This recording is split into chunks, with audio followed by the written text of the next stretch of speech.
Hey there, welcome back to the channel. In this video, I've put together a new collection of interesting stories, so whether you're here to relax, fall asleep, or just listen in the background, this should be a good one. Feel free to let me know where you're listening from and what time it is for you. It's always interesting to see where everyone is tuning in from. Now, let's start with the first story. It is titled, While visiting Canada, my wife and friends secretly canceled my flight ticket and left without me as a prank. Next day, she started sending me messages when they arrived in the USA. That was fun, she said. I ignored her for 5 days until I replied. Thanks for this. Sarah has been the sweetest. 271 desperate calls. Look, I'm not saying I'm a romantic, but I had plans. Specifically, I had plans that involved waking up next to my wife, ordering a stack of pancakes so tall it could qualify as a fire hazard and maybe, just maybe, getting some of that vacation sex that travel brochures never mention, but everyone secretly hopes for. You know, the kind where you're slightly sunburned, moderately tipsy from overpriced wine, and convinced that your relationship is basically a Nicholas Sparks novel with better jokes. Instead, I woke up to the kind of silence that makes horror movie directors weep with envy. My hand reached across the king-sized bed of our cozy luxury cabin in B, which by the way cost more per night than my first car, and found nothing but cold sheets and the faint smell of Myra's coconut body lotion. Not the warm sleep-soft body of my wife of 3 years. Not even a note scribbled on hotel stationery with some cutesy "wanna get coffee? Back soon" message with a heart dotted over the I like she usually did. Just emptiness. Cold judgmental emptiness. I sat up squinting against the obnoxious morning sunlight streaming through the window and did a quick visual scan of the room. Her suitcase gone. Her toiletries that normally colonized 75% of the bathroom counter vanished.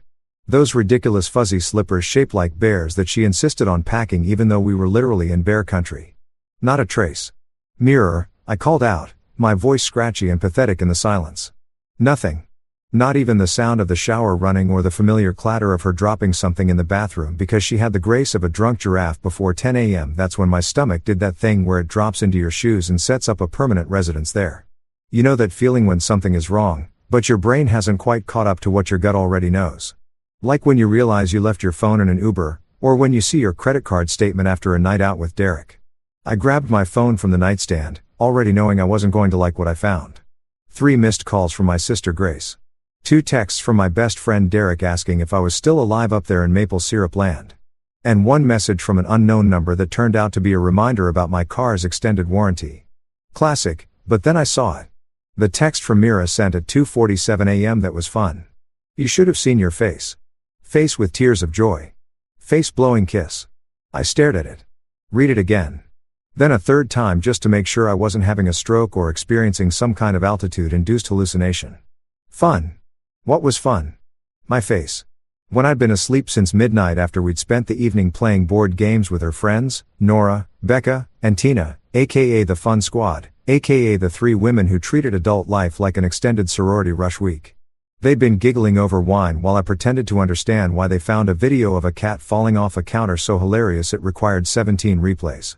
I scrolled up through our text history looking for context, for clues, for literally anything that would explain why my wife was texting me like we just pulled off some elaborate Ocean's 11 heist together. Nothing. The last message before that was from yesterday afternoon. Can you grab more wine? Becca drinks like a fish with daddy issues. My hands were shaking now, not from fear, but from that special cocktail of confusion and rising anger that makes you want to throw your phone out a window while simultaneously gripping it like it's the last helicopter out of a zombie apocalypse. I called her straight to voicemail. Called again. Voicemail. 3rd time. You guessed it. Her voice all chipper and fake apologetic. Hey, you've reached Mara. I'm probably doing something fun without my phone. Leave a message or don't. I'll call you back when I feel like it. When you feel like it, I muttered to myself, already pacing the cabin in my boxers and the free robe that smelled vaguely of industrial laundry detergent. That's just great. Fantastic. Really reassuring mirror. That's when I noticed the other empty spaces. The spot where Nora's oversized tote bag had been sitting. The corner where Becca had stacked her 3 suitcases because apparently a 4-day trip required enough outfit changes for a royal tour. Tina's yoga mat that she'd propped against the wall and never actually used. All gone. Oh no, I said out loud to the empty cabin, to the judgmental moose painting on the wall, to whatever deity was clearly laughing at me from above. Oh no, no, no. I dialed the airline, waited through 4 minutes of hold music that sounded like it was composed by someone who hated joy. Finally, A customer service rep named Madison picked up with that trained cheerfulness that made you want to apologize for existing. "Hi.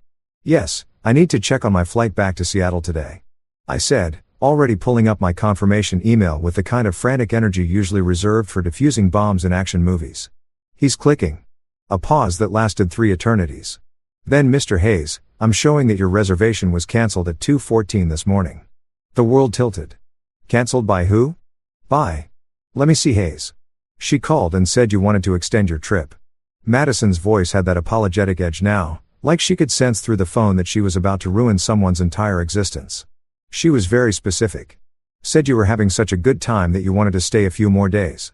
I laughed, actually laughed, which probably made me sound like a super villain having a mental breakdown. "She said I wanted to extend my trip." "Yes, sir. Is there a problem? Is there a problem?" I repeated slowly, sinking onto the edge of the bed. "Well, Madison, let me paint you a picture.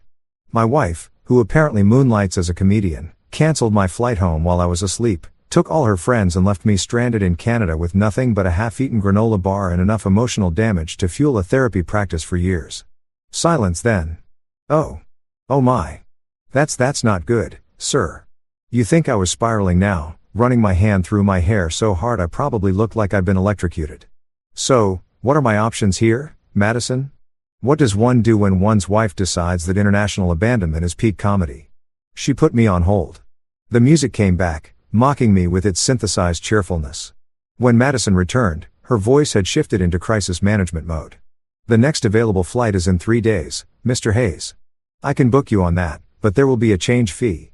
"Of course there will be," I said, laughing again because the alternative was screaming into a pillow or possibly throwing myself into the lake outside. Why wouldn't there be? This day just keeps getting better. After I hung up, I sat there in that stupid expensive cabin, surrounded by the remnants of what was supposed to be a romantic vacation. The empty wine bottles, the board games we'd played, the panoramic windows showcasing the Canadian Rockies in all their majestic indifferent glory. And that's when it hit me. Really hit me. This wasn't a prank. This wasn't Mira being spontaneous or quirky or any of those other words people use to excuse inexcusable behavior. This was betrayal dressed up in girl boss humor served with a side of maple syrup and a generous helping of what the hell is wrong with my life. I looked at my phone one more time at that text message with its stupid emojis and felt something shift in my chest. Not heartbreak, not yet.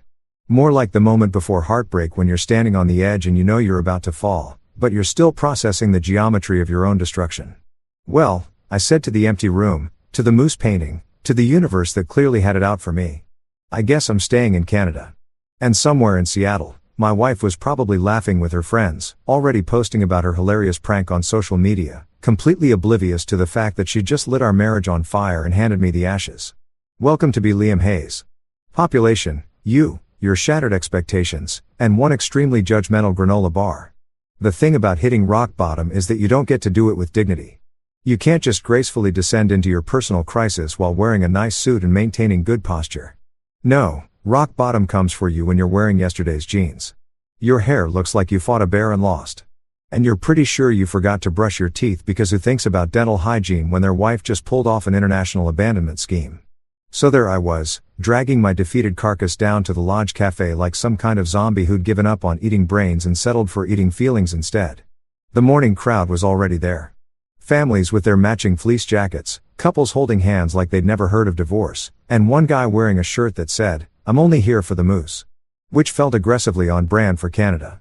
Even the stuffed moose in the gift shop display looked like it was pitying me. I swear its glass eyes followed me across the lobby with an expression that screamed, "Buddy, you okay?" "No, Mr. Moose. No, I am not." I collapsed into a chair at the counter and caught the attention of a barista who looked like she'd seen some things in her day. Her name tag read, Janet, and she had that weathered, no-nonsense energy of someone who'd worked every holiday shift since 2003. "Coffee," I croaked. "The strongest thing you've got. Like, if it can't power a Tesla or strip paint off a car, I don't want it." Janet raised an eyebrow. "Rough night, rough morning, rough life, rough everything." I slumped over the counter. My wife left me stranded in Canada as a prank. I'm living in a sitcom written by someone who hates me. She poured me something that looked less like coffee and more like liquid existential dread. "Sugar, what's the point?" I said, then immediately added, "Yes, please. All of it." Pour the whole container in there. That's when I heard the laugh. Not a polite chuckle or a sympathetic titter, but a full-blown genuine laugh that sounded like someone had just heard the punchline to the world's most absurd joke. Which, fair enough, because my life had become exactly that. I turned to see a woman at a corner table, laptop open in front of her, one hand covering her mouth like she was trying to contain the amusement. She had dark curly hair pulled back in a messy bun, glasses that kept sliding down her nose, and the kind of face that suggested she found most of life moderately entertaining, but was too polite to say so. Her laptop was covered in stickers. I could make out avoid toxic people next to a cartoon of an angry-looking cactus maple before mayhem with a little Canadian flag and my personal favorite. I shoot people and sometimes cut off their heads, which I assumed was a photography joke and not a confession. She caught me staring and had the decency to look slightly embarrassed. Sorry, I wasn't trying to eavesdrop, but also this is a small cafe and you did just announce your marital crisis to Janet and the entire breakfast crowd. Great, I muttered, add public humiliation to today's agenda. Right between abandoned and stranded, she closed her laptop and walked over, coffee mug in hand. Up close, I could see she was maybe late 20s with the kind of casual confidence that came from spending a lot of time traveling alone and not caring what people thought. She wore hiking boots, jeans with actual dirt on them, and a flannel shirt that had definitely seen better days. Sarah Morales, she said, extending a hand. Freelance travel photographer, professional observer of human disasters. Liam Hayes, I replied, shaking it. Current human disaster. Unprofessional at pretty much everything apparently, including choosing life partners. She slid into the seat next to me without asking, which should have been annoying, but somehow wasn't. So, let me get this straight. Your wife canceled your flight while you were asleep and just left like a really terrible magician making a husband disappear. Pretty much. She sent me a text that said, "That was fun. You should have seen your face," with laughing emojis like we just pulled off some elaborate heist instead of her committing what I'm pretty sure is spousal abandonment. Sarah let out a low whistle. Wow, that's not a prank. That's a war crime with a heart emoji attached. Thank you. I threw my hands up, nearly knocking over my paint-stripping coffee. Finally, someone who gets it. Everyone back home keeps saying, "Oh, Myra is just spontaneous," or "That's just her sense of humor," like I'm the crazy one for not finding international abandonment hilarious. Let me guess, Sarah said, stirring her own coffee with the tiny wooden stick that came with it. She's the kind of person who thinks chaos is a personality trait, who calls herself random and quirky when what she actually is exhausting. I stared at her. Are you psychic? Did you bug my marriage? How do you know this? She laughed. I've been traveling solo for 3 years. You meet all types and my dysfunction is actually a fun personality type. They leave a trail of confused, hurt people across every continent, usually with really good Instagram captions about living their truth or whatever. Janet slid a basket of pastries between us with a look that suggested she was invested in this conversation. Now on the house, she said, you look like you need carbs and therapy. Janet, you're a saint, I said, immediately, grabbing what looked like a cinnamon roll the size of my head. Sarah took a croissant and leaned back in her chair, studying me with the analytical eye of someone who'd spent too much time behind a camera. So, what's your plan? Wallow here until your next available flight. Send passive-aggressive texts. Write a strongly worded Yelp review about marriage. I don't actually have a plan. I admitted this wasn't exactly in the vacation itinerary. Day 1, romantic mountain getaway. Day 2, wife commits prank-based abandonment. Day 3, question every life choice while eating feelings. Solid schedule, Sarah said with a nod. But might I suggest an alternative? One that doesn't involve you sitting in this cafe until you become part of the furniture. I'm listening. She pulled out her phone and started typing. Okay, first you need a place to stay. That isn't going to bankrupt you. That cabin you were in, way too expensive for an abandoned husband budget. There's a hostel in town, clean, cheap, doesn't smell like wet socks or broken dreams. How do you know it doesn't smell like wet socks? Because I stayed there last month. It smells like pine trees and the faint hope of better decisions. Second, food. Real food, not just cafe pastries and sadness. I know a place that does poutine that'll make you forget you have problems for at least 20 minutes. I couldn't help but smile. 20 whole minutes. That's longer than my marriage lasted, apparently. See, you're already healing. Third, you need a plan to get home that doesn't involve paying those ridiculous change fees. I know a travel agent here who owes me a favor. Helped her with some website photos last year. She can probably work some magic. I looked at this stranger. This Sarah Morales with her sticker-covered laptop and her practical solutions and her complete lack of judgment about my disaster of a situation, and felt something shift. Not romance, not yet, just relief, like I'd been drowning and someone had thrown me a life preserver made of common sense and sarcasm. "Why are you helping me?" I asked. "You don't even know me. I could be a terrible person who deserved this." Sarah shrugged. "Maybe, but I don't think so. Terrible people don't look that genuinely confused when someone screws them over. They usually see it coming because they've done it to someone else." She paused. "Plus, I'm Canadian. Helping stranded Americans is basically in our constitution. Right between hockey and apologizing for things that aren't our fault." By the time evening rolled around, Sarah had made good on every promise. She'd walked me to a hostel that was shockingly decent, introduced me to her travel agent friend Monica, who was already working on getting me a better flight, and taken me to a restaurant where the poutine was so good I almost forgot I was in the middle of a marriage implosion. We were sitting outside on a patio wrapped in the blankets the restaurant provided because Canada takes outdoor dining seriously, even when it's freezing. And Sarah said something that stuck with me. "You know, Liam, sometimes being stranded isn't the worst thing. Sometimes it's just the universe's polite Canadian way of saying, 'Hey, buddy, you needed a break.' Maybe not this dramatic of a break, but still." I looked out at the mountains, at the stars starting to appear, at this weird limbo I'd been forced into. And for the first time since waking up alone, I didn't feel entirely terrible. "Sarah, yeah, thanks for not letting me become furniture." She grinned. "Anytime. Besides, abandoned husbands make excellent photography subjects. Very authentic emotional range. You know what's weird about getting your life blown up? The way your brain suddenly decides to become a highlight reel of every red flag you ignored. Like some sadistic film director in your head finally got the green light to release the director's cut, complete with commentary track and behind-the-scenes footage of your own stupidity. That's what was happening to me on day 2 of my Canadian exile. While Sarah and I wandered through the snowy streets of BA, she'd insisted we explore, said something about how sitting around feeling sorry for myself wasn't going to change anything except maybe my credit score when I stress-ordered things off Amazon at 3 a.m. The woman had a point.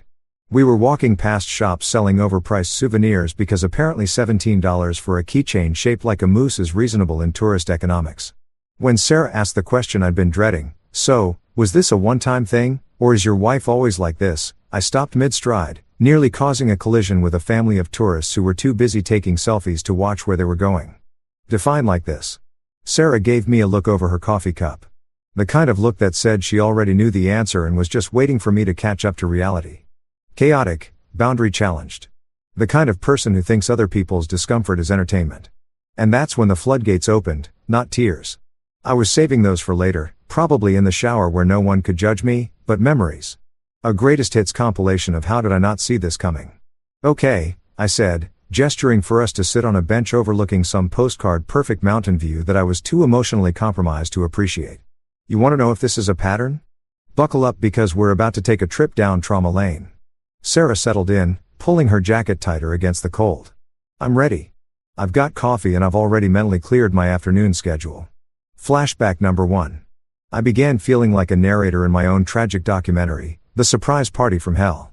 We'd been married for about a year and our anniversary was coming up. I specifically said, and I cannot stress this enough, I specifically said I wanted a quiet dinner, just us, something intimate and romantic. Maybe that Italian place downtown where they make the pasta in front of you and charge you $30 for the privilege of watching.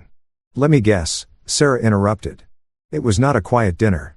"It was not a quiet dinner," I confirmed. I came home from work that day ready to change into something nice, and there were 50 people in our apartment. 50 coworkers I barely knew. Her college friends who still acted like they were rushing a sorority. Random neighbors who definitely just came for the free food. There was a DJ, Sarah. There was a DJ in our living room playing music so loud our elderly neighbor called the cops. Sarah's eyes widened. "For your anniversary? For our anniversary?" And when I tried to talk to Mira about it, tried to explain that I really just wanted a quiet evening. You know what she said? I could feel my voice rising. All the frustration from that night bubbling back up. She said, "You're so boring, Liam." I was trying to make it fun. Why can't you just relax and have a good time? Translation: I completely ignored what you wanted, and now I'm making you the bad guy for not enjoying my chaos, Sarah said flatly. Bingo, we have a winner. I took a sip of my now cold coffee, grimacing at the taste, but drinking it anyway because wasting caffeine felt wrong. But wait, there's more. Flashback number 2, The kayak catastrophe. Sarah actually laughed. This already sounds promising. Oh, it gets better or worse, depending on your perspective. I leaned back against the bench, staring up at the impossibly blue sky. Last summer, we went to Lake Washington with Derek and his girlfriend. Beautiful day, calm water, perfect conditions for a nice, relaxing paddle. We rent kayaks, the tandem kind where you have to actually work together or you just spin in circles like an idiot. I sense this is not a story about successful teamwork. We made it maybe 50 feet from the dock, I continued. When Mira decides it would be hilarious to rock the kayak, not a little wobble, mind you, full-on trying to capsize us movements. I'm telling her to stop. She's laughing like a maniac. And then boom, we're in the water in the middle of the lake. My phone is ruined. My wallet is soaked and I'm pretty sure I inhaled about a gallon of lake water that probably contained traces of goose poop. Sarah was trying not to laugh. I could tell. Please tell me there's a good reason. Oh, there's a reason. A great reason, really. She wanted to make a TikTok. Epic kayak fail or something equally stupid. Never mind that I couldn't breathe. Never mind that Derek had to paddle over and help us because I was genuinely scared we were going to drown. She got her video though. 3,000 likes. Totally worth the trauma and the $200 phone replacement. Jesus, Sarah muttered. But wait, I said, holding up a finger like an infomercial host. There's more. Flashback number 3, the most recent one before this vacation, the sushi surprise. Why do I feel like no one was actually surprised by this sushi? Because you're learning, I said. 2 months ago, Mara texts me at work. Says she's ordering sushi for dinner from that new place downtown. Asked if I want my usual. I say, sure, sounds great. I'm thinking maybe $40-50 tops for some decent rolls. I get home and there are bags everywhere. Plural. Multiple bags. Enough sushi to feed a small army or one very ambitious sumo wrestler. Sarah's mouth fell open. How much? $800. I'm sorry. What? $800. I enunciated each word. She ordered everything on the menu. Everything. Stuff I couldn't even pronounce. Stuff that came with gold flakes on it because apparently that's a thing people do to food now. We had sushi in our fridge for a week. A week, Sarah. Do you know how much sushi you have to eat to go through $800 worth? That's not spontaneous, Sarah said, her voice taking on an edge. That's financial recklessness disguised as fun. But here's the kicker. I continued feeling my blood pressure rising just remembering it. When I asked her why she ordered so much, why she didn't check with me before spending that much money, she said, and I quote, I wanted to support local businesses. Why are you being so cheap? It's just money. Sarah was quiet for a moment, staring at me with something between sympathy and horror. Finally, she spoke. Liam, I need you to hear this, okay? That's not quirky. That's not spontaneous or fun or any of those words people use to make chaos sound cute. That's someone who treats other people's boundaries, feelings, and bank accounts like suggestions instead of requirements. I let out a long breath, watching it fog in the cold air. I know. I mean, I think I always knew, but I kept telling myself she'd grow out of it, that it was just a phase, or that I was being too uptight, or that this was just what marriage looked like. Marriage looks like respect, Sarah said firmly. It looks like consideration. It looks like giving a damn when your partner says, hey, this thing you did hurt me. Instead of making them feel crazy for having feelings. We sat there in silence for a while watching tourists bundle past us. Couples holding hands. Families arguing about where to eat lunch. Normal vacation problems. Not my wife abandoned me internationally problems. You know what the worst part is? I finally said everyone loved her. My friends, my family, my coworkers, they all thought she was amazing, so funny, so full of life, so spontaneous. And I'm sitting there like the boring husband who can't take a joke, who's always worried about money or plans or common sense. I started to think maybe I was the problem. Sarah turned to look at me, her expression serious. You weren't the problem, Liam. You were the person trying to survive someone else's tornado while they convinced everyone that tornadoes are just misunderstood weather patterns. I paused. That's actually a really good metaphor. I've had practice. My ex left me at the airport once because, and I quote, you walk too slow. Turns out people who can't handle basic human pace also can't handle basic human decency. I laughed, really laughed, for the first time since this whole disaster started. We should start a support group. Survivors of partners who think chaos is a love language. We'd need a bigger venue, Sarah said with a grin. Now come on. I'm freezing my ass off and you need more coffee. Plus, I want to show you this bookstore that has a cat named Chairman Meow. Trust me, it'll help. As we stood and started walking, I realized something. For years, I'd been defending Mira, making excuses, smoothing things over, convincing myself and everyone else that her behavior was just part of her charm. That I needed to loosen up, be more fun, stop being so serious all the time. But maybe, and this was a radical thought, maybe I wasn't the one who needed to change. Maybe the problem was never about me not being able to take a joke. Maybe the problem was that our entire relationship had become the joke, and I was the only one who didn't think it was funny.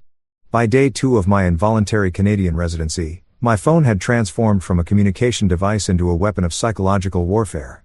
Mira had apparently woken up, checked her phone, and decided that radio silence from her abandoned husband was unacceptable. The texts started rolling in around noon, each one more baffling than the last. "We're back in Seattle.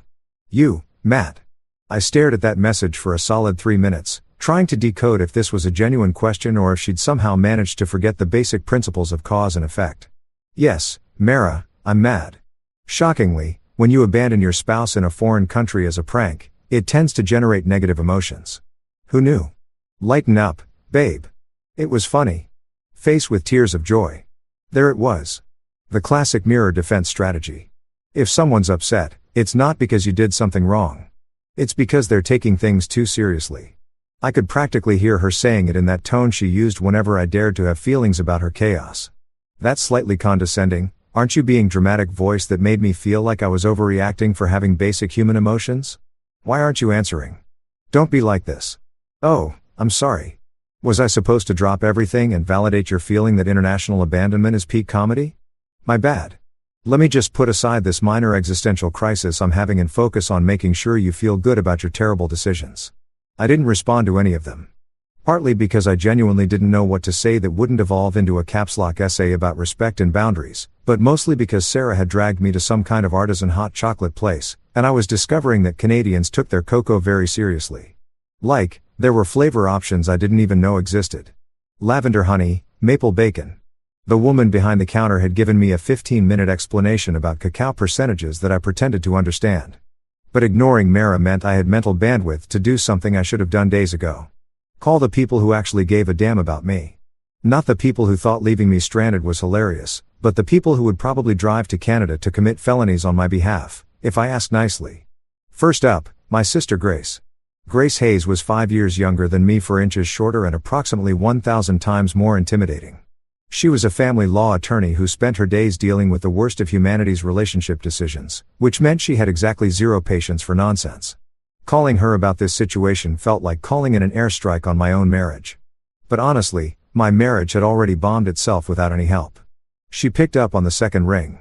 "Please tell me you're not calling from Canadian jail." "Why would I be in Canadian jail?" "Because the last text I got from you said, 'Mara left me here.' And then nothing for 2 days. I've been imagining scenarios. None of them were good. Several involved you going full taken, but with more flannel and maple syrup." I couldn't help but laugh. No jail, just abandonment and existential dread. The usual Tuesday stuff. "Liam, what the hell happened?"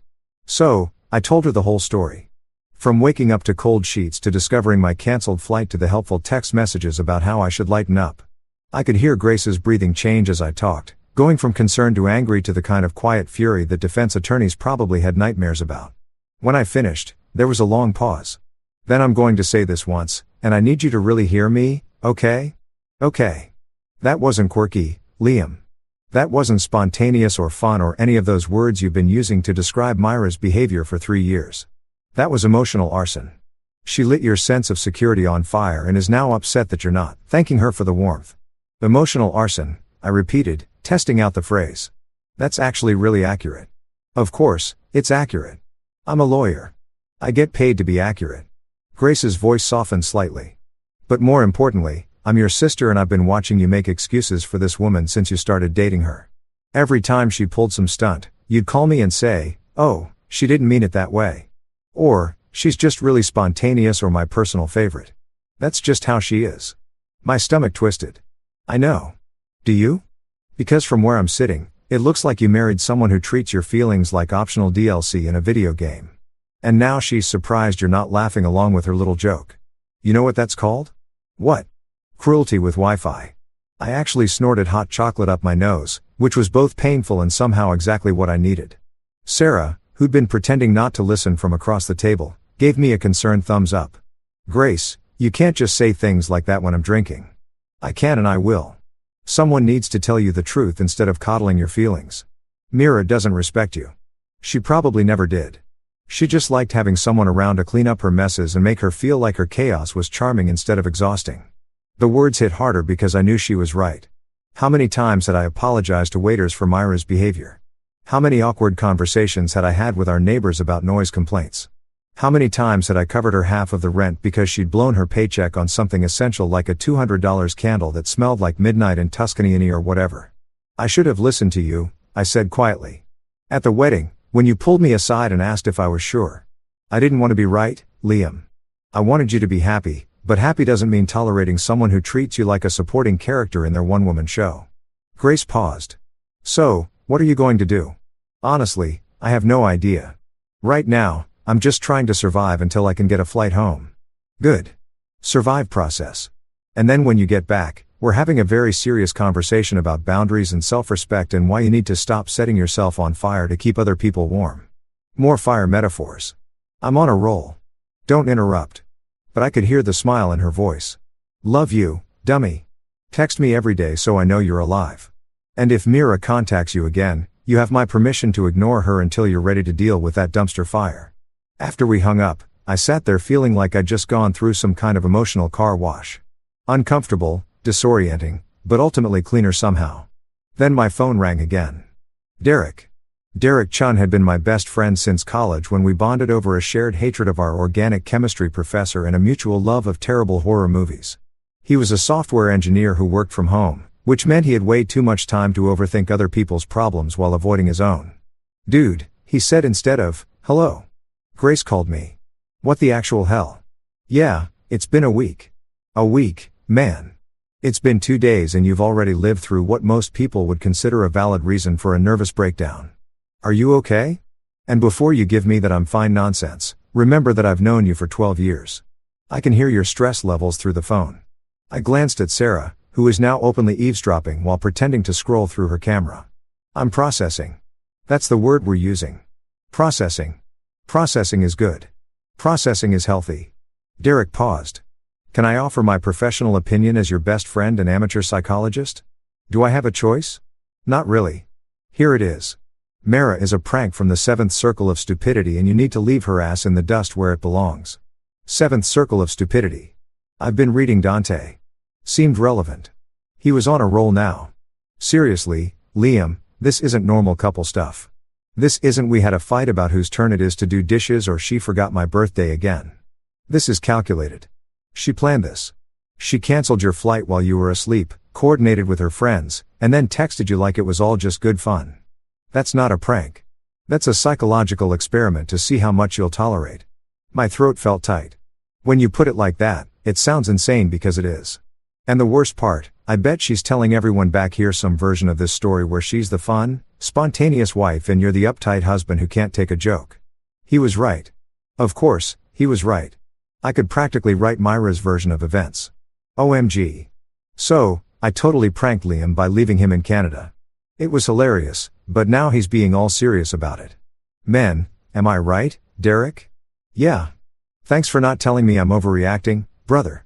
You're underreacting. You should be burning her stuff on the front lawn. Metaphorically, don't actually do that. That's illegal, and Grace would have to defend you. After I hung up, Sarah slid a fresh hot chocolate across the table. Sounds like you've got good people. The best people, I agreed. They're definitely not afraid to tell me when I'm being an idiot. That's what good people do. She raised her mug to friends and family who see through the I clinked my mug against hers, feeling something shift in my chest. For the first time since this whole nightmare started, I wasn't defending Mira.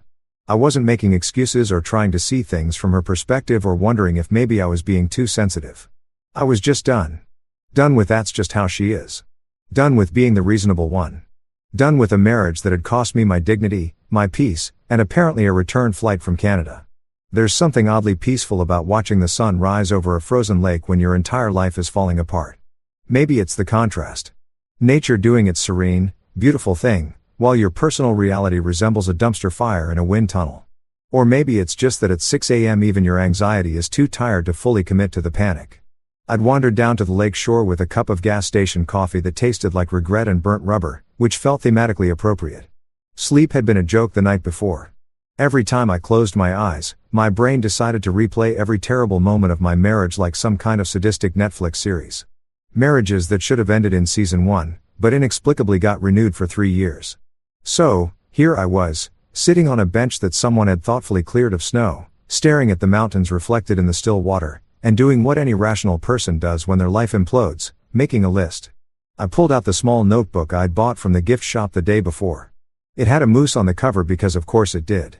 This was Canada and apparently every single product had to feature their national animal or a maple leaf. No exceptions. At the top of the first page, I wrote in big letters things I'm never doing again. Number 1 practically wrote itself. 1. Apologizing for someone else's idiocy. God, how many times had I done that? How many times had I stood in front of confused waiters, annoyed neighbors, frustrated coworkers, and said, "I'm so sorry. She didn't mean it that way." Or, "She's just really passionate." Or other such verbal gymnastics designed to make Myra's chaos seem acceptable. I remembered the time she'd gotten into a screaming match with our landlord about a noise complaint. Not a polite disagreement, a full-blown voice echoing through the hallway situation that ended with me apologizing for 30 minutes straight while she sat on the couch scrolling through Instagram like nothing had happened. Afterward, she told me I was too nice and that the landlord deserved to be yelled at for being uptight. The landlord's complaint had been about us playing music at 2 a.m. on a Tuesday. He wasn't being uptight. He was being employed and needing sleep. 2. Calling manipulation spontaneity. That one hurt to write because it meant admitting I'd been lying to myself. For years, I'd convinced myself that Myra's unpredictable behavior was exciting, that her disregard for plans was just her being free-spirited. But there's a difference between spontaneity and chaos, between being flexible and being unreliable. Spontaneous is, "Hey, let's take a different route home and see where it leads." Manipulative is canceling someone's flight home and calling it entertainment. I was halfway through writing number 3 when I heard footsteps crunching through the snow behind me. "You're up early," Sarah said, appearing with 2 actual good coffees and travel mugs that steamed in the cold air. She handed me one and sat down next to me without asking, which I was starting to realize was just her thing. Couldn't sleep. Sleep requires a brain that occasionally shuts up. Mine's running a 24/7 operation, apparently. I showed her the notebook, making a list of things I'm never doing again. It's therapeutic, or it will be. Right now, it just feels like documenting my own stupidity. She peered at the page. "Those first 2 are solid. What's number 3? I was thinking never flying without travel insurance again, but that feels like it's missing the bigger picture. How about never flying with someone who treats your existence like an optional side quest?" Sarah suggested taking a sip of her coffee. I laughed and wrote it down but modified it slightly. 3. Never flying anywhere or doing anything with Mira again. It felt good to write permanent, like I was making a promise to myself that I actually intended to keep. Sarah pulled out her own phone and opened the Notes app. "Okay, if we're doing this, I'm adding my contribution. Number 4, stop dating women who think pranks are personality traits." That's yours to add, not mine. It applies to both of us. My ex thought it was hilarious to hide my camera equipment and watch me panic looking for it. Said I was too serious about work. Yeah, I'm serious about the thing that pays my rent and gives my life meaning. Revolutionary concept. I added it to the list. Number 4, stop tolerating people who mistake cruelty for humor. Better. She approved. More universal. Applicable to all relationship types. We sat there in companionable silence for a while, both of us adding to our respective lists. Mine was growing disturbingly long. Don't ignore red flags just because they're wearing a pretty dress. Don't let someone else define what you should find acceptable. Don't stay in relationships where you're constantly walking on eggshells. Don't mistake anxiety for excitement. That last one hit different. How many times had I felt that knot in my stomach before Mira came home, wondering what kind of mood she'd be in, what spontaneous decision she'd made that I'd have to deal with. I told myself it was just the thrill of being with someone unpredictable, that relationships were supposed to be exciting, but excitement shouldn't feel like dread. Adventure shouldn't require a safety net made of apologies and damage control. My phone buzzed. I didn't even need to look to know it was Mara, but I looked anyway. Big mistake. The text was a screenshot of a Facebook post. Her Facebook post, and it was wow. It was something. Sometimes people just can't take a joke. Face with rolling eyes. # marriage is hard # he will get over it. Hashtag girl weekend success. I stared at it. Read it again. Then a third time just to make sure I wasn't hallucinating from lack of sleep and too much bad coffee. She didn't, Sarah said, reading over my shoulder. Please tell me she didn't just post about this on social media. She did. She absolutely did. I scrolled down to the comments, watching in real time as the internet did what the internet does best. Deliver swift and merciless justice. My cousin Rebecca had commented first. Leaving your husband in another country isn't a joke. It's a felony with snacks. What's wrong with you? Myra's co-worker Jessica. Girl, this isn't the flex you think it is. This is actually kind of scary. Someone I didn't even recognize. Ma'am, this is emotional abuse with a hashtag attached. And my personal favorite from Derek, imagine thinking this makes you look good instead of absolutely unhinged. Could not be me. The comments kept rolling in and they weren't getting any friendlier. Even some of Myra's own friends, the ones who usually backed her up on everything, were questioning this one. Nora, one of the fun squad members who'd been on the trip. Mira, maybe we should talk about this privately. This is getting kind of intense. Becca, another fun squad member. I didn't realize he was this upset. I thought you said he was okay with it. She told them I was okay with it. I said slowly, letting that sink in. She told her friends that I was fine being abandoned in Canada. Sarah's expression had gone from amused to genuinely angry. Of course, she did because the alternative would be admitting she did something genuinely terrible. Easier to rewrite the story and make you the bad guy for not playing along. More comments appeared. My mom had found the post. Oh God, my mother had found the post and was now commenting in all caps because she still didn't understand that caps lock was basically internet yelling. Mara Louise, you call my son right now and apologize. This is not funny. This is not acceptable. I did not raise him to be treated this way. Even Myra's own mother had weighed in. Sweetheart, I think you need to take this down and have a serious conversation with Liam. This isn't something to joke about publicly. I watched in real time as Myra's post went from what she probably thought would be a funny story about her quirky personality to a full-blown public relations disaster. The likes were minimal. The comments were brutal, and the few people who tried to defend her with, "It's just a prank. Everyone needs to lighten up, we're getting ratioed into oblivion." Sarah was recording the comment section on her phone. I'm saving this for posterity and also because this is the most beautiful karma I've seen in months. Is it wrong that I'm enjoying this? No, it's human. She tried to humiliate you and it backfired spectacularly. That's not wrong to appreciate. That's just the universe balancing itself out. My phone started buzzing with texts. Grace, have you seen Mom's comment? She's going nuclear. Derek bro the comments. This is better than any movie. My boss Liam, I saw your wife's post through the office grapevine. Take as much time as you need. HR has been notified of the situation. We're here to support you. Wait, my boss. HR, how big had this gotten? I checked the share count on Myra's post. 47 shares. 47 people had taken her post about abandoning me and shared it with their own commentary. None of it flattering. Someone had screenshotted it and posted it to Reddit. It was on Twitter. A TikTok account that compiled unhinged Facebook posts had featured it. Mara had gone viral, just not in the way she'd intended. My phone rang. Mira. I declined it. It rang again immediately. Declined. A text. People are being so mean. Make them stop. I showed Sarah. She read it and actually laughed out loud. The sound echoing across the frozen lake. Make them stop. She created this mess and now she wants you to fix it. The audacity is honestly impressive. I turned off my phone. Just powered it down completely. Sarah raised her coffee cup to public accountability. I clinkied my cup against hers. To karma moving faster than usual, to never apologizing for someone else's idiocy, she added, reading from my list. To that, I agreed. Definitely to that. The sun had fully risen now, painting the mountains in shades of pink and gold. Somewhere back in Seattle, Mara was probably panicking, watching her carefully curated social media presence implode in real time.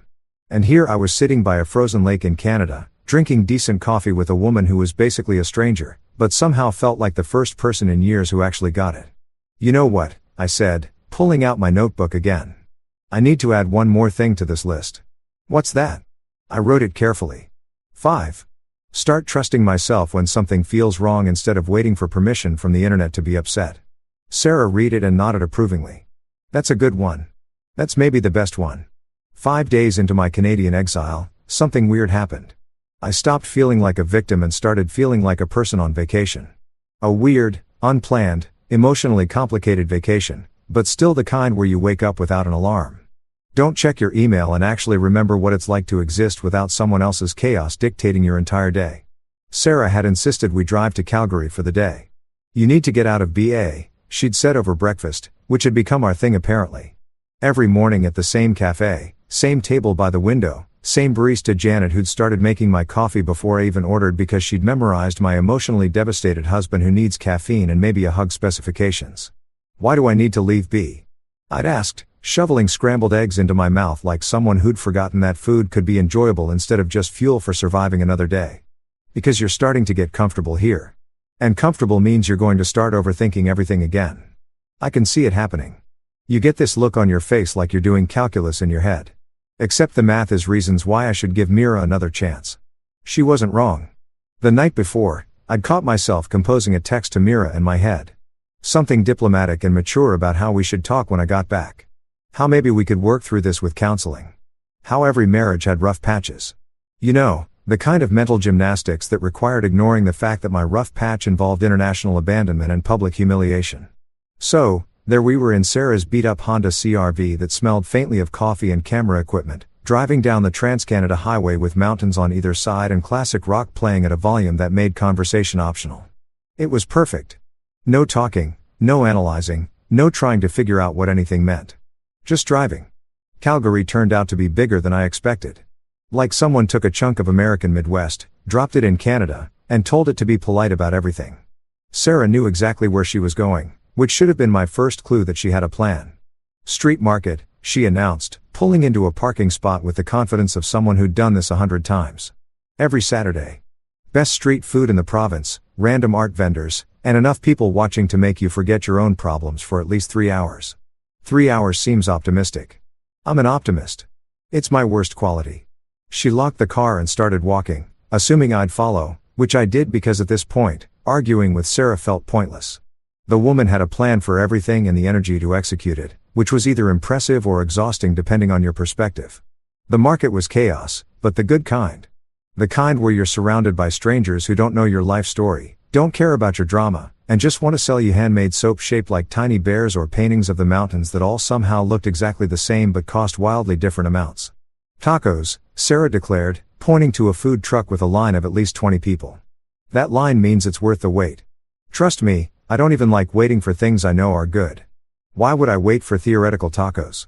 Because you've spent the last 3 years of your life waiting for me to act like a decent human being. So, waiting 20 minutes for actual good food should be a breeze by comparison.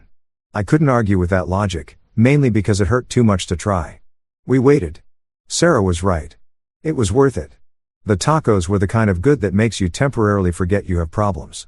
Perfectly seasoned meat, fresh toppings, and that indefinable quality that only comes from someone who actually gives a damn about what they're making. We found a bench near a fountain that wasn't running because it was still too cold and ate in the kind of comfortable silence that I'd forgotten could exist between two people. Can I ask you something? Sarah said between bites, using her napkin to catch some salsa before it dripped on her jacket. You're going to anyway. Fair. What was the moment you knew? Like the exact moment when you realized your marriage was actually over, not just going through a rough patch. I thought about it, chewing slowly while I mentally sorted through the highlight reel of disasters. You want the honest answer. I literally only want honest answers. Dishonest answers are boring and they don't help anyone. It was probably that Facebook post I admitted when she made it about her being the victim of people not getting the joke. That's when I realized she wasn't capable of seeing anything from my perspective. She didn't feel bad about what she did. She felt bad that people called her out for it. Sarah nodded like she'd expected that answer. My ex did something similar. When I finally told him that leaving me at the airport because I walked too slow was a deal breaker. You know what he said? What? He said I was being dramatic, that I needed to learn to take a joke, that if I was going to be so sensitive, maybe we weren't compatible anyway. She took another bite of her taco, chewing thoughtfully. And the thing is, he was right. We weren't compatible because I needed a partner who saw me as a person, and he needed an audience who thought his cruelty was comedy. That's exactly it, I said, feeling something click into place. I spent 3 years being Myra's audience, laughing at jokes that weren't funny, applauding spontaneity that was really just selfishness, pretending that chaos was charming instead of exhausting. And now I'm realizing that peace is actually pretty great. Like, shockingly great. I've slept better this week than I have in months. I'm not constantly checking my phone to see what disaster I need to manage. I'm not bracing myself for whatever Mira is going to do next. I'm just existing. And it feels weird because it's so normal. Sarah raised her taco in a mock toast. To the radical concept of not living in constant crisis mode. To not living in crisis mode, I echoed, tapping my taco against hers in what was probably the saddest and most accurate toast of my life. We spent the rest of the afternoon wandering through the market. Sarah stopped to take photos of everything. Street performers, vendor stalls, random architectural details that I would have walked past without noticing. She had this way of seeing things, finding beauty or interest in stuff that seemed completely ordinary to everyone else. You're going to run out of storage on your phone, I pointed out when she stopped to photograph a fire hydrant that had been painted to look like a cartoon character. Never. I delete as I go. Keep only the best shots. She showed me her camera roll. Hundreds of photos. All of them somehow interesting. Mountains at sunset. Close-ups of flower petals. Candid shots of people laughing. A particularly photogenic dog wearing a bandana. Photography is basically therapy where you get to keep the evidence of your healing. That's weirdly profound. I know. I should get it tattooed somewhere visible so people know I'm deep. We ended up at a bookstore because apparently Sarah collected books the way some people collected stamps or regrets. She disappeared into the photography section while I wandered aimlessly. Not really looking for anything specific, just enjoying the smell of paper and the quiet. I found myself in the self-help section, which felt on brand for someone currently living through a personal crisis in a foreign country. The titles were all variations on the same theme. How to leave a toxic relationship. Setting boundaries without guilt, the art of letting go. I picked up one called Stop Walking on Eggshells and flipped through it, recognizing myself on almost every page. The checklist in chapter 2 could have been written specifically about my marriage. Do you feel like you're constantly apologizing for things that aren't your fault? Do you find yourself explaining or defending your partner's behavior to others? Do you feel anxious about your partner's reactions to normal situations? Have you stopped sharing your feelings because it's easier than dealing with the fallout? Check, check, check, and check. Bingo. I had just won the world's saddest game of relationship bingo. Buying it. Sarah appeared next to me with a stack of photography books that probably cost more than my car payment. Maybe. Is it weird to buy a book about your failed marriage while your failed marriage is still technically ongoing? No. It's called being proactive. Though I'd argue your marriage failed the moment she canceled your flight and laughed about it. You're just catching up to reality. I bought the book, also a novel that looked interesting and a bookmark shaped like a moose because apparently I was fully committing to the Canadian tourist experience. As we drove back to BA Sunset painting the mountains in impossible colors, Sarah said something that stuck with me. You know what's funny? Not funny, ha, but funny. Weird. What? A week ago, you were married and miserable. Now you're abandoned and somehow less miserable. That should tell you everything you need to know about that relationship. She was right. God help me. She was right. That night, back in my hostel room that didn't smell like wet socks and actually had decent Wi-Fi, I slept for 9 uninterrupted hours. No anxiety dreams about Mira coming home in a weird mood. No waking up at 3 a.m. wondering what chaos tomorrow would bring. No tension sitting in my chest like a permanent house guest who refused to leave. Just sleep. Beautiful, peaceful, boring sleep.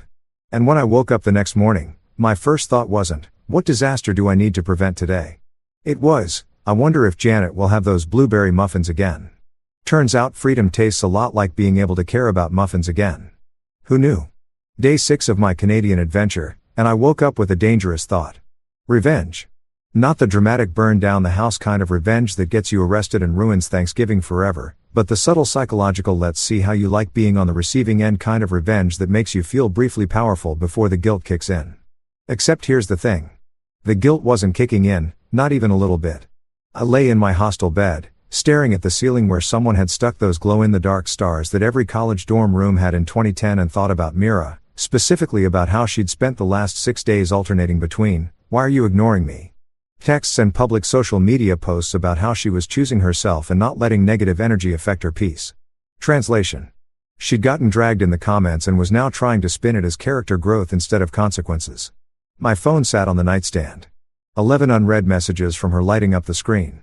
I'd stopped reading them after the first few, which had evolved from defensive to angry to weirdly manipulative. The most recent one, sent at 200 a.m. her time, said, "I can't believe you're letting everyone think I'm a bad person. You know I didn't mean it like that, right? She didn't mean to abandon me in Canada. It just accidentally happened. Like tripping over your own feet, except the feet are your intentional actions and the ground is basic human decency. I grabbed my phone and opened the message thread. Time to try something different. For 6 days, I'd either ignored her or given one-word responses. But what if, and hear me out here, what if I gave her exactly enough information to make her imagination run wild? What if I reminded her that actions have consequences? And sometimes those consequences involve realizing your husband might actually have a better time without you. I typed slowly, deliberately. Thanks for this. Sarah has been the sweetest sent. Then I put my phone face down on the nightstand, got dressed, and headed downstairs to meet Sarah for breakfast like I hadn't just lobbed a conversational grenade into my marriage. Sarah was already at our usual table, laptop open, coffee steaming, looking disgustingly awake for 7 a.m. You look pleased with yourself, she observed. Either you slept really well or you're up to something. Can it be both? It could be, but that smile says I just did something petty and I'm not sorry about it. I sat down, ordered my usual from Janet, and showed Sarah the text I'd sent. She read it again, then slowly looked up at me with an expression somewhere between horror and admiration. Liam, buddy, you did not. I did. You just weaponized my existence. I mean, if we're being technical, Mira weaponized her spontaneity. I'm just evening the playing field. Sarah was trying not to laugh. I could see it in the way her shoulders were shaking, in the way she pressed her lips together like she was physically restraining joy. Do you have any idea what you just started? Hopefully, a mild panic attack where she realizes that treating your spouse like garbage might result in them finding better company. Mild panic attack, Sarah repeated. That's optimistic. I'm guessing full meltdown in approximately. She checked her watch. 30 seconds. 27 seconds later, my phone started vibrating. Not just one call. Multiple calls in rapid succession. Like Mira had discovered the redial button and decided to test its maximum capacity. Call for Mira, declined. Call for Mira, declined. Call for Mira, declined. Text from Mira. Who is Sarah? Text from Mira. Answer your phone. Text from Mira. Liam, I swear to God. Text from Mira. Are you cheating on me? I showed Sarah the cascade of messages. She covered her mouth with both hands, eyes wide. Oh my God. Oh my God, she's spiraling. She's spiraling. I confirmed. Watching new messages pop up in real time. Text from Mira after everything I've done for you. Text from Mira. I can't believe you would do this. Text from Mira. We need to talk right now. Everything she's done for you. Sarah read over my shoulder. Like canceling your flight and leaving you stranded. That kind of everything. Apparently, that counts as a grand romantic gesture in Myra's world. More texts. The voicemails started piling up. I could see the notifications. 7 voicemails in the span of 3 minutes, which had to be some kind of record. The crying emoji started appearing. Then the angry face emoji. Then a string of question marks that looked like she'd just mashed the keyboard with her forehead. Should you answer? Sarah asked, though her tone suggested she already knew my answer and ruined the performance. Absolutely not. I took a sip of my coffee, which Janet had made extra strong today. Like she could sense I needed maximum caffeine for whatever chaos I was creating. Let her sit with it for a while. Let her feel what it's like to not know what's going on. To have someone be unavailable and unresponsive. That's dark. That's proportional. We ate breakfast while my phone continued its seizure on the table. By the time Janet brought over those blueberry muffins I'd been hoping for, I had 271 missed calls. 271. I'd never seen a number that high outside of my credit score or the national debt. The texts had evolved, too. From angry to desperate to bargaining to threatening and back to desperate. It was like watching someone speedrun the 5 stages of grief, except the thing dying was her control over the narrative. Text from Mira. Fine, don't answer, but you're being really immature about this. Text from Mira. I'm sorry. Okay, I'm sorry. Can we please just talk? Text from Mira.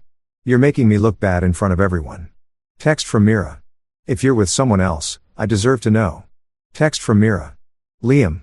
Sarah had stopped pretending not to be entertained.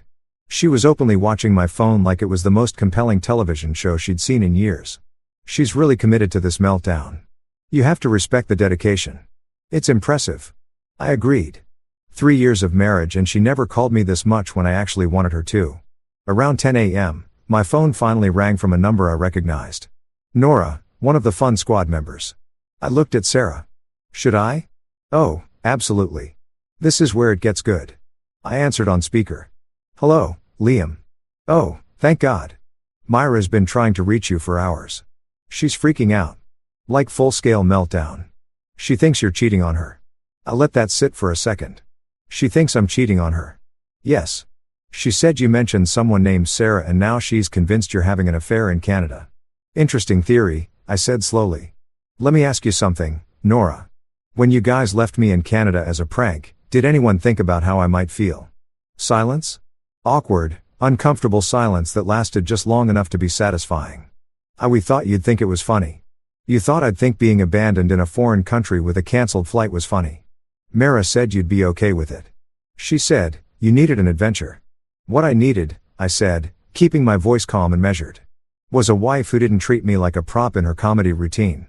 What I needed was basic respect. What I got was left behind like forgotten luggage while you guys giggled on the plane home. More silence. I could hear Myra's voice in the background, shrill and demanding. Is that Liam? Give me the phone. Give me the phone. And now I continued, she's upset because I mentioned a friend. A friend who, by the way, has been more considerate and supportive in 6 days than Mira was in 3 years. But sure, let's focus on her feelings about a casual text message instead of the fact that she committed international spouse abandonment. Liam, please just talk to her. Mara had seized the phone. I could hear the struggle, then her voice, tear-stained and frantic. Are you cheating on me? Who is Sarah? Sarah across the table was silently applauding. I took a deep breath, channeled every ounce of the calm, reasonable energy I'd been storing up, and said the most beautiful sentence I'd ever constructed. Relax, Mara. It's just a prank. The sound that came through the phone was somewhere between a shriek and a sob. A prank. This isn't funny, really? Because when you did it to me, you said I just needed to lighten up. That it was hilarious. That I should have seen my face. I paused. How's your face looking right now, Liam? That's different. How is it different? Explain to me in detail how you abandoning me in Canada as a joke is hilarious, but me mentioning a friend is grounds for a meltdown because you're my husband. You're not supposed to.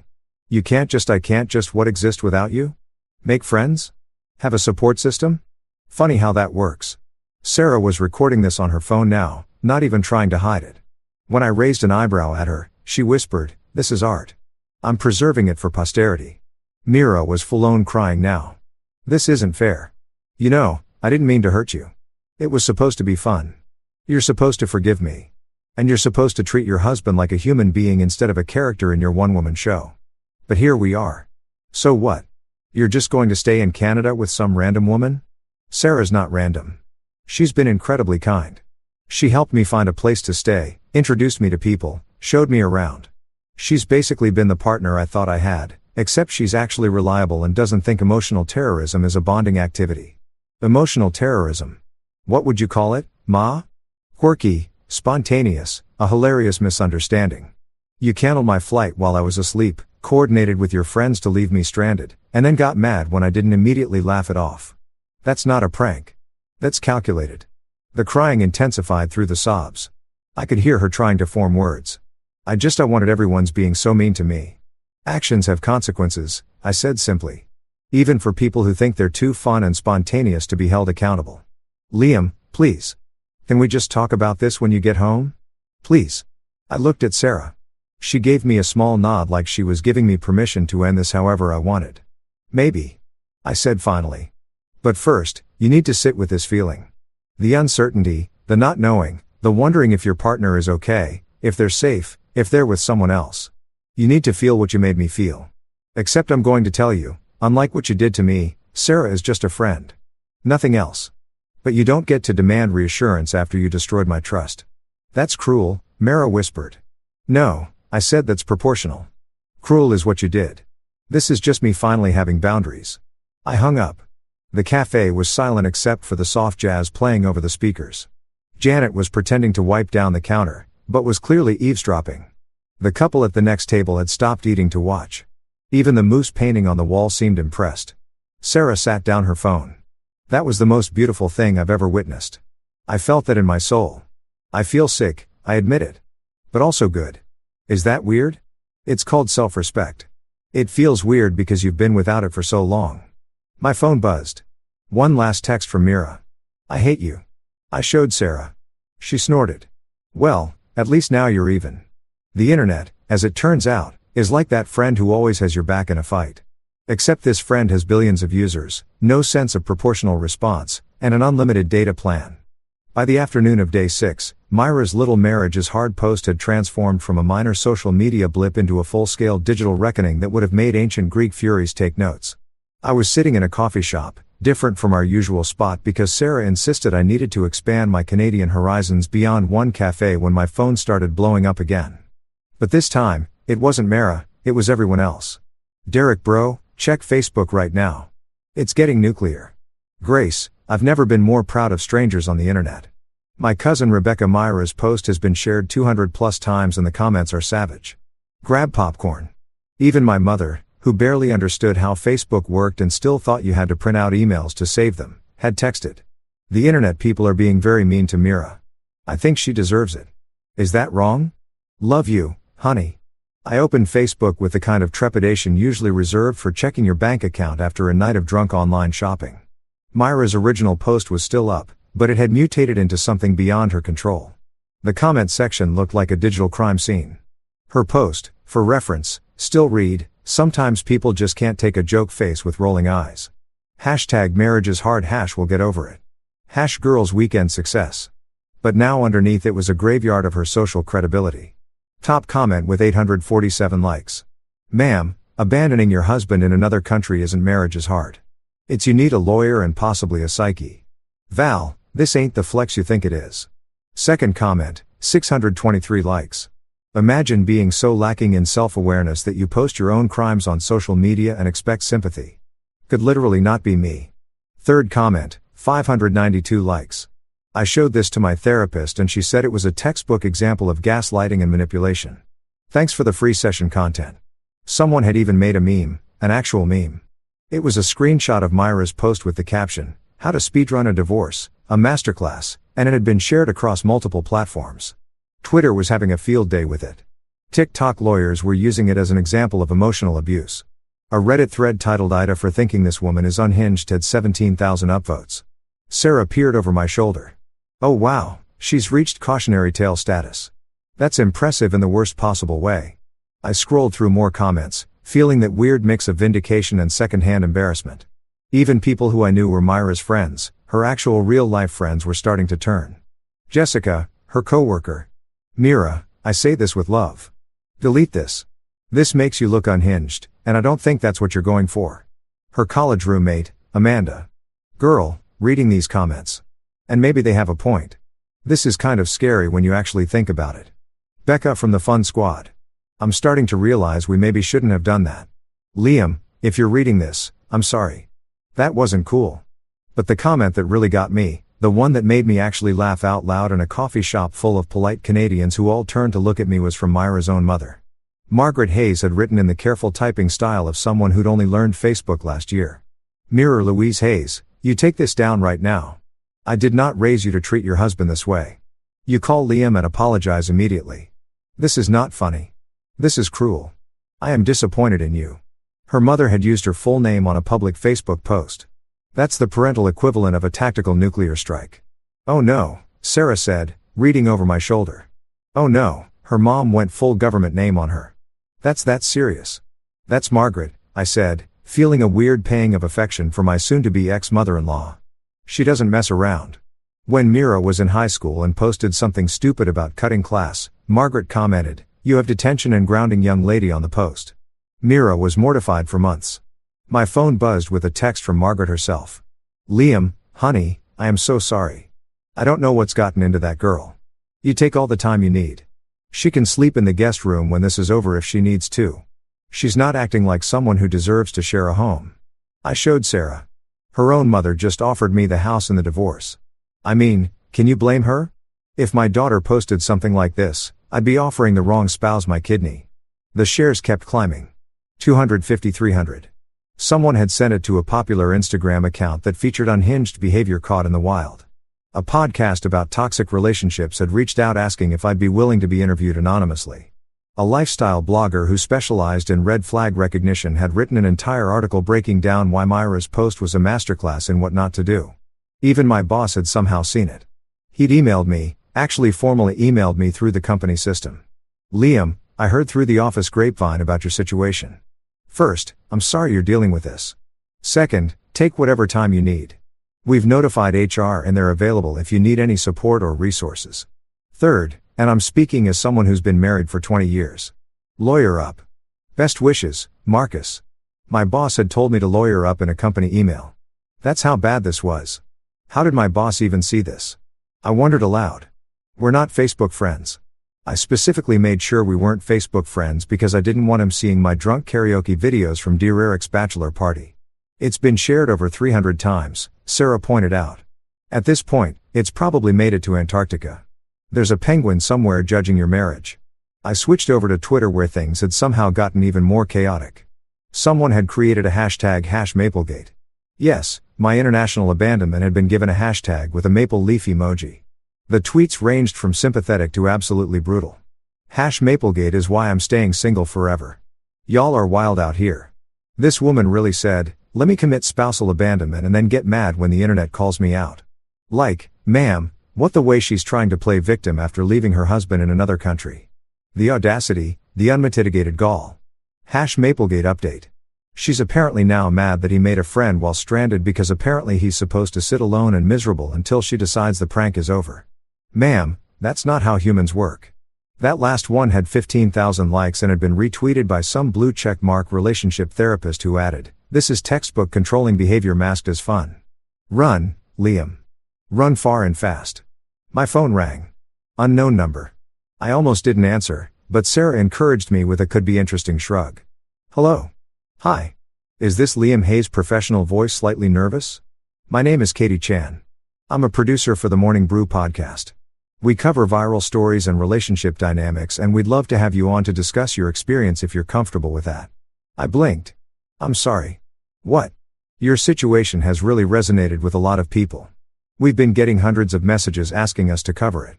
Obviously, we'd keep you anonymous if you preferred and I'm going to stop you right there, I said, trying to process that my marriage had become podcast content. I appreciate the offer, but I'm still kind of living through this. Like, it's ongoing active present tense disaster. Of course, totally understand, but if you change your mind, here's my email. And just so you know, people are really rooting for you. The response has been overwhelmingly supportive. After I hung up, I just stared at my phone. Sarah was grinning. You're famous. Canadian abandonment famous, but still. This is insane. A week ago, I was a normal guy with a normal, okay, abnormal marriage. Now, I'm podcast material. Welcome to the internet age where everyone's trauma becomes content. And sometimes that content actually holds people accountable. She raised her coffee cup to viral justice. To viral justice, I echoed weakly. I guess by evening, Myra's post had been shared over 400 times. The comments had reached the point where even people who didn't know either of us were chiming in with relationship advice, personal anecdotes about their own divorces, and increasingly creative insults about Myra's character. Someone had even created a change.org petition titled Justice for Liam. Demand Mira apologize and pay for his flight home. It had 3,000 signatures. 3,000 strangers had signed a petition about my marriage. My phone buzzed with a text from Mira.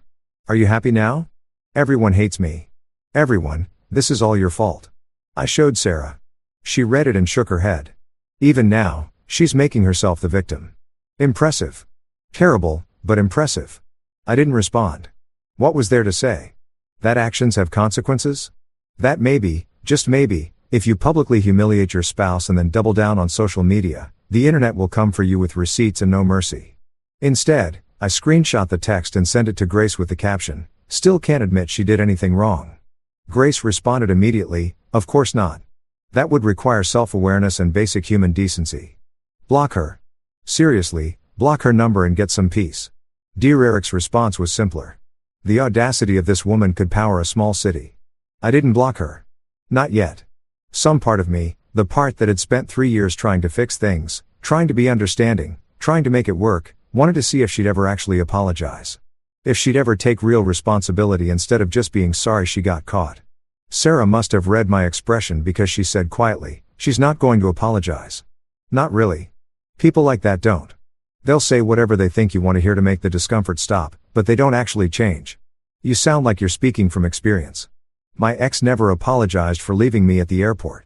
He apologized for how I felt about it and for the misunderstanding, but he never actually said I was wrong to do that because admitting wrongdoing would mean accepting that his actions had consequences and people like that don't operate that way. I looked at Myra's text again. Are you happy now? The thing was, and this felt weird to admit, I kind of was not happy that she was getting dragged online. Exactly. But happy that for once she was facing actual consequences, that I wasn't alone in thinking her behavior was unacceptable. That the entire internet had basically validated everything I'd been feeling for 3 years. Yeah, I said finally.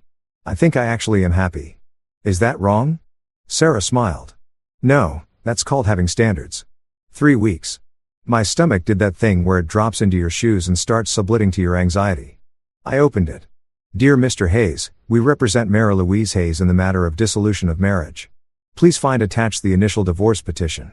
I read it twice, then a third time, then once more because apparently my brain needed multiple confirmations that yes, this was real. And yes, my wife of 3 years had just filed for divorce via a law firm that probably cost more per hour than I made in a day. Sarah walked in right as I was processing this information, 2 coffees in hand because she'd figured out my order weeks ago and had just started bringing me caffeine without asking. She took one look at my face and sat down. What happened? You look like someone just told you Santa isn't real. Mira filed for divorce. I turned my laptop so she could see the email. Her lawyer sent me the papers. Sarah read through it, her expression shifting from curious to incredulous. Wait, she's filing? After everything she did, she's the one filing. Apparently, I scrolled down to the petition itself, which was written in that special legal language designed to make simple concepts sound like ancient prophecies. It says here that this is her difficult but empowering decision, and that she's choosing herself and her mental health. Her mental health. Sarah repeated slowly the mental health that was apparently damaged by Czech's notes abandoning her husband in Canada and facing consequences for it. That's what it says. There's a whole paragraph about how the marriage had become untenable and how she needed to prioritize her well-being. I kept reading, my disbelief growing with each sentence. Oh, and apparently I've been emotionally distant and unwilling to communicate. You've been emotionally distant, Sarah said flatly. You, the guy she left stranded in another country. You're the emotionally distant one. According to this legal document, yes. Also, I'm inflexible and unable to embrace spontaneity. I laughed, but it came out bitter. She's really going with I'm too boring as her legal strategy for divorce. My phone rang immediately. Grace. I put her on speaker. Please tell me you got the same email I just got. Her voice was tight with barely controlled rage. Please tell me I'm not hallucinating that Mirror, the woman who abandoned you internationally, is now playing the victim in legal documents. You're not hallucinating. It's real. She's really doing this. She's doing PR damage control. Grace said, think about it. Her Facebook post went viral for all the wrong reasons. Everyone thinks she's terrible, so now she's rewriting the narrative. She files first, claims she's the one who is unhappy, makes you look like the problem. By the time anyone checks the facts, she's already established herself as the brave woman who left a difficult marriage. Sarah was nodding. It's actually kind of brilliant in a sociopathic way. She screwed up, got called out, and is now spinning it, so she looks like the hero of her own story. Derek called 2 minutes later. I didn't even say hello before he launched in. Natural selection but with lawyers. That's what this is. Evolution in action. That's one way to describe it. She's trying to control the narrative, man. She knows she messed up. She knows everyone knows she messed up. So now she's going to make it look like she was the unhappy one all along. Like leaving you in Canada was just the final straw in a long line of your failures as a husband. Except I didn't fail, I said, feeling anger bubble up. I spent 3 years accommodating her chaos. I apologized for things that weren't my fault. I defended her to everyone. I made excuses. I paid for her mistakes. Literally financially paid for them. And now I'm the bad guy. In her version of events, yes, Derek said. But here's the thing. No one with a working internet connection believes her version. That Facebook post is still circulating. People have screenshots. The receipts exist. She can file whatever she wants. But the truth is already out there. After I hung up with Derek, I sat there staring at the divorce petition on my screen. 3 years of marriage reduced to legal paragraphs about irreconcilable differences in separate ways. No mention of the kayak catastrophe. No mention of the $800 sushi order. No mention of being abandoned in a foreign country as a prank. Just sanitized legal language designed to make her look reasonable and me look like the problem. You know what? I said to Sarah, who was quietly working through her own coffee and watching me process, I'm not even mad. You're not? No, I'm relieved. I close the laptop. She wants a divorce. Great. Perfect. Saves me the trouble of filing myself. She wants to spin this as her empowering choice. Fine, let her have that. I know what happened. Everyone who matters knows what happened. She can tell whatever story she wants to her lawyer. Sarah smiled. That's character growth right there. Or maybe I'm just too tired to care anymore. I leaned back in my chair, feeling something shift. 3 weeks ago, getting divorce papers would have destroyed me. But now I'm just thinking about what kind of donut I want with this coffee. That's not tiredness. That's freedom. She was right. 3 weeks of being away from Mira, 3 weeks of peace, of not walking on eggshells, of not bracing myself for the next disaster had shown me what life could actually feel like. And it felt good. Shockingly good. The kind of good that makes you realize how bad things were before.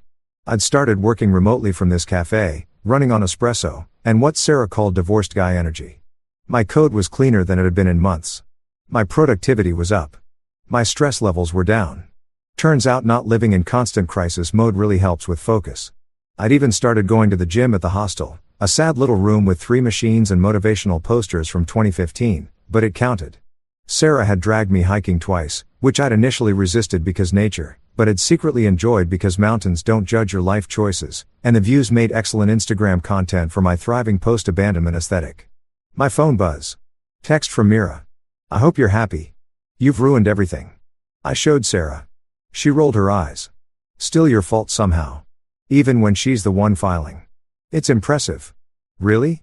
The commitment to never accepting responsibility. Are you going to respond? I thought about it. Thought about all the things I could say, all the accusations I could make, all the evidence I could present, all the ways I could explain exactly how wrong she was. Instead, I typed, I hope you find what you're looking for. I'm good here. And I meant it. Not in a bitter way, not in a I'll show her way. Just honestly, I was good. Better than good. I discovered that life without constant chaos was actually pretty great. Who knew? Sarah had started teaching me photography basics, claiming I had decent composition instincts for someone who's been emotionally dead inside. We'd fallen into an easy rhythm. Breakfast at the grind, work until lunch, afternoon walks, or coffee shop hopping, dinner at whatever random restaurant we felt like trying. Sometimes we talked about deep stuff. Sometimes we just existed in the same space without needing to fill the silence. It wasn't romantic. Not yet. Anyway, it was just comfortable. The kind of comfortable I'd thought I had with Mira, but realized now was just me being comfortable with discomfort. A week after receiving the divorce papers, I got another email. This one from my lawyer. Yes, I'd gotten a lawyer because Grace had literally threatened to disown me if I try to handle this myself. Mr. Hayes, we've reviewed the petition from Mrs. Hayes' counsel. Given the circumstances and evidence, we recommend proceeding with the divorce as uncontested. The division of assets should be straightforward. We'll handle everything. Try not to stress. Try not to stress. As if stress was the dominant emotion here and not overwhelming relief mixed with slight disbelief that this was actually happening. I called Grace. Your lawyer friend is efficient. She's the best. And she thinks Myra's lawyer is an idiot for including that emotionally distant language, by the way. Makes it sound like Myra is grasping for reasons, which she is. So, what happens now? Now you let the lawyers handle it. Sign some papers and move on with your life. The only drama left is whatever Mira creates. And that's not your problem anymore. Not my problem anymore. For words that felt like a weight lifting off my chest. That night, Sarah and I went to a donut shop she'd been hyping for days. It was one of those hipster places where the donuts had names like Maple Bacon Bourbon Bliss and cost $7 each, but were worth every penny. I got the maple bacon one because when in Canada, embrace the maple. Sarah got something with lavender and lemon that she claimed was life-changing. We sat outside despite the cold, wrapped in the blankets the shop provided, eating overpriced donuts and watching people walk by. Can I ask you something? Sarah said between bites. Sure. Do you miss her, Mara? I mean, not the chaos, but her. I thought about it. Really thought about it. I miss who I thought she was. I miss the idea of her. The version that existed in my head where she was just quirky and fun and spontaneous instead of chaotic and inconsiderate. But the real her, the one who left me here and then filed for divorce while claiming I was the problem. I shook my head.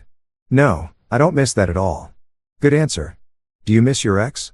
The airport abandoned her. She laughed. Sometimes I miss having someone to split rant with, but him specifically. God, no. Best thing that ever happened to me was him leaving. Forced me to figure out I was better off alone than with someone who treated me like an inconvenience. To being better off, I said, raising my donut. She tapped hers against mine. To being better off, my phone buzzed one more time. Another text from Mira. I can't believe you're okay with this. I looked at it. Looked at my half-eaten maple bacon donut. Looked at Sarah, who was photographing her lavender lemon situation for Instagram. Looked at the mountains in the distance, painted pink by the sunset. Yeah, I was okay with this. More than okay. I was free. Months later, I sat with Sarah under fairy lights outside a small lakeside diner. The divorce was finalized. Mira had moved on to her next victim, some guy she met at a manifestation workshop who probably thought her chaos was charming. For now, Sarah asked, do you miss her? I shook my head. I miss who I thought she was. Turns out she canceled that flight, too. My phone buzzed. Myra's final text. I hope you're happy. I replied, happier than ever. Then blocked her number. Somewhere between snow, sarcasm, and second chances, I'd found freedom. Maybe something more with Sarah, who looked at me like I was actually worth showing up for. You know, Sarah, she thought abandoning me in Canada would be hilarious. Sarah smirked. Was it? Yeah, I said, reaching for her hand. Just not in the way she expected. Canada hadn't just given me distance from my marriage. It had given me perspective, peace, and proof that life without constant chaos was actually pretty damn good. Mara had meant to strand me. Instead, she'd freed me. Best prank ever. And that concludes this story. That was a pretty wild one if you ask me. Let me know what you think about it in the comments. Now, let's get right into the next story. It's titled, At my wife's law school graduation dinner I paid for. She thought it would be funny to introduce me like this. Meet my husband. No degree, no plan, just living off my income. Everyone laughed. I didn't. I smiled, raised my glass, and said, enjoy it. This is the last joke you'll ever make at my expense. Then I walked away, quietly, reclaiming my peace. My name's Miles Carter, and I need you to understand something right off the bat. I'm not the kind of guy who loses his cool in public. I don't throw drinks in people's faces. I don't flip tables like I'm auditioning for a reality show.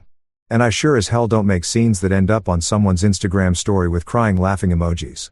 But on the night my wife decided to roast me like a Thanksgiving turkey in front of her entire law school graduating class, their pompous professors, and her parents who'd never liked me anyway, I discovered something profound about the human condition, specifically my condition. Turns out, champagne burns like battery acid when you're swallowing it alongside a heaping serving of public betrayal. And dignity, real, bone-deep dignity, pairs surprisingly well with stone-cold silence. Let me paint you a picture of how spectacularly this evening went down.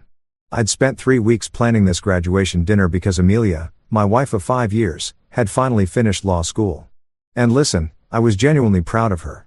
She'd worked her ass off, pulled all-nighters that would make a truck driver weep, and memorized more Latin phrases than a Catholic priest on speed. So yeah, I wanted to celebrate her. I booked the Green Marlin, this ridiculously overpriced seafood place downtown where the bread rolls come with their own origin stories and the waiters look at you like they're doing you a personal favor by bringing you water. I'm talking about the kind of restaurant where you need to take out a small loan just to afford the valet parking. But whatever. This was Amelia's night and I was determined to make it perfect. I handled everything, and I mean everything. Sent out the invitations, coordinated with her neurotic mother about the seating arrangements, confirmed the private dining room 3 separate times because apparently that's what you do when you're married to someone whose family treats every event like it's a state dinner. I even, and this is where I should have known I was in too deep, ironed her parents matching navy blazers because they wanted to look important for the photos. Her dad, Harold, had shown up at our apartment the day before with these wrinkled jackets that looked like they'd been stored in a gym bag since 1987. And he'd looked at me with those watery blue eyes and said, son, you think you could work your magic on these? And like the absolute chump I was, I said, sure. Spent 45 minutes steaming out creases while watching YouTube videos on proper lapel technique because God forbid the in-laws show up looking anything less than camera ready to celebrate a daughter who barely acknowledged my existence. The dinner started off fine if you consider fine to mean awkwardly navigating conversations with people who'd never bothered to learn what I actually did for a living. Amelia's law school friends were there. This collection of sharp-dressed sharks in designer suits who all had the same aggressive handshake and the same practice laugh that sounded like money. They'd clink their glasses, toast to justice and democracy and other abstract concepts they'd probably stop caring about the second they landed their first corporate gig, and I'd smile and nod like a dashboard bobblehead. Her professors showed up, too. These intellectual types who'd spent the appetizer course explaining legal theories to each other in increasingly pretentious voices, as if the rest of us couldn't possibly understand the complex nuances of constitutional law. Spoiler alert, we didn't care. I sat there in my off-the-rack suit, the one I'd bought on sale at Macy's because I'm not made of money, despite what some people apparently thought, and I watched my wife absolutely glow. She was wearing this emerald green dress that probably cost more than my truck payment.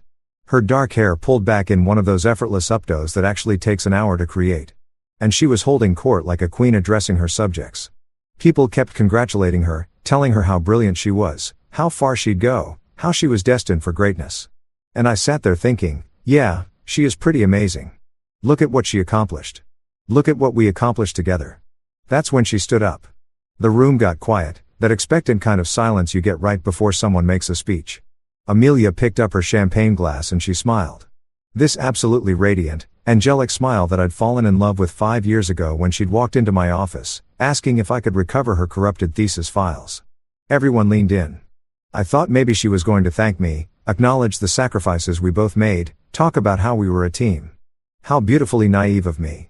I want to take a moment, she said, her voice carrying that confident courtroom projection they'd taught her to acknowledge my husband, Miles. She gestured toward me with her glass, and I felt this weird flutter of hope mixed with dread. Everyone, this is the man who's been by my side through all of this. The man who supported me emotionally through every late night, every breakdown, every crisis. She paused for effect, and I swear to God, I saw the punchline coming a full second before she delivered it. Emotionally, but not intellectually, because let's be honest. And here she laughed. This light, tinkling laugh that made everyone else laugh, too. No degree, no plan, just living off my income and fixing things around the house. But hey, every successful woman needs a good handyman, right? The table absolutely erupted. I'm talking volcanic levels of laughter. Her best friend from law school, this woman named Stephanie, who'd never said more than 3 words to me in 5 years, literally spit her wine back into her glass. One of the professors, this distinguished-looking guy with a silver beard, actually started clapping like he'd just witnessed the world's greatest comedy routine.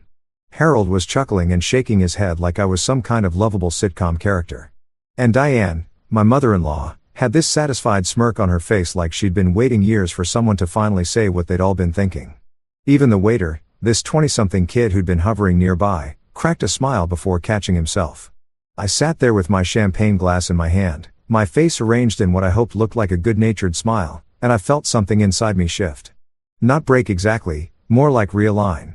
Suddenly, with perfect clarity, I understood that I'd been financing my own humiliation for 5 solid years. Every tuition payment, every sacrificed weekend, every time I'd worked double shifts so she could focus on studying, it had all been building toward this moment where I got to be the punchline at my own expense. When the laughter finally died down to scattered chuckles, I stood up. Every eye in that room turned to me, probably expecting me to laugh it off, play along, be the good sport. Instead, I raised my glass, looked my wife dead in the eye, and said in a voice that was perfectly calm, perfectly level, "Enjoy it, Amelia. That's the last joke you'll ever make at my expense." Then I set down my glass, adjusted my jacket, and walked out of that private dining room with my head held high. No yelling, no dramatic speeches, no throwing things or making threats. Just one quiet man who'd finally realized that loyalty without respect is just a fancy word for doormat. I walked past the shocked faces, past the suddenly silent table, past the concerned-looking hostess, and straight out into the parking lot where the night air hit me like a revelation. I stood there next to my truck, pulled out my phone, and typed 4 rules into my notes app. My fingers shaking slightly from adrenaline or rage. Or maybe just the pure relief of finally standing up for myself. Don't text her back. Document everything. Protect my peace and my paycheck. Never again confuse loyalty with stupidity. I read them over twice, committed them to memory, and felt the night breeze on my face. It smelled like freedom mixed with fury. Like possibilities and endings all rolled into one. And for the first time in 5 years, I felt like the protagonist of my own damn story. Let me take you back to the beginning because every disaster movie needs an origin story. And mine starts in the least romantic place imaginable, the campus IT help desk where I was moonlighting to pick up extra cash. It was a Tuesday afternoon in September, one of those early fall days where the air conditioning is fighting a losing battle against the lingering summer heat. And I was 3 hours into a shift that consisted mainly of explaining to freshmen that turning their computer off and on again actually does solve most problems. That's when Amelia Richardson walked into my life carrying a laptop that was apparently holding her entire academic future hostage.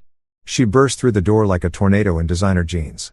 Her dark hair falling out of a messy bun. Mascara slightly smudged under her eyes in that way that suggested she'd either been crying or rubbing her face in frustration for the past hour. Probably both. "Please tell me you can help me," she said. And I swear to God, it wasn't her looks that got me, though. Yeah, she was gorgeous in that effortless way some women just are. It was the genuine panic in her voice. "My thesis file corrupted and I have a presentation in 3 hours, and if I don't recover this document, I'm going to have a complete mental breakdown right here in your office and probably get expelled for disturbing the peace." I should mention that I wasn't even supposed to be working it. My actual job, my real career, was running a small construction management company that had started right out of high school when everyone else was applying to colleges and drowning in student loan applications. While my former classmates were debating philosophy and getting drunk at frat parties, I was learning how to read blueprints, manage subcontractors, and turn a profit on residential renovation projects. It was blue-collar work, sure, but it was honest work that paid actual money, and taught me skills that didn't come from a textbook. The IT gig was just something I did on the side because the university paid well, and the work was mindless enough that I could do it half asleep. But back to Amelia and her corrupted thesis. I took her laptop, ran some recovery software, and managed to retrieve about 90% of her document while she paced around my tiny office like a caged animal, alternating between thanking me profusely and catastrophizing about her academic career. "You're literally saving my life right now," she kept saying, which I found both charming and slightly concerning from a mental health perspective. When I finally handed the laptop back with her thesis intact, she looked at me like I just pulled her puppy out of a burning building. "I owe you," she said. "Coffee dinner. My firstborn child." I laughed and told her coffee was fine, mostly because I figured that would be the end of it. Girl gets her thesis back, buys the IT guy a thank you latte. Everyone goes on with their lives. Except Amelia didn't let it end there. She showed up the next week with an actual homemade coffee cake, which she claimed was a family recipe, but later admitted she'd found on Pinterest and stress-baked at 2 o'clock in the morning. The week after that, she started just dropping by to chat between classes, asking me about my construction projects with what seemed like genuine interest.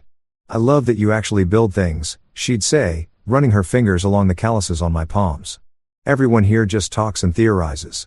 You make real things that people can touch and use. That's so refreshing." Looking back now, I can see all the red flags I missed. But at the time, man, I was 24 years old, running my own business, and this brilliant, beautiful law student was choosing to spend her free time in my cramped office that smelled like old coffee and printer ink. She'd tell me about her cases and her classes, about her dreams of becoming a civil rights attorney and changing the world one lawsuit at a time. And I'd listen like she was describing the plot of the greatest movie ever made. She made me feel like I was part of something bigger than myself, like my support mattered, like we were building something together, even if I was the one doing it with actual tools and materials. We dated for 8 months before I proposed, which everyone said was too fast. But I'd never been the kind of guy who waffled on big decisions. When you know, or at least that's what I told myself. I proposed at a construction site. Actually, this gorgeous Victorian house I was restoring in the historic district.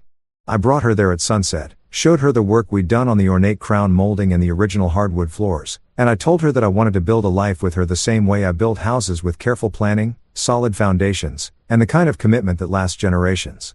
She cried and said yes. And I remember thinking I was the luckiest guy in the world. When we got married, she was starting her second year of law school, and I was riding high on a series of successful commercial projects that had my company's bank account looking healthier than it ever had. We had this unspoken understanding that I'd be the financial anchor while she focused on school. She had dreams of changing the world through legal reform and advocacy, and I had dreams of building it, literally constructing the homes and buildings where people would live those changed lives. For a while, it genuinely felt like a partnership. We'd stay up late talking about our future. She'd open her own practice fighting for the underdog, and I'd expand my company to include sustainable construction techniques. We'd be this power couple, each successful in our own right, proving that you didn't need 2 lawyers or 2 doctors to make it work. But somewhere along the way, and I can't pinpoint exactly when it happened, the narrative shifted slowly, subtly, like water eroding stone. I went from being Miles Carter, successful business owner and equal partner, to just Amelia's husband. It started with little things. At law school events, people would introduce themselves to her with enthusiasm and barely glance my way. "And you are?" They'd ask if my presence required explanation. "That's my husband, Miles," Amelia would say, and they'd nod politely before immediately redirecting the conversation back to her. Nobody ever asked what I did for work. Nobody cared that I was running projects that employed 15 people and generated 6 figures annually. I wasn't wearing a suit and quoting Supreme Court cases, so I might as well have been invisible. Her friends were the worst. This crew of ambitious law students who all seemed to shop at the same expensive stores and share the same worldview that equated education level with human value. They'd come over to our apartment, the apartment I was paying for, mind you, and they'd sprawl across our furniture, drinking the wine I'd bought, complaining about their caseloads and their professors while completely ignoring my existence unless they needed something. Miles, can you grab more ice? Miles, do you have a phone charger? Miles, would you mind turning down the game? We're trying to discuss important things. I became the guy who fetched things and stayed quiet. The human equivalent of background furniture with a wallet attached. The real kicker was how Amelia started introducing me at events. In the beginning, she'd brag about my business, tell people about the historic homes I was restoring, make me sound like some kind of artisan craftsman. But as law school progressed and her friend group became more established, those introductions got vaguer. "This is Miles, my husband," she'd say with no follow-up, no context, as if that was all anyone needed to know about me. When people did ask what I did, she'd answer before I could. "He runs a small construction company," with the emphasis on small, that made it sound like I was hammering together birdhouses in our garage rather than managing million-dollar renovation projects. I worked my ass off during those years. I'm talking 12-hour days on job sites, coming home covered in sawdust and drywall dust, grabbing a quick shower before making dinner because Amelia had a study group or a late class. I paid her tuition bills without complaint, watched our joint savings account drain to cover her books and bar exam prep courses, survived on gas station coffee and vending machine snacks because I was too busy to eat proper meals.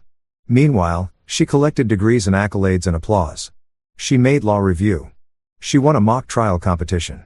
She got an internship at a prestigious firm that paid basically nothing but looked great on a resume. And every achievement was celebrated by everyone, her parents, her friends, her professors. While my contributions went unmentioned and unnoticed, her mother Diane made it especially clear what she thought of our arrangement. She'd visit our apartment, scan the space with those judgmental eyes, and make little comments. "Still doing the construction thing, Miles?" She'd ask like it was a hobby I'd eventually grow out of. "I'm sure once Amelia is established in her career, you'll have more opportunities to explore other options." Translation: once my daughter doesn't need your money anymore, maybe you can go back to school and become someone worth acknowledging at dinner parties. Harold, her dad, wasn't much better. He'd clap me on the shoulder and call me son in this patronizing way that made it clear he saw me as a temporary fixture in his daughter's life, a supporting character who'd be written out eventually. But through it all, I genuinely believed we were partners. I thought I was investing in our future, building something solid that would pay off when things got easier. I told myself that relationships require sacrifice, that marriages mean supporting each other's dreams even when it's hard, that love isn't always equal in every moment, but balances out over time. I convinced myself that Amelia appreciated what I was doing, that she saw my value even if nobody else did, that eventually the world would recognize that partnership comes in different forms and that blue-collar success is still success. What I didn't realize, what I was too stubborn or too loyal or too damn stupid to see, was that the world had already convinced her otherwise. Somewhere between her first semester and her graduation, between the praise from professors and the validation from her peers, Amelia had started believing that love with a degree outranks love without one. That intellect measured by diplomas matters more than dedication measured by actions. That supporting her emotionally was nice, but not supporting her intellectually made me fundamentally less than. And by the time I figured it out, I'd already spent 5 years playing a supporting role in my own life, funding a show where I wasn't even credited in the program. The Green Marlin was the kind of restaurant where you could practically hear your bank account sobbing the moment you walked through the door. I'm talking marble floors so polished you could see your soul reflecting back at you. Chandeliers that probably cost more than my truck, and wait staff who moved with the kind of silent efficiency that made you feel like you were dining in a 5-star hotel rather than a seafood joint that happened to serve oysters at $20 a pop. The hostess who greeted me when I arrived to check on the private dining room looked like she'd stepped out of a fashion magazine. All sleek black dress and perfectly contoured cheekbones, and she smiled at me with the kind of professional warmth that didn't quite reach her eyes. "Mr. Carter, your party room is ready. We've arranged everything exactly as you specified." I'd spent $2,000 on this dinner. $2,000 that could have gone toward new equipment for my crew or a weekend getaway or literally anything other than feeding a room full of people who were about to watch my wife publicly eviscerate me. But hindsight's 20/20 and past Miles was still operating under the delusion that grand romantic gestures mattered in a marriage where only one person was keeping score. I'd ordered the premium package, the Filt Minen and lobster tail combo, the fancy wine pairings that came with descriptions longer than most people's wedding vows, and a chocolate lava cake dessert that the menu promised would transport your palate to culinary heaven. The private room itself was gorgeous. All dark wood paneling and soft lighting with floor-to-ceiling windows overlooking the harbor where sailboats bobbed like fancy toys for rich people. Amelia's parents arrived first, naturally, because Diane Richardson treated punctuality like it was a competitive sport. She was determined to win. They swept into the restaurant 15 minutes early. Harold in his freshly ironed navy blazer looking like a retired yacht club commodore, and Diane dripping in pearls that could have funded a small nation's GDP. Miles' Diane air kissed near my cheeks without actually making contact because God forbid she smudged her lipstick. What a lovely venue, though I must say we were surprised you didn't choose the harbor view. That's where we celebrated Harold's retirement, and the service was absolutely impeccable. Translation: this place is nice, but we know somewhere better, and we're going to make sure you know that we know. Harold shook my hand with the grip of a man who'd spent his career in corporate law crushing smaller fish. And he surveyed the room with the critical eye of someone mentally calculating whether I'd spent enough money to properly honor his daughter's achievement. "Good job with the setup, son," he said, which was probably the closest thing to a compliment I'd ever gotten from him. "Amelia is going to be thrilled. She deserves a night like this after all her hard work."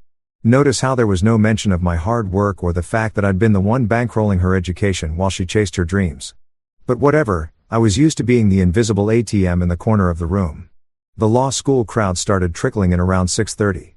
And let me tell you, watching them arrive was like witnessing a parade of people who'd all received the same memo about how to dress like you're about to foreclose on someone's house. The men wore suits that probably cost more than my monthly mortgage. And the women had this uniform look of expensive haircuts, statement jewelry, and heels that could double as murder weapons. They greeted each other with enthusiastic hugs and inside jokes about professors and cases, forming these little clusters of conversation that might as well have had no blue-collar workers allowed signs hanging over them. There was Stephanie Chun, Amelia's best friend and study partner, who'd never liked me from day one. She was this razor-sharp woman from New York who talked fast, thought faster, and had opinions about everything from international trade law to the proper way to fold a napkin. She breezed past me with a tight smile and a "Hey Miles" before immediately finding Amelia and launching into some animated story that had them both laughing. Then came Marcus Webb. This guy who'd competed with Amelia for top grades their entire first year before they'd apparently called a truce and become friends. He was tall, black, impeccably dressed, and had the kind of confident handshake that made you feel like you were being evaluated and found wanting all in the span of 2 seconds. "You must be proud, man," he said to me. And I nodded because what else was I supposed to say? That I was proud but also exhausted and starting to resent being treated like the help at my own wife's celebration. The professors showed up fashionably late, as professors do, floating in with that particular brand of academic arrogance that comes from spending decades telling 20-year-olds that they're brilliant. There was Professor Whitmore, this distinguished-looking guy with a silver beard who taught constitutional law and apparently thought he was the second coming of Hood Marshall based on how everyone fawned over him. He held court near the bar, already 3 drinks deep and pontificating about some recent Supreme Court decision to a circle of admirers who hung on his every word. And Professor Chun, no relation to Stephanie, this tiny woman with steel gray hair who taught contracts and had a reputation for being tougher than a $2 steak. She scared the hell out of most students. But Amelia had somehow won her over. And now she was standing near the windows, wine glass in hand, nodding approvingly at the venue like I'd passed some kind of test I didn't know I was taking. I floated through the cocktail hour making small talk and playing the gracious host, refilling drinks, and making sure everyone knew where the bathrooms were. Basically acting like a really well-dressed butler at an event I was paying for. Nobody asked me about my work. Nobody inquired about my life. A few people mentioned that the venue was nice, and one guy, I think his name was Josh or Jake or something equally forgettable, actually said, "Must be nice having a wife who's going to be making bank soon, huh?" And he winked like we were sharing some kind of bro moment about gold digging. Except the joke was on him because I was the one who'd been funding this entire operation from day one. When we finally sat down for dinner, I found myself positioned at the head of the table next to Amelia, who looked absolutely radiant in her emerald dress. She kept squeezing my hand under the table, leaning over to whisper things like, "Thank you for doing this, and this is perfect." And I genuinely believed she meant it. The first course came out, some kind of fancy salad with edible flowers that tasted like grass, but looked Instagram-worthy, and everyone oohed and awed appropriately. The conversation flowed around me like water around a rock. All talk of internships and job offers and bar exam strategies. And I sat there smiling and nodding like one of those dashboard bobbleheads, contributing nothing because I had nothing to contribute to their world. The main course arrived and I have to admit that filet mignon was cooked to absolute perfection. Tender, juicy, practically melting on the fork. For about 15 minutes, I actually relaxed and thought maybe this evening would be okay. Maybe I was being paranoid. Maybe Amelia did appreciate everything I'd done and this was her night to shine and I could handle being in the background because that's what partners do. We take turns. We support each other. We don't keep score. Then Professor Whitmore stood up and tapped his wine glass with a fork, calling for everyone's attention. "I'd like to propose a toast," he announced in that booming professor voice that probably carried to the cheap seats without a microphone. "To our graduates who've worked tirelessly for 3 years to master one of the most challenging disciplines in academia, you've earned your place in this profession, and we couldn't be prouder." Everyone raised their glasses, clinkied them together, took sips while murmuring agreement. Standard graduation toast stuff. Nothing offensive, nothing weird. But then Amelia stood up and I should have known. I should have felt it coming the way animals supposedly sense earthquakes before they hit. She picked up her champagne flute and that beautiful smile spread across her face and the room went quiet with anticipation because everyone loved Amelia. Everyone wanted to hear what brilliant accomplished future attorney Amelia Richardson had to say. "Thank you all so much for being here." She started, her voice carrying that perfect blend of gratitude and confidence they must teach in some secret law school class. "This journey has been incredible and I couldn't have done it without an amazing support system." She gestured around the table acknowledging her parents, her friends, her professors. Then her eyes landed on me and she smiled wider. "But I especially want to acknowledge my husband Miles. Here it comes," I thought. "Here's where she thanks me for the tuition payments and the late night coffee runs and the 5 years of putting her dreams ahead of my own. Everyone, this is the man who's been by my side through all of this," she continued. And people turned to look at me with polite smiles. The man who supported me emotionally through every late night, every breakdown, every existential crisis about whether I'd chosen the right career path. She paused and I saw something flicker in her expression. Something that should have been a warning but came too fast for me to process. He supported me emotionally but not intellectually because let's be honest, and here she laughed this crystalline laugh that invited everyone else to join in. No degree, no plan, just living off my income and fixing things around the house. But hey, every successful woman needs a good handyman, right? The laughter hit me like a physical force. It erupted from every corner of that table, loud and sharp, and utterly delighted. Stephanie literally spit her wine back into her glass, her eyes going wide with shocked amusement. Marcus was chuckling and shaking his head. Professor Whitmore, that distinguished bastard, started actually clapping like this was the punchline to end all punchlines. Harold was grinning and nodding like his daughter had just delivered a closing argument that would go down in legal history. Diane had this satisfied little smirk on her face. The kind that said she'd been thinking this exact thing for 5 years and was thrilled someone finally had the guts to say it out loud. Even the waiter, this kid who couldn't have been more than 22 and was standing by the door with a water pitcher, cracked a smile before catching himself and rearranging his face into professional neutrality. The whole room was laughing at me at my expense at the joke of my existence in Amelia's orbit. And my wife, the woman I'd loved and supported and sacrificed for, stood there beaming like she'd just won her first case. I sat there with my champagne glass halfway to my lips, my face frozen in what I desperately hoped looked like a good-natured smile rather than the mask of absolute devastation. It felt like my brain was doing this weird thing where it simultaneously understood exactly what had just happened while also refusing to fully process it. Like trying to compute an equation that doesn't quite make mathematical sense. This was the woman I'd married. This was the person I'd built my life around, and she just reduced me to a punchline, a supporting character, a handyman who existed to serve her narrative. When the laughter finally started to die down, I made my decision. I drove to Leo's apartment in complete silence, which is weird for me because I'm usually the guy who needs music or podcasts or some kind of audio distraction to keep my brain from spiraling into dark places. But that night, I couldn't handle noise. I needed the quiet to process what had just happened, to let the full weight of my humiliation settle into my bones like radioactive material that would probably give me emotional cancer in about 10 years. The streets of downtown were relatively empty for a Saturday night. Just the occasional cluster of college kids stumbling between bars and a few homeless guys camped out near the transit station. My truck's engine rumbled at stoplights and I watched the red glow reflecting off my hood. Thinking about how appropriate it was that everything looked angry and inflamed because that's exactly how I felt inside. Leo Martinez had been my best friend since high school, back when we were both young and stupid, and thought we could conquer the world with nothing but ambition and terrible haircuts. While I'd gone into construction, Leo had followed his passion for cooking and now ran a food truck called Taco Fury that served Korean-Mexican fusion and had a cult following among the downtown lunch crowd. He was the kind of guy who thought emotional support meant ordering extra food and not asking too many questions, which honestly made him the perfect person to crash with when your life was imploding. He lived in this converted warehouse loft in the Arts District, the kind of place with exposed brick walls and pipes running across the ceiling that somehow looked cool instead of unfinished. His rent was probably highway robbery, but the space had character and a full kitchen, which for Leo was all that mattered. I texted him from the parking lot. "You home? Need a place to crash?" Long story. 3 dots appeared immediately. Then doors open.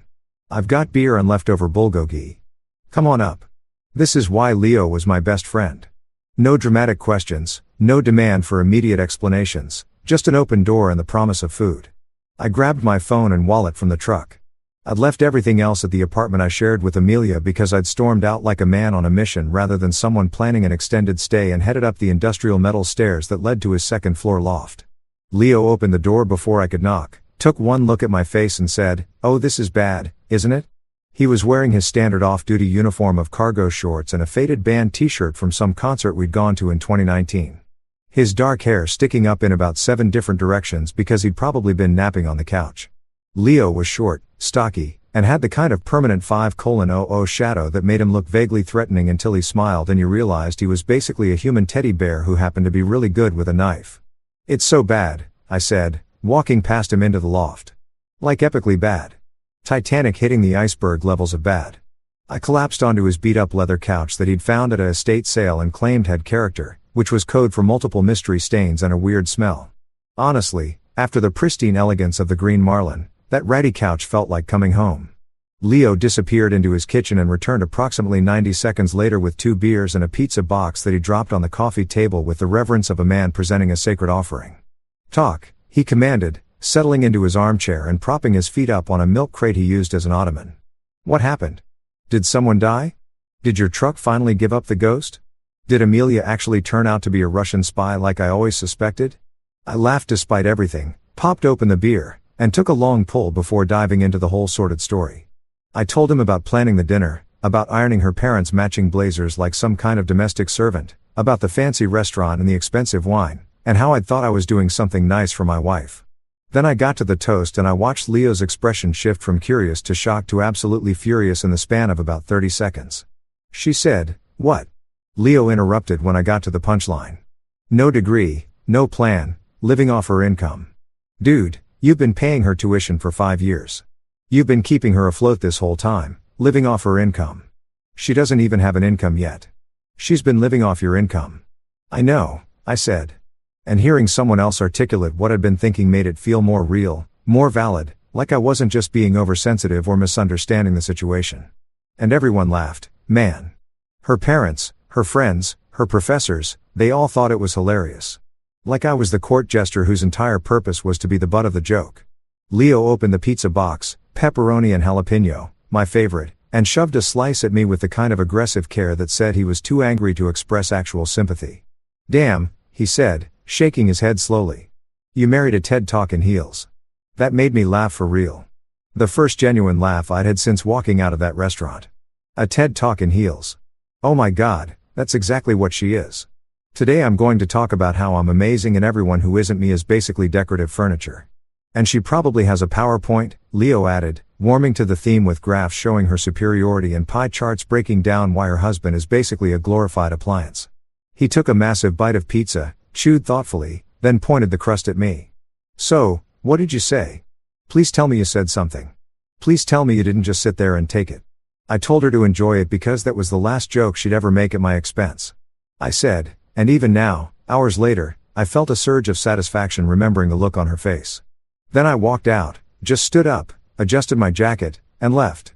Didn't yell, didn't make a scene, just left. Leo whistled low and long, stone cold. "I'm proud of you, man. Most guys would have either exploded or just sat there and taken it. You did the dignified middle finger. That's impressive." He grabbed another slice of pizza and settled back in his chair. "So, what now? You going back tonight? Tomorrow? Are we in divorce territory or just really bad fight territory?" "I don't know yet," I admitted, pulling out my phone. But I'm going to do what I should have done a long time ago. I'm going to document everything. I opened a new note and started typing while Leo watched with interest. Every tuition payment, every loan I co-signed, every time I worked double shifts so she could study, every dinner I cooked, every errand I ran, every sacrifice I made that she apparently thinks counts for nothing. The list started coming together quickly, probably because I'd been mentally keeping track of it for years without realizing it. Fall 2020, $8,500 for first semester tuition. Spring 2021, $8,500 for second semester, plus $2,200 for books and course materials. Summer 2021 covered all living expenses, $13 for $100 in rent, utilities, groceries, while she did an unpaid internship. The numbers kept adding up. A running tab of financial sacrifice that I'd never expected to collect on, but that suddenly felt really important to acknowledge existed. Holy shit, Leo said, leaning forward to look at my screen. That's a lot of money, dude. Like, new truck money, down payment on a house money, early retirement money. He grabbed his own phone and started tapping.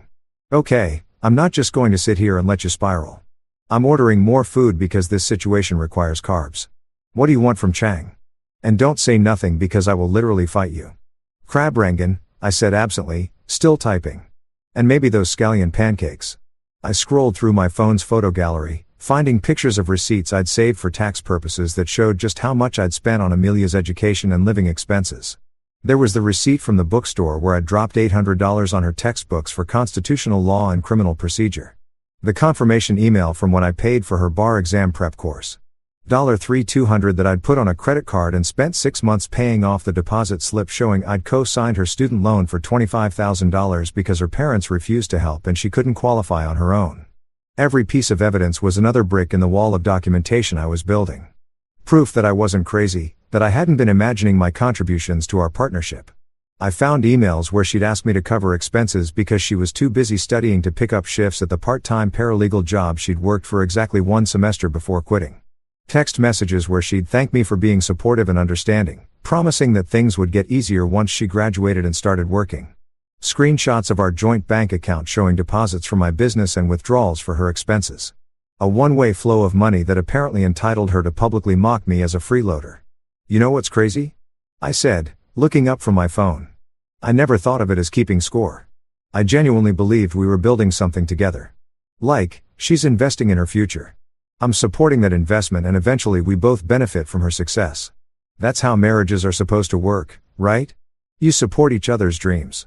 Sure, Leo said, but support is supposed to be mutual, and it's definitely not supposed to come with public humiliation as a bonus feature. His phone buzzed with the food delivery notification. Okay, Chang will be here in 20 minutes. In the meantime, you're going to finish that list. We're going to figure out your game plan, and you're going to sleep on my couch for as long as you need to. Mikasa, Sukasa, Hermono. I spent the next hour compiling what essentially amounted to a financial autopsy of my marriage. 5 years of tuition payments, living expenses, supporting her through unpaid internships, and exam prep. Covering the cost of her professional wardrobe because apparently looking like a lawyer costs about the same as actually being one. The grand total came to just over $127,000, which was roughly what I'd spent on her education and living expenses while she pursued her dreams. $127,000 that I'd invested in a partnership that she apparently saw as a charity case. When the Chinese food arrived, Leo spread it out on the coffee table like a buffet, and we ate in comfortable silence for a while. The crab rangoon was perfect, crispy on the outside, creamy on the inside, exactly the kind of comfort food my soul needed. The scallion pancakes were hot and flaky and slightly greasy in the best possible way. We demolished most of the food and I felt some of the tension starting to ease from my shoulders. So, here's what I'm thinking, Leo said, wiping his hands on a napkin. Tomorrow, you go back to the apartment when you know she's not there. You pack a bag with your essentials, clothes, toiletries, important documents. You move that stuff here temporarily. Then, you call a lawyer, a good one, and you start figuring out your options. Because here's the thing, man. You don't have to decide about divorce tonight or tomorrow or even next week, but you do need to protect yourself. He was right. Of course, I needed to think strategically, not emotionally. I needed to be smart about this, document everything, and make decisions based on facts rather than feelings. I woke up on Leo's couch the next morning with a crick in my neck that felt like someone had replaced my vertebrae with rusty bolts, a headache that was probably half dehydration and half existential crisis. And the kind of clarity that only comes when you've spent the night mentally replaying your public humiliation on a loop until your brain finally says, okay, enough wallowing. Time to do something about this. The morning light was streaming through Leo's industrial windows at an angle specifically designed to assault hungover eyeballs. And I could hear him clanging around in the kitchen, probably stress cooking his feelings into something that would either be delicious or require a fire extinguisher. The smell of coffee and bacon was enough to lure me off the couch. And I shuffled into the kitchen looking like a before picture in one of those life transformation ads. You look like hell, Leo said cheerfully, sliding a plate of breakfast tacos across the counter. But you smell like revenge, which is an improvement. What's the plan? He was already dressed for work in his Taco Fury t-shirt and backwards cap, looking annoyingly alert for someone who'd stayed up until 2 o'clock in the morning helping me compile evidence of my failed marriage. Lawyer, I said, my voice still rough from sleep. I need to talk to a lawyer. Know any good ones? The irony wasn't lost on me that I was asking for legal advice after spending 5 years married to someone who was supposedly qualified to provide it. But here we were living in a reality where the person who should have had my back was the one who'd stabbed me in it. Leo pulled out his phone and started scrolling. Actually, yeah. Remember my cousin Maria? The one who got divorced last year from that tech bro who tried to claim her food truck business was community property even though she started it before they met. I nodded vaguely, remembering some family drama Leo had mentioned involving restraining orders and disputed assets. She used this lawyer named Grace Holloway who apparently ate the guy alive in court. Like legally speaking, there wasn't enough left of him to fill a shot glass. Maria said she was expensive but worth every penny. Give me the number, I said, and Leo forwarded me the contact information along with a text that just said, go get him tiger. Followed by about 7 different punching fist emojis. I called the number right there in Leo's kitchen, half expecting to get a receptionist who'd tell me the earliest appointment was sometime in the next fiscal quarter. But instead, I got a woman with a voice like bourbon and cigarettes who identified herself as Grace Holloway and asked what I needed in a tone that suggested she didn't have time for nonsense, but would make time for interesting cases. My wife publicly humiliated me at her graduation dinner after I spent 5 years financing her law degree. I said, figuring there was no point in sugarcoating it. I need to know what my options are legally speaking and whether I'm entitled to any kind of compensation for basically funding her entire career while she treated me like hired help. There was a pause on the other end of the line, then a low chuckle that sounded equal parts amused and predatory. Oh, I like you already. Come to my office at 11 o'clock. Bring documentation if you have it, but don't worry if you don't. We'll figure out what we need. My rate is $350 an hour for consultation. And if you decide to retain me, we'll discuss a payment plan. Sound good? $350 an hour was roughly what I charged for a full day of construction consultation. But I had a feeling this was going to be worth it. I'll be there, I said, and she rattled off an address in the financial district before hanging up without any of the polite goodbyes normal people exchange. I liked her already. Grace Holloway's office was located on the 14th floor of a glass tower that looked like it had been designed by someone who really believed in the power of intimidation through architecture. The lobby had that sterile corporate aesthetic. All marble and chrome and uncomfortable modernist furniture that was probably worth more than my truck, but looked like it had been designed specifically to prevent people from relaxing. The elevator played smooth jazz that made me want to commit minor property crimes. And when I reached the 14th floor, I was greeted by a reception area that managed to be both minimalist and expensive, like someone had spent a fortune making sure you knew they didn't need to try too hard. The receptionist was a young guy in his 20s with perfect hair and a name tag that said Dylan. And he looked me over with the kind of assessing glance that suggested he was very good at determining whether people could afford to be there. Mr. Carter, he asked. And when I nodded, he gestured toward a hallway. Miss Holloway is ready for you. Second door on the left. Can I get you water, coffee, or anything else? I'm good, I said, following his directions down a hallway lined with what I assumed were expensive abstract paintings, but might have just been color samples from a hardware store for all I could tell. I knocked on the second door, heard a brisk come in, and entered what could only be described as the office of someone who'd won a lot of arguments and wanted you to know it. Grace Holloway was sitting behind a massive desk made of dark wood that probably came from a tree that had been personally offended by being cut down. And she stood when I entered with the kind of fluid movement that suggested she spent her free time doing something athletic and possibly violent. She was maybe 40 with dark haircut and a sharp bob, wearing a charcoal suit that probably cost more than my monthly mortgage. And she had the kind of direct eye contact that made you feel like she could see through your skull and read your thoughts like a boring book she'd already read twice before. She was beautiful in that intimidating way that made you understand why ancient civilizations worshipped warrior goddesses. Miles Carter, she said, extending a hand with a grip that could have crushed walnuts. Grace Holloway, have a seat and tell me everything starting from the beginning and don't leave out any details, no matter how embarrassing or stupid you think they make you look. I've heard worse, I promise. I sat in the leather chair across from her desk and launched into the whole sordid tale. How Amelia and I met, how I'd supported her through law school, the financial sacrifices I'd made, and finally the graduation dinner disaster that had ended with me walking out and spending the night on my best friend's couch. Grace listened without interrupting, occasionally making notes on a legal pad with handwriting that looked like it could cut glass. And her expression remained professionally neutral until I got to the part about Amelia's toast. Wait, she said, holding up one perfectly manicured hand. Let me make sure I'm understanding this correctly. You financed her entire legal education to the tune of how much did you say? I told her the number I'd calculated the night before, and her eyebrows went up slightly. You financed her legal education to the tune of $127,000. Supported her through 3 years of school and various unpaid internships, and then she publicly rebranded you as her charity case in front of her colleagues, professors and family. That's about the size of it, I said. And even saying it out loud to a stranger made me feel that mixture of rage and humiliation all over again. And everyone laughed like it was the funniest thing they'd ever heard. This idea that I was some kind of kept man living off her income when she literally didn't have an income and had been living off mine for 5 years. Grace leaned back in her chair and a slow smile spread across her face that would have made a shark nervous. Congratulations, Mr. Carter, she said, and there was genuine amusement in her voice. You've just graduated from Naive Husband University with honors. Welcome to the real world where love doesn't conquer all and sometimes the person you marry turns out to be a narcissistic with a law degree. The good news is you're done with the education phase. Now let's get you your refund. I couldn't help but laugh at that because the absurdity of the situation was starting to hit me. I'd spent 5 years supporting someone who'd apparently seen me as nothing more than a convenient ATM with emotional support features. And now I was sitting in a lawyer's office trying to figure out how to extract myself from the wreckage. So what do we do? I asked, what are my options here?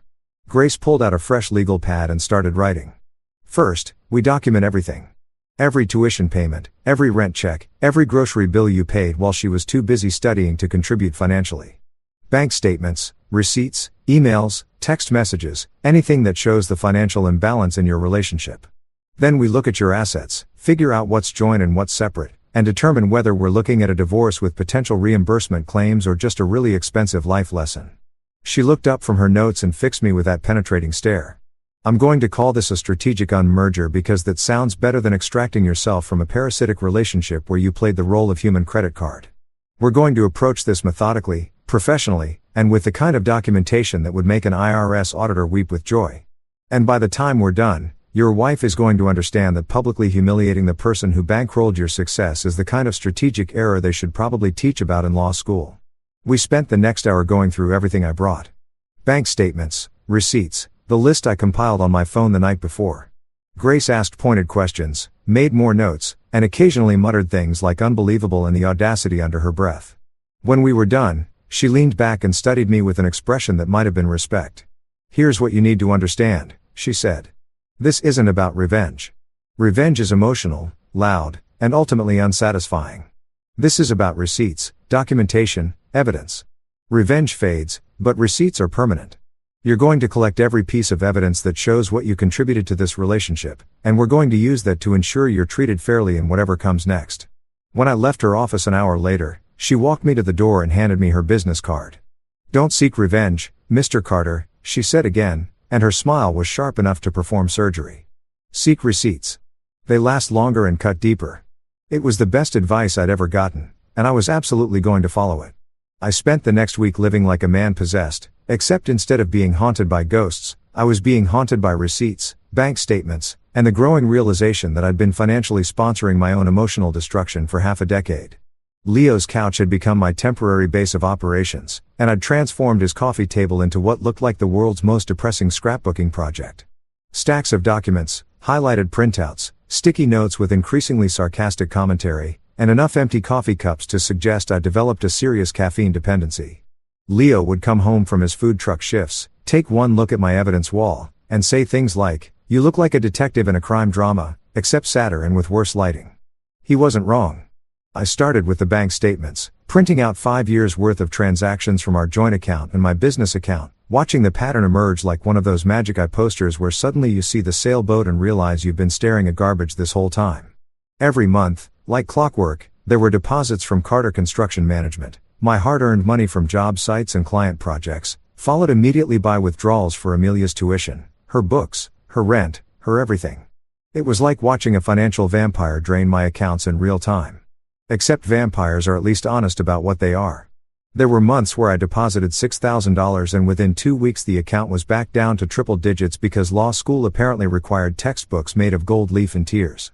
The tuition payments were the most painful to catalog, probably because they represented the biggest chunk of money and the most obvious contribution to her success. Fall 2020, $8,500 to State University School of Law, paid via check from Miles Carter. Spring 2021, another $8,500. Same source, same chump. Summer session for $1,200 for some accelerated course on constitutional law that she'd insisted was essential for her career trajectory. Every semester, every payment, all in my name or from my accounts. With Amelia's contribution hovering somewhere between zero and I'll pay you back when I'm making lawyer money, babe. Spoiler alert, that promise aged like milk in the summer sun. Then there were the apartment leases, and holy hell, those were a trip down memory lane I didn't particularly want to take. We'd moved 3 times during her law school years. First because the original place was too small and didn't have good natural light for studying. Then because the second place was too far from campus, and finally to the luxury apartment downtown because by 3rd year she needed to project success to potential employers. Every single lease had my name on it as the primary tenant. My income listed as the qualifying factor. My signature on the dotted line accepting financial responsibility. Amelia's name was there too. Sure, but only as a co-tenant, and her listed income was always either student or that part-time paralegal gig she'd worked for exactly 4 months before deciding it was interfering with her studies. I found receipts for everything, and I mean everything, because apparently past Miles had been meticulous about keeping records for tax purposes without realizing he was actually building a legal case against his own marriage. There was the receipt from the law school bookstore where I dropped $847 on textbooks for her second-year courses, criminal procedure, evidence, and something called tours that sounded like a dessert, but was apparently about lawsuits. The receipt from the professional clothing store where I bought her 3 suits and 4 blouses because she needed appropriate attire for mock trial competitions. $1,200 that I'd mentally categorized as an investment in our future, but now recognized as me funding her costume for the play where I was the comic relief. And then, oh man, then I found the graduation ring receipt, her class ring, the one she'd shown off at that disastrous dinner, the one with the law school crest, and her graduation year engraved in fancy script. Purchased on my credit card for $650. The receipt even had a little notes section where the jeweler had written, "Congratulations on your achievement," which felt like a cosmic joke because the achievement in question had been funded entirely by the guy she just publicly roasted like a Thanksgiving turkey. I held that receipt in my hand and actually laughed out loud, a slightly unhinged sound that made Leo poke his head out of his bedroom to make sure I wasn't having a breakdown. "You good, man?" he asked. "Yeah," I said, still laughing. Just found the receipt for my wife's graduation ring that I apparently bought her as a congratulations for completing a degree I paid for. It's fine. Everything's fine. This is totally normal. Every discovery came with its own special flavor of sarcasm. Like my brain had decided that if I was going to catalog my humiliation, I might as well provide commentary. Finding the receipt for her bar exam prep course, $13,200 charged to my credit card, I wrote a sticky note that said, "Oh, look. I also funded her license to practice law. How generous of me." The lease for the luxury apartment with its $2,400 monthly rent had a note reading, "Apparently projecting success costs exactly 1 martyr per month." The receipts for all those study dinner takeout orders from expensive restaurants got labeled "Feeding the future attorney who will eventually suggest I have no plan." $4,200 worth of irony. But the real kicker, the discovery that made me actually stop and stare at my laptop screen like it had personally betrayed me, came on day 5 of my archaeological dig through our financial history. I was reviewing transfers from our joint account, tracking where money went after I deposited it, when I noticed a pattern of regular transfers to an account number I didn't recognize. Not huge amounts, usually $200 or $300 at a time, but consistent monthly going back almost 2 years. I cross-referenced the account number with our banking records and found exactly nothing because this wasn't a joint account or anything I had access to. This was something else entirely. I called the bank, spent 20 minutes on hold listening to elevator music that made me want to commit white-collar crime, and finally got a human who confirmed that yes, there were regular transfers from our joint account to an external savings account. And no, they couldn't give me details about the recipient account without proper authorization, but they could confirm the transfers had been initiated by Amelia Richardson using her online banking credentials. An independent fund, probably. Translation: escape plan savings. Money she'd been siphoning off from our joint account. Money that I deposited into a secret stash that I wasn't supposed to know about. I calculated the total of those transfers and came up with roughly $6,800 over the course of 2 years.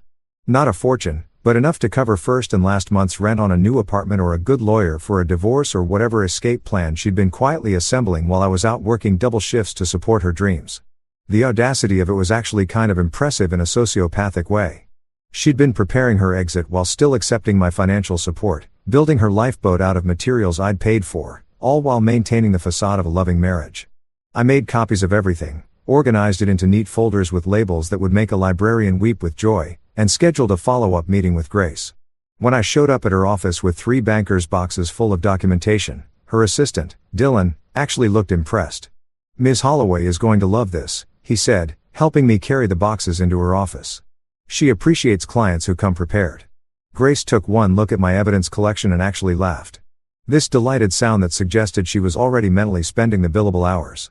"This is more organized than half my law firm's cases," she said, pulling out folders and flipping through receipts with the enthusiasm of a kid on Christmas morning. "Mr. Carter, you've essentially built an airtight case showing that your wife built her entire legal career on your balance sheet. This is beautiful. This is art. This is the kind of documentation that makes opposing counsel cry into their overpriced lattes." We spent 2 hours going through everything with Grace making notes and occasionally muttering things like unbelievable and the sheer audacity and my personal favorite. She's either incredibly stupid or incredibly arrogant to leave this kind of paper trail. When we got to the secret savings account transfers, Grace actually put down her pen and looked at me with something approaching respect. "She was building an escape fund," she said. "Using money from your joint account. That's going to play very well if this goes to court. It shows premeditation, financial manipulation, and a fundamental violation of marital trust." That night, after I'd left Grace's office with a solid legal strategy and a renewed sense of purpose, I sat in Leo's apartment with my laptop and composed an email. Not a long one, not an emotional manifesto, just 3 short lines that said everything that needed to be said. "Hi counsel, attached our financial records showing the true cost of your degree. Consider this a courtesy copy before my lawyer sends the official version. Best regards, Miles." No emojis, no exclamation points, no angry rants or emotional appeals, just peace and proof, documentation, and dignity. I attached a PDF summary of the financial evidence, a greatest hits compilation of receipts and bank statements, and hit send before I could second-guess myself. Then I poured myself a drink, raised a glass to Leo, who was watching from the kitchen, and said to receipts, "May they be permanent and devastating." Leo raised his beer in response. "To receipts," he echoed, "and to never confusing loyalty with stupidity again." My phone stayed silent for exactly 28 minutes. Then it started ringing. Amelia's name lit up my phone screen exactly 28 minutes after I'd sent that email. And I stared at it for a solid 10 seconds before Leo walked over, looked at the screen, and said, "Answer it. Put it on speaker. I want to hear this." So I did. Because misery loves company. And Leo had earned front row seats to this particular circus after letting me crash on his couch and feeding me for a week straight. I hit the green button and immediately regretted every life choice that had led me to this moment. "Miles," her voice came through the speaker like a tornado made of panic and indignation, trembling with that particular frequency that suggested she was either about to cry or about to throw something expensive. "You can't be serious. You're overreacting. That email, what the hell are you thinking sending me something like that with attachments? Do you have any idea how unprofessional this is?" I let the silence stretch for a beat, watching Leo's eyes go wide with anticipation before responding in the calmest voice I could muster. "Overreacting, Amelia, you publicly turned me into a punchline with appetizers. You stood up in front of your colleagues, your professors, and your parents, and you roasted me like I was the evening's entertainment. So, no, I don't think documenting the actual financial reality of our relationship qualifies as overreacting. I think it qualifies as fact-checking." But everyone laughed, she protested, and I could hear the genuine confusion in her voice. Like, she honestly couldn't understand why I was making such a big deal out of something that had been so funny to everyone else. "It was just a joke, Miles. You're being so sensitive about this. Can't you take a joke? Exactly. I said, and Leo had to shove his fist in his mouth to keep from laughing out loud. Everyone laughed. That's the problem, Amelia. Everyone thought it was hilarious that you described me as a deadbeat with no degree and no plan who's been living off your income, your non-existent income that I've been funding for 5 years. The joke was so good that I decided to fact-check the punchline with actual bank statements. Turns out the real joke was me thinking we were partners. She started saying something about how I was twisting her words and taking everything out of context, but I was already done with this conversation. Listen, I'm not doing this right now. You'll be hearing from my lawyer. Have a good night, counselor. I hung up before she could respond, and Leo immediately burst out laughing, slapping the coffee table hard enough to make the evidence boxes rattle. Dude, he wheezed between laughs. That was cold. Have a good night, counselor. You just dismissed her like she was a telemarketer. That was beautiful. He got up to grab us both beers from the fridge, still chuckling. $10 says she calls back within an hour. She didn't call back that night, which was actually more unsettling than if she had. Instead, my phone stayed eerily quiet, and I went to bed on Leo's couch, wondering if maybe I'd been too harsh, if maybe I should have heard her out, if maybe no. No, I was done with that kind of thinking. I'd spent 5 years second-guessing myself, making excuses for her behavior, convincing myself that things would get better once she graduated, once she got a job, once she felt more secure. Well, she'd graduated, and instead of things getting better, she decided to publicly humiliate me as her graduation present to herself. I was done apologizing for having feelings about that. The next morning, I was in the middle of eating the breakfast burrito Leo had made me. The man stress cooked the way other people stress ate, and I was reaping the delicious benefits when my phone rang again. Unknown number, but with a local area code. So I answered it thinking it might be a client or a supplier. Instead, I got a voice that sounded like it had been marinated in country club memberships and expensive scotch. Mr. Carter, this is Richard Thorne. I'm a senior partner at Thorne Bishop & Associates, the firm where your wife, where Amelia Richardson has accepted a position as a junior associate. He paused, probably waiting for me to say something, but I just stayed quiet because I'd learned that silence makes people uncomfortable enough to keep talking. Mr. Carter, I'm calling because this situation with your wife's comments at her graduation dinner has reached our office, and we'd like to discuss how we might resolve this matter discreetly. I nearly choked on my burrito. The email had made the rounds. Somehow, my documentation of financial abuse had traveled from Amelia's inbox to her new employer's attention. And now, senior partners were calling me directly to discuss discreet resolution. Lawyers love drama, especially when it's happening to other lawyers. And apparently, my receipts were making waves in the legal community. This was better than I could have possibly imagined. Mr. Thorne, I said, swallowing my bite of burrito and trying to sound professional despite being dressed in sweatpants on my best friend's couch. I appreciate the call, but I'm not sure what there is to discuss. I simply sent my wife some financial documentation relating to our marriage. If that's caused problems at her new workplace, well, that sounds like a conversation you should be having with her, not with me. There was a pause on the other end of the line, and I could practically hear him recalculating his approach. Mr. Carter, we're aware of the incident at the graduation dinner. Several of our attorneys were in attendance, and word has spread throughout the firm. Combined with the financial documentation you've provided, there are concerns about professionalism and judgment that we'd like to address before Ms. Richardson's official start date. Would you be willing to meet with me and our HR director to discuss this matter? We're prepared to make this worth your time. Worth my time? That was code for we're willing to pay you to make this go away before it becomes a bigger problem. I told him I need to consult with my attorney and would get back to him. Then immediately called Grace, who answered on the second ring sounding annoyingly alert for 8:30 in the morning. Grace Holloway, she said, and I could hear the clicking of a keyboard in the background like she was already working on something else. What can I do for you, Mr. Carter? Amelia's new employer just called me. I said senior partner named Richard Thorne. Apparently my email made the rounds at their firm and now they want to have a meeting to discuss the matter discreetly. He used the phrase worth your time, which I'm interpreting as code for please accept money to shut up about this. The keyboard clicking stopped. Richard Thorne called you directly? Grace asked, and there was a new energy in her voice like a shark that had just smelled blood in the water. Oh, this is delicious. They're worried about reputational damage, probably concerned that hiring someone who publicly humiliated her husband might reflect poorly on the firm's values. When does he want to meet? We scheduled the meeting for 2 days later at Thorne Bishop & Associates' downtown office, which gave Grace time to prepare what she called the good folder, a comprehensive breakdown of my financial contributions to Amelia's education, complete with summaries, graphs, and enough legal precedent to make even a senior partner nervous. We're going to walk in there calm and professional. Grace instructed me over the phone like we're the villains in a legal thriller who already know how the story ends. You wear your best suit. You let me do most of the talking and you do not apologize for anything. Understood. Understood, I said, and spent the next 2 days mentally preparing myself for what was essentially a confrontation with the legal establishment that had produced my wife.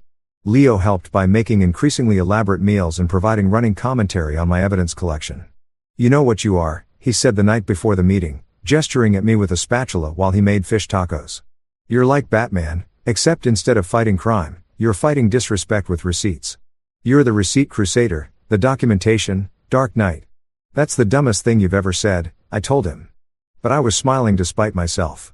The morning of the meeting, I put on my best suit, the charcoal gray one I usually reserved for meeting with high-end clients who wanted to make sure their contractor didn't look like he just rolled off a construction site, and met Grace in the lobby of Thorne Bishop and Associates office building.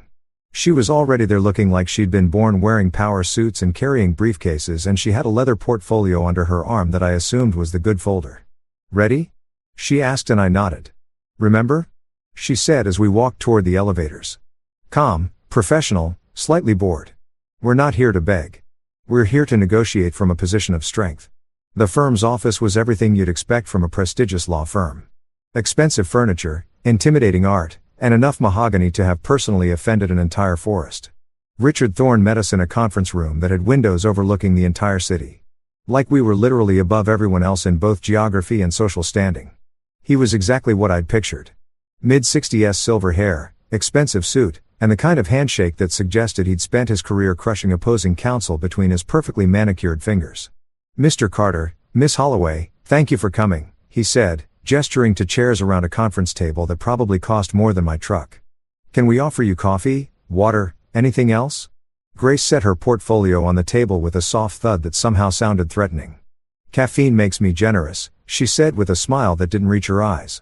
So, no, thank you. Let's just get to business, shall we? She opened the portfolio and pulled out a document. We understand you'd like to handle this discreetly, Mr. Thorne. So would we, which means you'll need to write faster. She slid a document across the table, her opening demands, I assumed, and I watched Thorne's expression shift from confident to concerned as he read the first page. This, I thought, was going to be interesting. The conference room fell into the kind of silence that usually precedes either a declaration of war or a really expensive settlement. And I watched Richard Thorne's face cycle through several different expressions as he read Grace's opening demands. There was confusion followed by surprise, a brief flash of what might have been respect, and finally settling on that careful neutral expression lawyers were when they realized they're not holding the cards they thought they were. He set the document down carefully, adjusted his reading glasses, and looked at Grace like she'd just shown up to a chess match with a flamethrower. Miss Holloway, he said, his voice carrying that measured tone people use when they're trying very hard not to sound worried. These demands are extensive. You're asking for full financial reimbursement, a formal letter of acknowledgement, restrictions on Ms. Richardson's public statements, and he paused, flipping to the second page. Mandatory firm-wide professionalism training using this incident as a case study. That's quite a comprehensive list. Grace leaned back in her chair with the casual confidence of someone who knew exactly how strong her position was and was enjoying watching the other side slowly realize it too.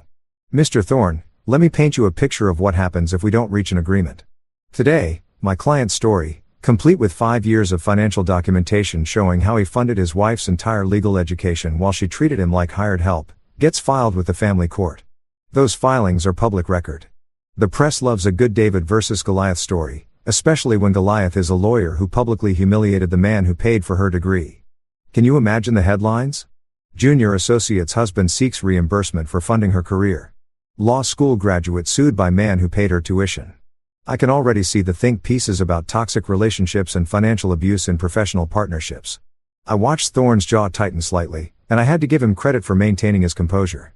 Next to him sat Jennifer Walsh, the firm's HR director, a woman in her 50s with sharp eyes and the kind of no-nonsense demeanor that suggested she'd dealt with worse problems than this, but probably not before her morning coffee. She'd been silent so far, but now she leaned forward and spoke for the first time since we'd arrived. Mr. Carter, she said, directing her attention away from Grace and toward me, probably thinking I'd be easier to manipulate than my lawyer. We understand you're hurt and angry. What happened at that dinner was inappropriate and unprofessional, but surely you can see how public litigation would be damaging for everyone involved, including yourself. These kinds of cases attract attention and not always the kind of attention that reflects well on either party. I started to respond, but Grace put a hand on my arm, a subtle signal that she'd handle this. Miss Walsh, my client, isn't concerned about looking good. He's concerned about being treated fairly after 5 years of financial and emotional exploitation. And frankly, the only person who should be worried about their reputation right now is your incoming junior associate who thought it was appropriate to mock her husband at a public event while simultaneously accepting the considerable financial support he'd been providing.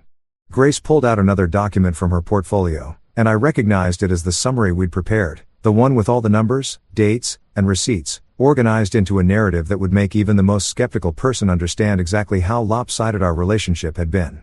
She slid it across the table with the precision of someone dealing cards in a high-stakes poker game. This is a comprehensive breakdown of Mr. Carter's financial contributions to Ms. Richardson's education and living expenses over a 5-year period. Tuition payments, living expenses, bar exam fees, even her class ring that she wore while delivering her little speech. The total comes to $127,000, not including the opportunity costs of Mr. Carter working additional hours to cover these expenses or the emotional labor of supporting a partner who clearly didn't value his contributions. Thorne picked up the document and started reading, his expression growing more troubled with each page. Jennifer leaned over to read along with him, and I saw her eyebrows rise when she got to the section about the secret savings account. Those transfers Amelia had been making from our joint account to her private escape fund. That particular detail had made even Grace whistle when I'd first shown it to her because it demonstrated premeditation, the kind of calculated behavior that turned a simple marriage dispute into something that looked a whole lot like financial manipulation. There's also the matter of the comments themselves, Grace continued, pulling out her phone and setting it on the table. We have multiple witnesses who can testify to exactly what Ms. Richardson said at that dinner. Several of them, in fact, are attorneys from your firm who were in attendance. I've already reached out informally to a few of them, and they've confirmed the general content of her speech. The part where she suggested Mr. Carter had no degree, no plan, and was living off her income. Those statements are not only factually false, but also defamatory. And they were made in front of an audience of legal professionals who might reasonably be expected to believe them coming from a law school graduate. I could see Thorne doing the mental math, calculating the cost of a public lawsuit versus the cost of settling privately, weighing the reputational damage to his firm against the financial hit of meeting our demands. The thing about lawyers is that they're fundamentally practical people. They understand cost-benefit analysis better than anyone. And right now, Grace was making it very clear that fighting this would cost them more than giving us what we wanted. Let's take a 15-minute break, Thorne said, standing up with the kind of stiff formality that suggested this meeting was not going the way he'd expected. Ms. Walsh and I need to discuss this privately. Please help yourselves to refreshments. He gestured vaguely toward a side table where there was indeed coffee, bottled water, and a tray of pastries that looked like they'd been imported from somewhere expensive and pretentious. Once they left the room, I turned to Grace. How do you think it's going? I asked quietly, even though I was pretty sure I knew the answer based on Thorne's expression. They're going to settle, Grace said confidently, pulling out her phone to check messages. Thorne's a smart guy. He knows that fighting this publicly would be a nightmare for the firm. They're probably in there right now figuring out how to spin this internally. Maybe whether they need to resend Amelia's job offer or just put her on some kind of probationary status. Either way, we're walking out of here with what we came for. She was right. When Thorne and Jennifer returned 20 minutes later, so much for 15 minutes, Thorne's entire demeanor had shifted from defensive to resigned. He sat down, folded his hands on the table, and looked at Grace with the expression of a man who just agreed to something he didn't particularly like, but recognized as necessary. We're prepared to offer a settlement, he said, and I felt my heart rate kick up a notch. Full reimbursement of documented expenses. We'll need to verify the amounts, but based on what you've shown us, we're looking at approximately $127,000.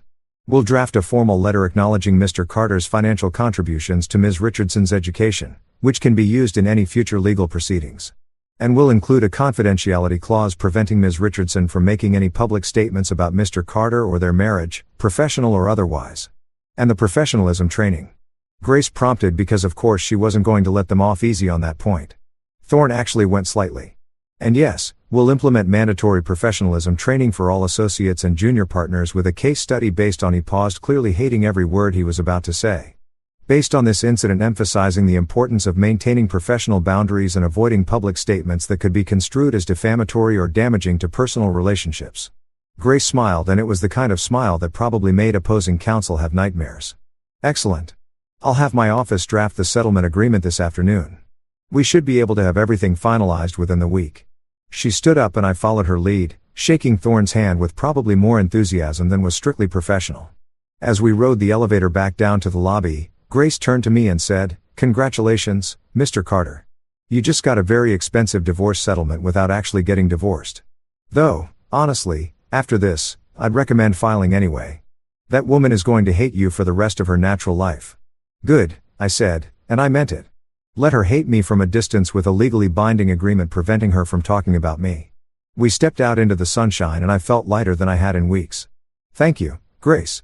Seriously, I don't think I could have done this without you." "You're welcome," she said, extending her hand for a professional handshake. "And for what it's worth, you're going to be fine. Better than fine. You're going to build a life that doesn't require anyone's permission or approval. And it's going to be spectacular. Now go celebrate with your friend who makes tacos, and I'll call you when the paperwork is ready." I did exactly that. I went back to Leo's apartment, told him everything, and we ordered enough food to feed a small army. And for the first time in what felt like forever, I felt like maybe, just maybe, everything was going to work out after all.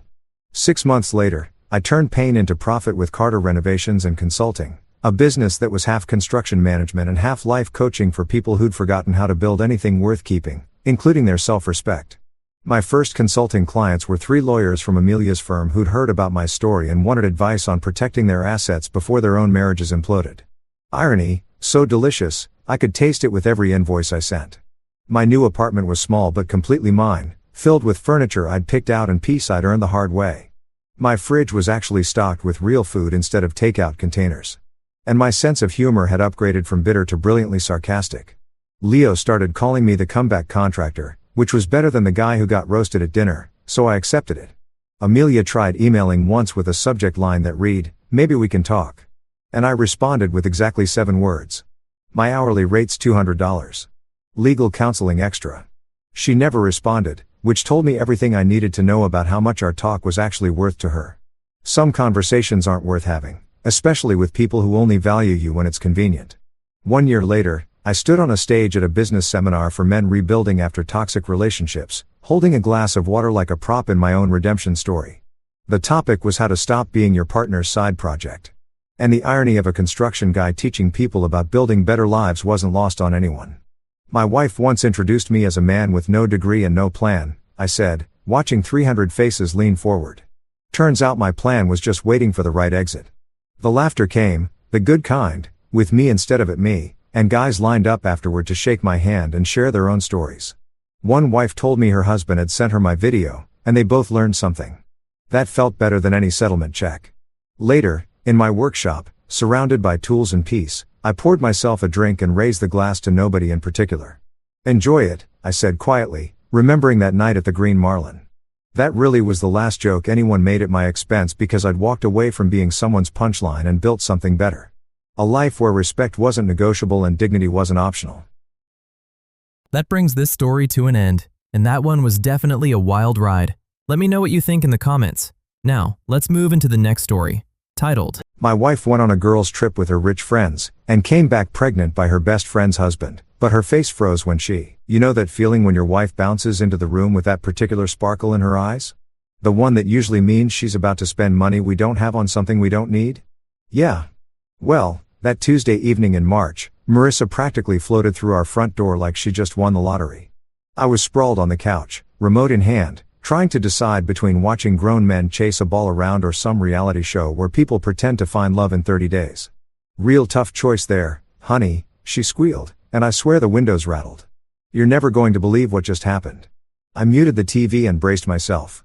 Last time she'd said those exact words, we'd ended up with a timeshare in Florida that we visited exactly once.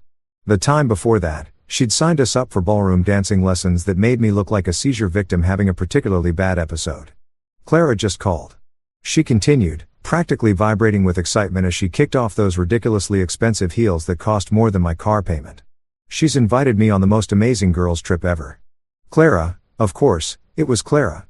Clara Martinez Blackwell, or whatever hyphenated name she was using these days, was Marissa's best friend from college and the kind of woman who probably had her morning coffee served on actual gold plates. The woman lived in a different stratosphere than us regular folks. The kind where money wasn't a problem. It was just a tool you used to solve minor inconveniences. Let me guess, I said, already knowing this was going to hurt my wallet somehow. She wants you to fly to Paris for lunch and shop for shoes that cost more than our mortgage. Marissa rolled her eyes in that way. That meant I was being dramatic again. No, smartass. She's rented this incredible beach resort for a whole week. Just the girls, no husbands, no kids, no responsibilities. Pure relaxation. She plopped down next to me on the couch, her face glowing like she discovered fire. It's going to be champagne every morning, spa treatments every afternoon, and just us girls catching up on everything. When's the last time I got to do something like this? I had to admit, she had a point. Between my job at the insurance company and her work at the nonprofit, we barely had time to catch our breath, let alone take vacations to fancy beach resorts. Our idea of a romantic getaway was usually dinner at Olive Garden, followed by a movie we'd stream at home because we were too cheap to pay theater prices. How much is this going to cost us?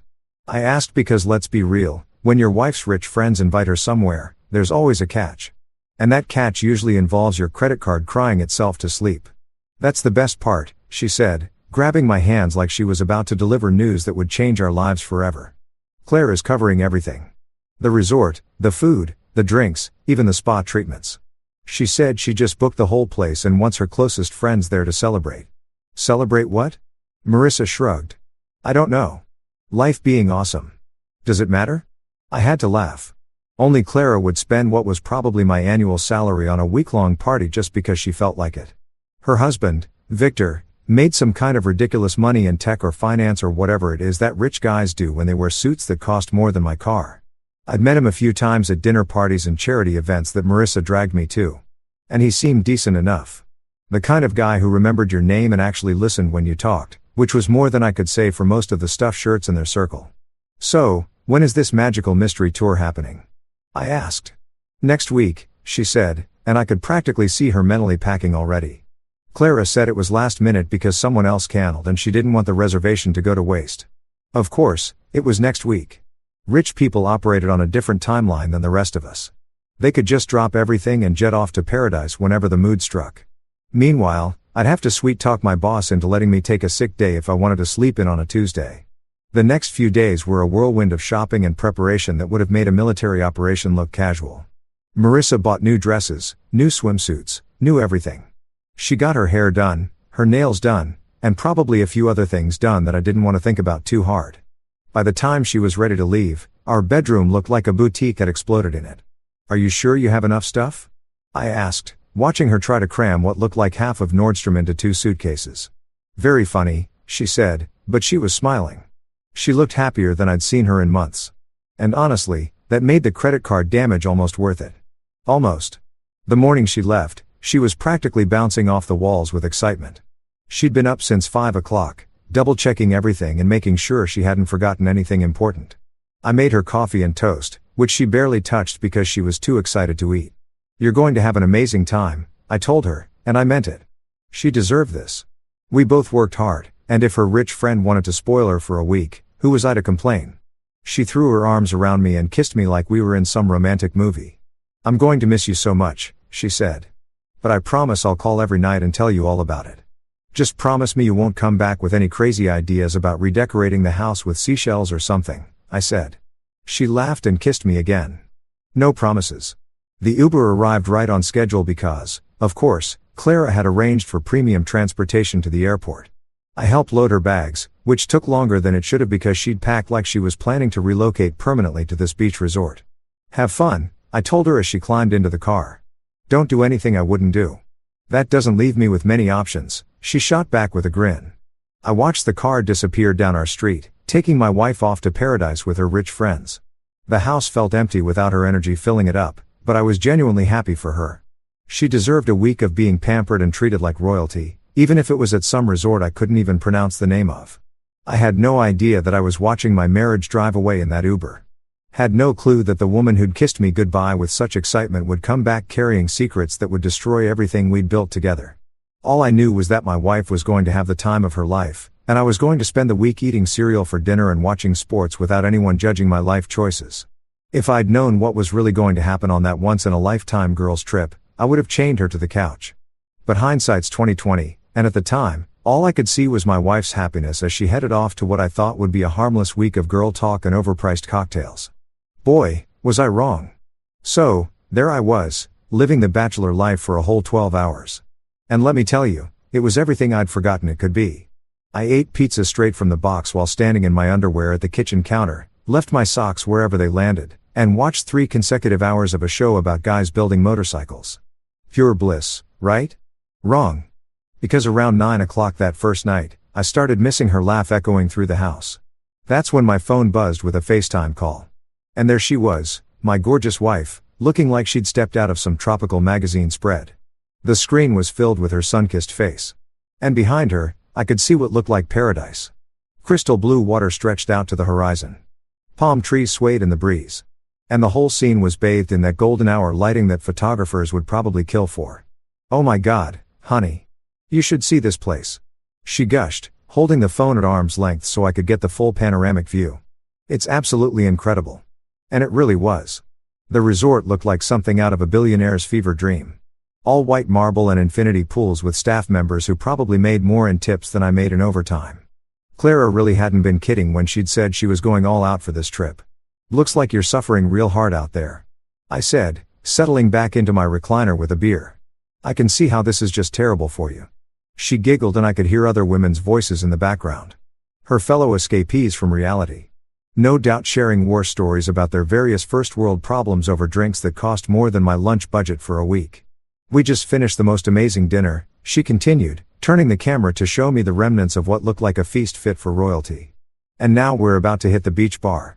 Clara says they make these signature cocktails that are supposed to be life-changing. Life-changing cocktails, huh? Let me guess. They cost about $50 each and come with a little umbrella that's probably worth more than my tie. You're so cynical, she laughed, but she didn't deny it. Just because you can't appreciate the finer things in life doesn't mean the rest of us can't enjoy them. She had me there while she was sipping champagne that probably aged longer than our marriage. I was working my way through a 6-pack of beer I'd bought with a coupon. Different worlds for sure. The next night, she called again, right on schedule. This time she looked even more radiant, if that was possible. Her skin had that perfect golden glow that only comes from a day spent lounging by the pool without a care in the world. And her hair had those beachy waves that women pay hair stylists hundreds of dollars to recreate. How was your day in paradise? I asked, genuinely curious about what rich people did when they had unlimited time and money to burn. Oh, she said, waving a hand dismissively. Just girl stuff. We got massages, laid by the pool, had lunch at this cute little place overlooking the water. Sounds rough, I said. Meanwhile, I had to deal with Mrs. Patterson calling about her flood claim for the 3rd time this week. Apparently, her definition of water damage includes everything that's ever been in the same room as a glass of water. She laughed, but it seemed a little forced. Poor baby. Are you surviving without me? Barely, I said. I actually had to do my own laundry yesterday. Nearly called emergency services. As we talked, I noticed other women moving around in the background. Clara and her crew all looking like they belonged in a luxury resort commercial.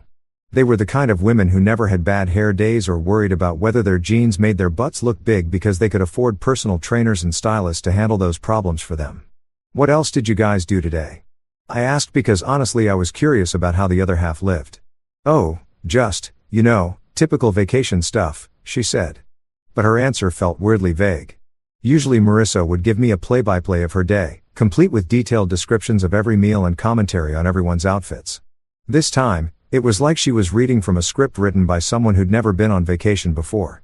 Come on, I pressed, give me details. What's Clara like when she's not hosting charity dinners? Are the other women as pretentious as they seem at those fancy parties you drag me to? They're actually really sweet, she said, but she seemed distracted by something happening off-screen. Look, honey, I should probably go. The girls are waiting for me and we're about to head out for the evening. Hot date with I joked. Something like that, she said. And for just a split second, I thought I saw someone move behind her. A male figure that definitely wasn't one of the girls. But it happened so fast that I convinced myself I'd imagined it. Maybe it was just a waiter or one of those resort staff members who were probably trained to be invisible until you needed them. The 3rd night, the pattern continued. Beautiful scenery, glowing wife, vague answers about her day. But this time, I was sure I saw him. A guy in the background. Just a glimpse, but enough to make me pause. "Hey, was that Victor the first just saw?" I asked, trying to keep my voice casual. "Victor?" She looked confused for a split second, then recovered. "Oh, yeah. He stopped by earlier to check on things. You know how Clara is. She likes to make sure everything's perfect." That made sense, I guess. Rich guy's rich wife throws expensive party. Rich guy makes sure rich wife has everything she needs. It was probably standard operating procedure in their tax bracket. Still, something about the way she'd hesitated before answering nagged at me. "Is he staying at the resort, too?" I asked. "God, no." She laughed. And this time, it sounded more natural. "Can you imagine? This is supposed to be girls' time. He's probably back home playing golf and doing whatever it is that guys like Victor do when their wives are away." That made me feel better. Though, I couldn't quite put my finger on why I'd been bothered in the first place. Maybe it was just the weird adjustment of being apart for longer than we'd ever been since we got married. Or maybe it was the fact that her world and mine felt more different than ever when she was surrounded by all that luxury. "I miss you," I told her. And I meant it. "I miss you, too," she said. But she was already looking away, distracted by something or someone calling her name. "Look, I really do have to go. The girls are getting impatient and you know how Clara gets when people keep her waiting." Actually, I didn't know how Clara got about anything because we moved in completely different social circles. But I nodded anyway. "Go have fun," I said. "Just remember what happens in paradise better stay in paradise or I'm trading you in for a younger model." She laughed, but something about it didn't quite reach her eyes. "Very funny. Love you." "Love you, too." The screen went black, leaving me alone with my beer and the nagging feeling that something wasn't quite right. But what did I know about girls' trips to expensive resorts? Maybe this was just how rich people vacationed, all mysterious and glamorous with vague stories and expensive cocktails. I shook off the weird feeling and went back to my motorcycle show. After all, what could possibly go wrong on a simple girls' trip? Famous last words right there. You know how when you've been looking forward to something for so long that when it finally happens, it almost feels anticlimactic. That's exactly how I felt sitting in the arrivals area at the airport, holding one of those cheesy welcome home signs I'd made as a joke. I'd even drawn little stick figures of us on it with hearts floating around our heads because I'm nothing if not a romantic genius. I'd been counting down the days like some lovesick teenager planning this whole elaborate homecoming. I'd cleaned the house until it sparkled, bought her favorite flowers, and even attempted to cook something that didn't come from a box or require a microwave. The lasagna was probably going to give us both food poisoning. But hey, it's the thought that counts, right? When I finally spotted her coming down the escalator, my heart did that stupid flutter thing that still happened even after all these years of marriage. She looked incredible, tanned, relaxed, wearing this flowy white dress that made her look like some kind of beach goddess. Her hair was lighter from the sun, and she had that effortless vacation glow that made me remember why I'd fallen for her in the first place.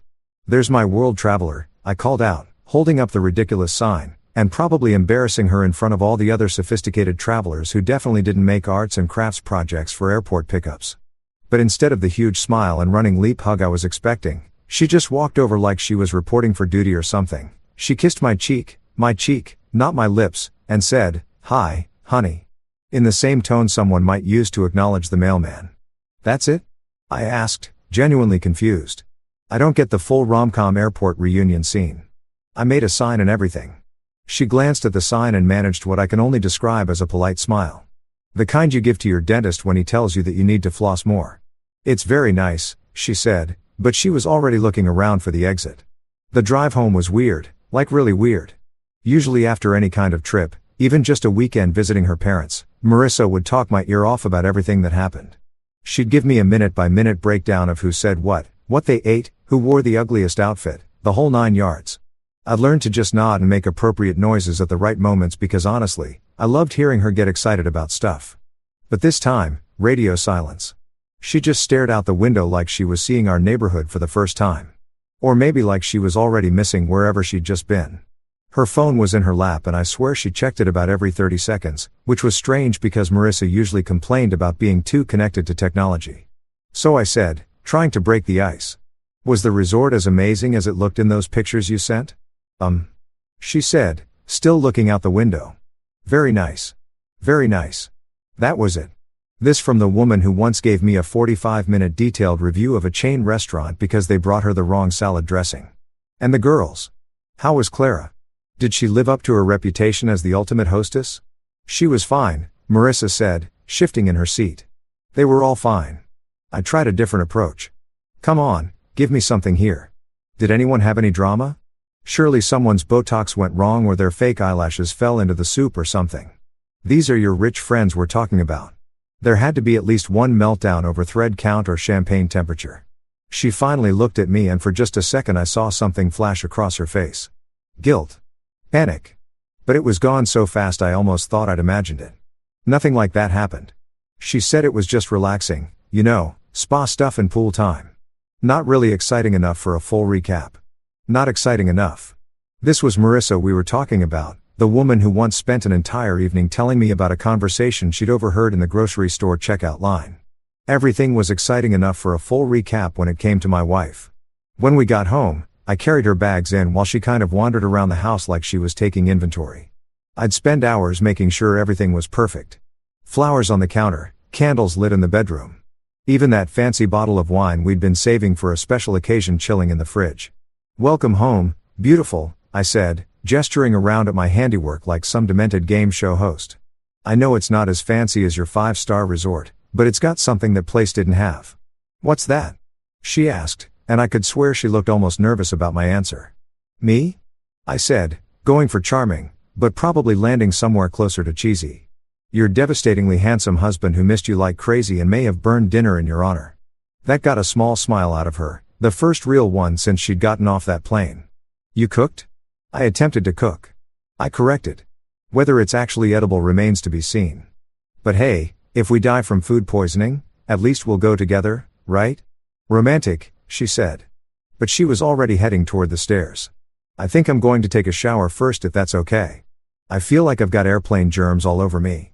Sure, I said, trying not to feel deflated. Take your time. I'll keep dinner warm.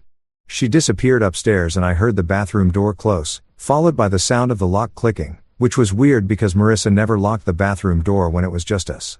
Hell, half the time she left it open while she was getting ready, chattering away about her day while she did her makeup. I stood there in our kitchen, surrounded by flowers and candles and the lingering smell of my culinary disaster, feeling more alone than I had during the entire week she'd been gone. Something was definitely off, but I couldn't put my finger on what it was. Maybe she was just tired from traveling, or maybe the adjustment from luxury resort life back to our regular existence was harder than expected. When she finally came downstairs, she was wearing her oldest, most comfortable pajamas and had pulled her hair back in a messy bun. She looked more like herself, but there was still something distant about her, like she was physically present, but mentally still somewhere else entirely. Dinner smells. She paused, probably searching for a diplomatic way to describe whatever horror I'd created in the kitchen. Interesting. That's one word for it, I said. I was going for edible, but I'll take interesting. We sat down to eat, and I kept waiting for her to open up to tell me about her week, to act like the woman I'd married instead of this polite stranger who happened to look exactly like my wife. But she just picked at her food and made small talk about the weather and asked about my work week like we were acquaintances catching up at a high school reunion. After dinner, she claimed she was exhausted and went to bed early. I found her curled up on her side of the bed, facing away from me, already pretending to be asleep, even though I could tell from her breathing that she wasn't. When I tried to put my arm around her, she tensed up and mumbled something about being tired. I lay there in the dark staring at the ceiling and trying to figure out what the hell had happened to my wife during her week in paradise because the woman lying next to me might have looked like Marissa, might have sounded like Marissa, but she sure as hell wasn't acting like the woman I'd kissed goodbye at the airport a week ago. Something had changed during that trip. And whatever it was, it felt like it was sitting between us in bed like an invisible wall. I just had no idea how thick that wall was about to get. A month. A whole goddamn month of living with a stranger who happened to share my bed and my last name. 31 days of watching my wife go through the motions of being married to me while acting like I was some kind of roommate she barely tolerated. 31 days of increasingly awkward conversations, 4 smiles, and this weird tension that hung over our house like a fog that wouldn't lift. I tried everything I could think of to snap her out of whatever funk she was in. I brought home flowers, the expensive ones from the fancy florist, not the grocery store sad-looking bouquet. I suggested date nights, weekend getaways, even offered to take her to one of those pretentious restaurants she loved, where they served microscopic portions on plates the size of dinner tables. Nothing worked. She went through the motions, said all the right words, but it was like she was reading from a script written by someone who'd never actually been in love. The worst part was the phone thing.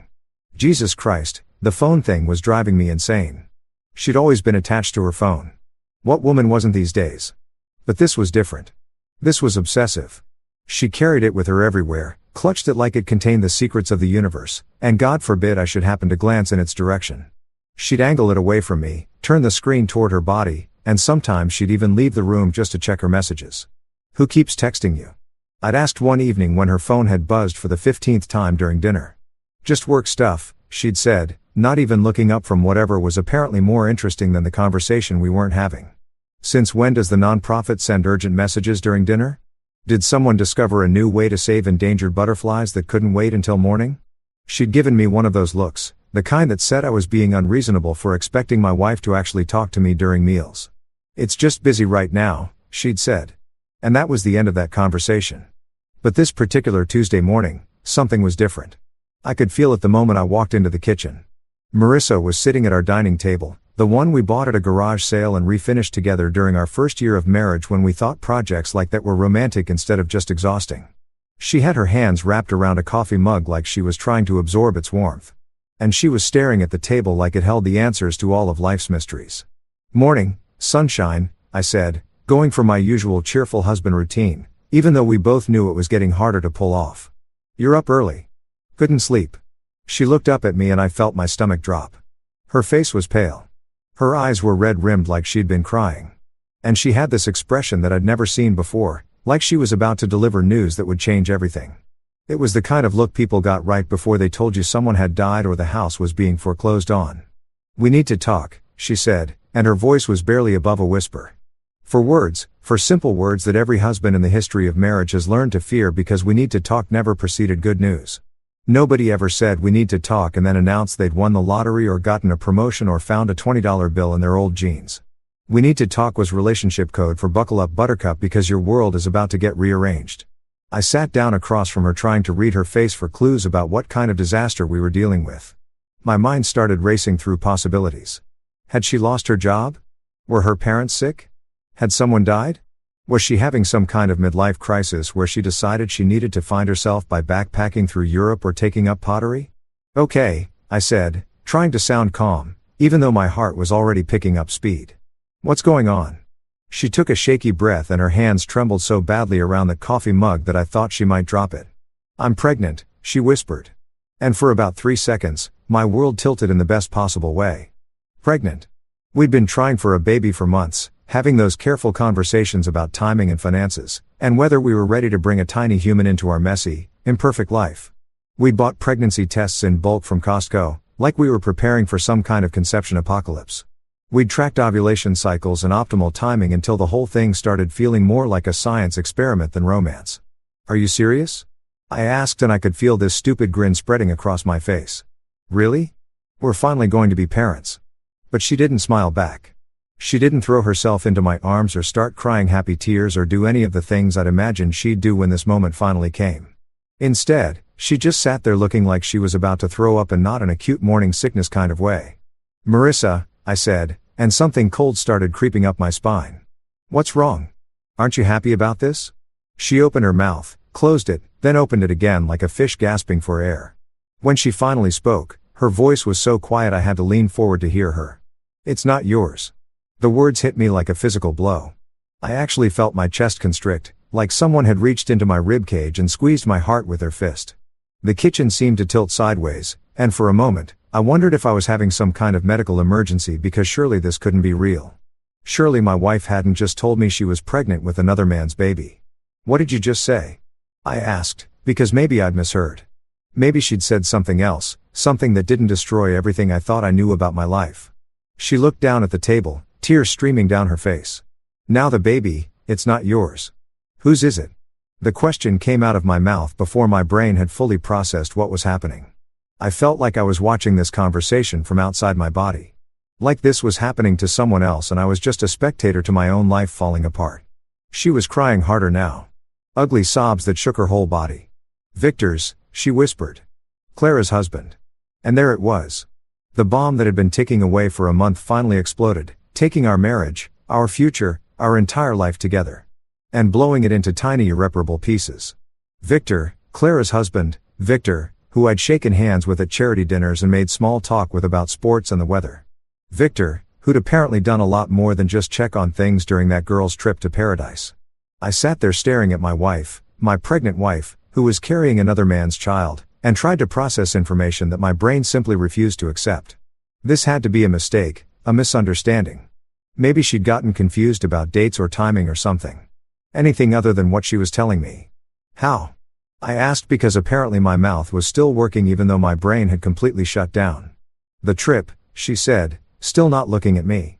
Clara had to leave for a few days. Family emergency. Victor came to help out with arrangements, make sure everything was still perfect. One night we all drank too much and she trailed off, but she didn't need to finish. I could fill in the blanks. I could picture it all too clearly. My wife drunk on expensive wine and the fantasy of a life she'd never have. Falling into bed with someone who represented everything I wasn't. Someone rich and sophisticated and successful. Someone who belonged in her world of luxury resorts and five-star everything. It just happened. She said like that explanation made any of this okay. It was a mistake. A terrible, stupid mistake. And I hate myself for it. I wanted to scream. I wanted to flip the table and punch holes in the walls and demand to know how the hell you accidentally end up pregnant with your best friend's husband's baby. But instead, I just sat there numb and broken, watching my marriage dissolve into something I didn't recognize. Does Clara know? I asked.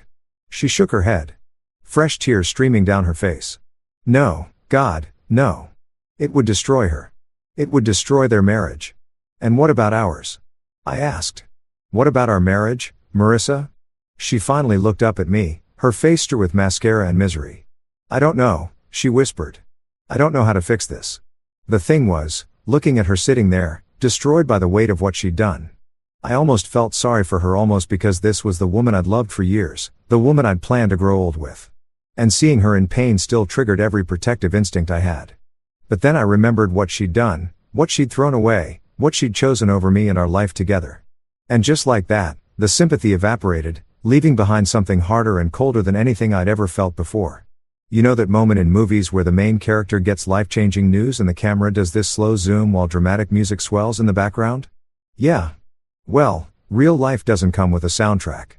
And there's no director yelling COD when things get too intense. There's just you sitting in your kitchen that still smells like the coffee you made before your world imploded, staring at your wife while she destroys everything you thought you knew about your life. Tell me everything, I said, and my voice sounded weird and flat, like it was coming from someone else entirely. I want to know exactly how this happened. Marissa looked up at me with those red, puffy eyes. And for a split second, I saw the woman I'd fallen in love with, vulnerable and scared, and desperately hoping I'd somehow make this all okay. But that feeling lasted about as long as a snowball in hell because then I remembered that she'd been screwing her best friend's husband while I was home eating pizza and missing her like some kind of lovesick idiot. I don't think you really want to hear the details, she said, wiping her nose with a tissue that looked like it had been through several rounds of crying already. Oh, but I do, I said, leaning back in my chair and crossing my arms. See, the thing is, for the past month, I've been driving myself crazy trying to figure out what was wrong with you. I thought maybe you were sick or depressed or having some kind of existential crisis about turning 35. I never once thought, hey, maybe my wife is pregnant with another dude's baby. So, yeah, I really want to hear how we got from innocent girl's trip to surprise. You're going to be raising someone else's kid. She flinched like I'd slapped her, which honestly felt pretty good in that moment. You don't have to be cruel about it. Cruel? I laughed and it came out sounding harsh and bitter. Lady, I haven't even gotten started on cruel yet. You want to see cruel?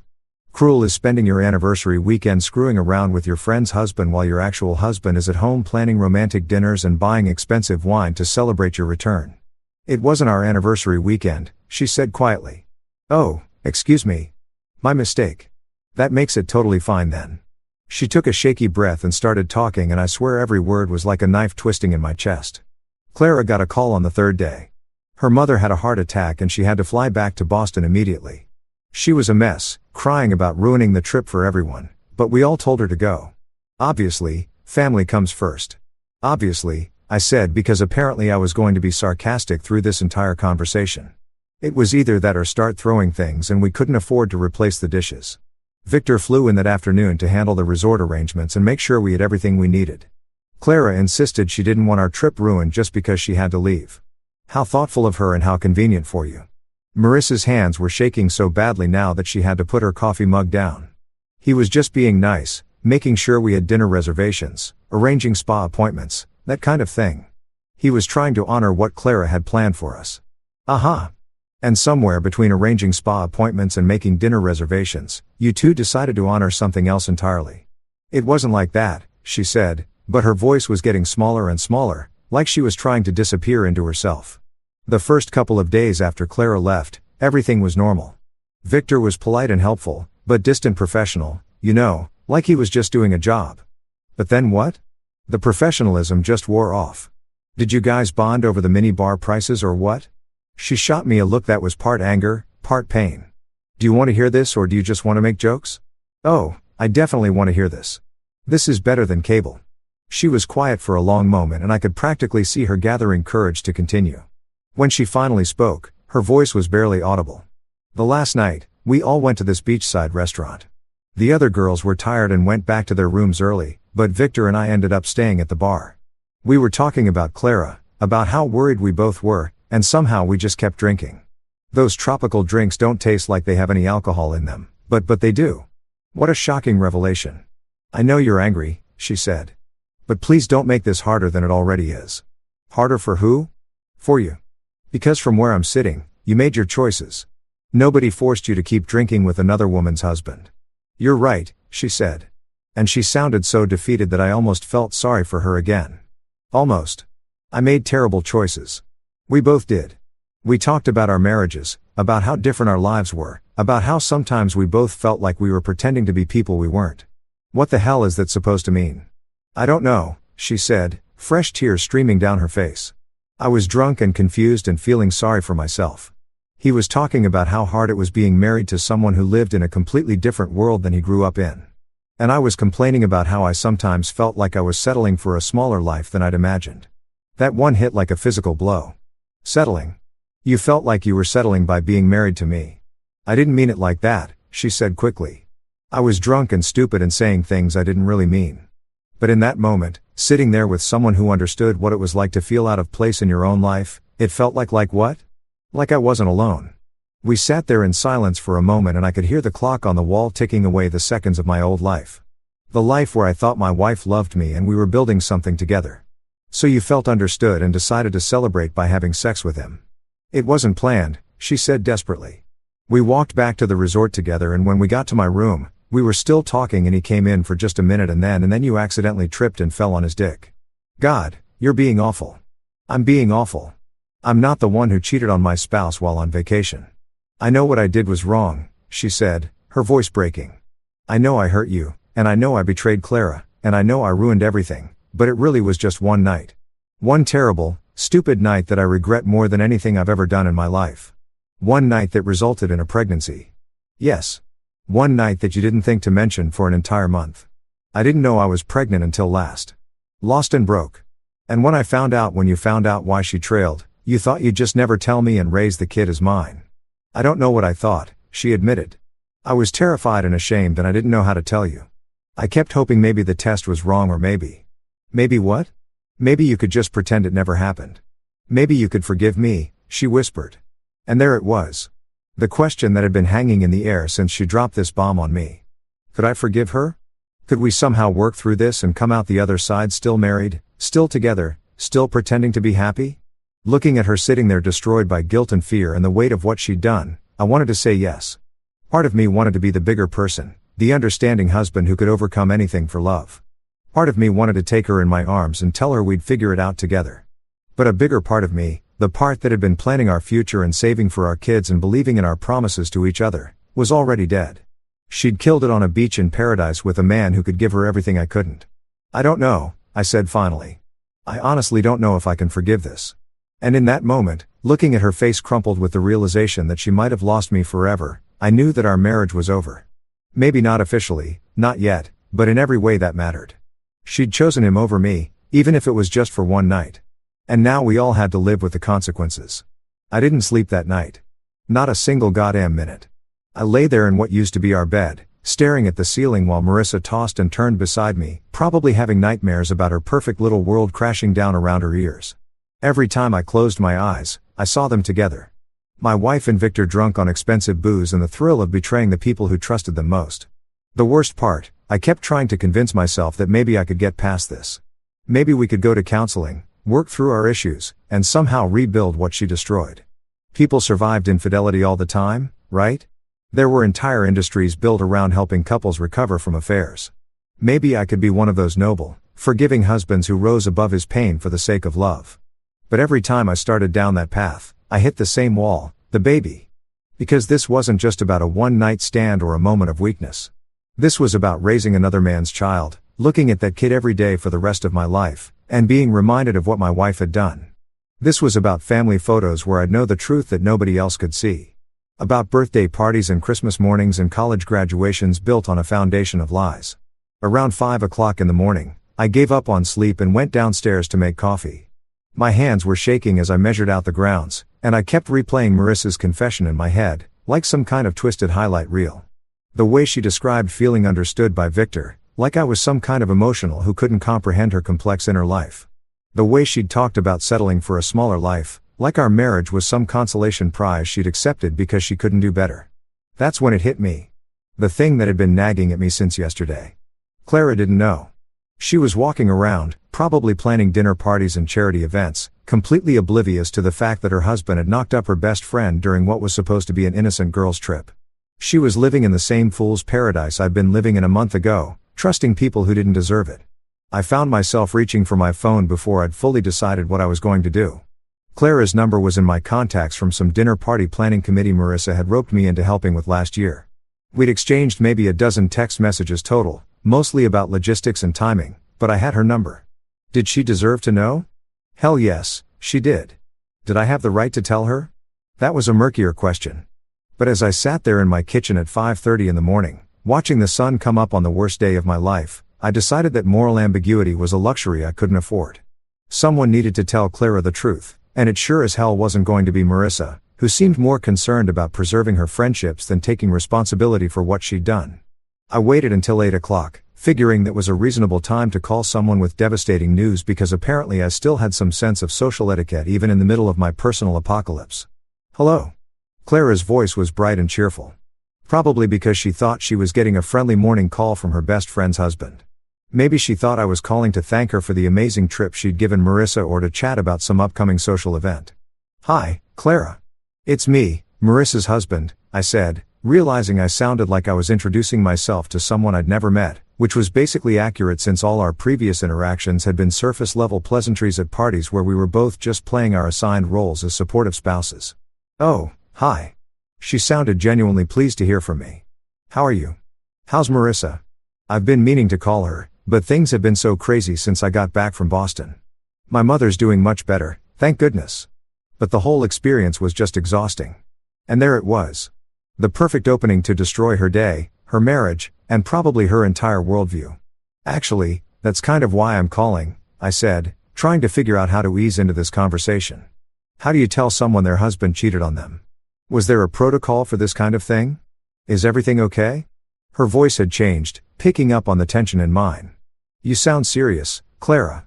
I need to tell you something, and it's going to be really hard to hear, but I think you deserve to know. There was a pause, and I could practically hear her brain switching gears, preparing for bad news. What is it? It's about the trip. About what happened after you had to leave? Another pause, longer this time. What about it? I took a deep breath and jumped off the cliff. Marissa is pregnant and the baby, it's not mine. The silence that followed was so complete, I thought the call might have dropped. I could hear her breathing quick and shallow, like she was hyperventilating. I'm sorry, what did you just say? Her voice was barely above a whisper. The baby is Victor's, I said, because apparently once you start dropping truth bombs, you might as well make sure they hit their target. They slept together while you were in Boston dealing with your mother's emergency. That's not possible, she said. But her voice was shaking now. Victor was just helping out. He was being supportive. He would never. Clara, I'm not making this up. Marissa told me everything yesterday. They got drunk on the last night and one thing led to another. I heard her make a sound that was somewhere between a gasp and a sob. Are you absolutely sure? Are you sure she's not mistaken or confused? Or she's sure, I said. And so am I. The sound that came through the phone next was unlike anything I'd ever heard. A wail of pure anguish that made my chest tighten with sympathy even in the middle of my own pain. This was a woman's world collapsing in real time. And I was the one holding the demolition charges. "Oh God," she whispered. "Oh God, oh God, oh God, Clara, I'm sorry. I'm so sorry to have to tell you this, but I thought you deserved to know." "How long have you known?" she asked, and her voice was getting stronger now, harder. I could hear the anger starting to build underneath the shock. "Since yesterday, Marissa just told me, and she was never going to tell me, was she? She was just going to let me go on being friends with her, hosting dinner parties for her, treating her like family while she was carrying my husband's baby. I don't know what she was planning," I said. Though, honestly, I had a pretty good idea. Marissa had probably been hoping she could somehow make this whole situation disappear. Maybe pass the baby off as mine and go on living her double life. "Where is she now?" Clara asked. "Upstairs. Still sleeping, I think." "And where's Victor?" "I have no idea. Probably at your house, getting ready for work like nothing happened." I heard something crash in the background, followed by Clara shouting Victor's name in a voice that could have shattered glass. Then the line went dead. I sat there staring at my phone, knowing I'd just set off a chain reaction that was going to destroy at least 2 marriages and probably ruin several friendships. But for the first time since Marissa had dropped her bomb on me yesterday, I felt something that might have been satisfaction, because Clara deserved to know the truth just like I had. And Victor deserved to face the consequences of what he'd done, just like Marissa was about to. Within 10 minutes, my phone started buzzing with text messages. First from a number I didn't recognize, probably Victor trying to do damage control. Then from Marissa's phone upstairs, which meant Clara had already called her and probably said some things that weren't going to help anyone's day get better. I deleted Victor's messages without reading them and ignored Marissa's frantic texting. Whatever they wanted to say, whatever explanations or justifications or desperate pleas for forgiveness they had prepared, I wasn't interested. I'd done what needed to be done. And now everyone involved could deal with the fallout. Because here's the thing about secrets. They're like cancer. They might stay hidden for a while, growing quietly in the dark, but eventually they always come to light. And when they do, they destroy everything they touch. I'd just chosen to be the surgeon instead of waiting for the disease to kill us all slowly. The sound of Marissa's feet hitting the floor upstairs told me my peaceful morning was about to end. In a few minutes, she'd come downstairs and demand to know why I'd betrayed her by telling Clara the truth. She'd probably cry and scream and accuse me of being vindictive and cruel. And you know what? She'd be right. I was being vindictive and cruel. But after what she'd done to me, to us, to the future we'd planned together, I figured I'd earned the right to a little vindictiveness. Sometimes the truth is the cruelest weapon of all, and sometimes that's exactly what people deserve. The sound of Marissa's feet pounding down the stairs was like a countdown to an explosion. I could tell from the rhythm, quick, panicked, desperate, that she'd gotten Clara's call and was about to unleash hell in our kitchen. I took another sip of my coffee and braced myself for what was coming. Because after yesterday's confession and this morning's phone call, I was pretty sure we were about to have the kind of fight that ended marriages.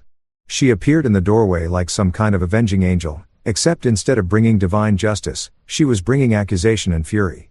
Her hair was a mess. She was still wearing the oversized t-shirt she'd slept in, and her face was flushed with the kind of anger that made people do stupid things like throw dishes or key cars.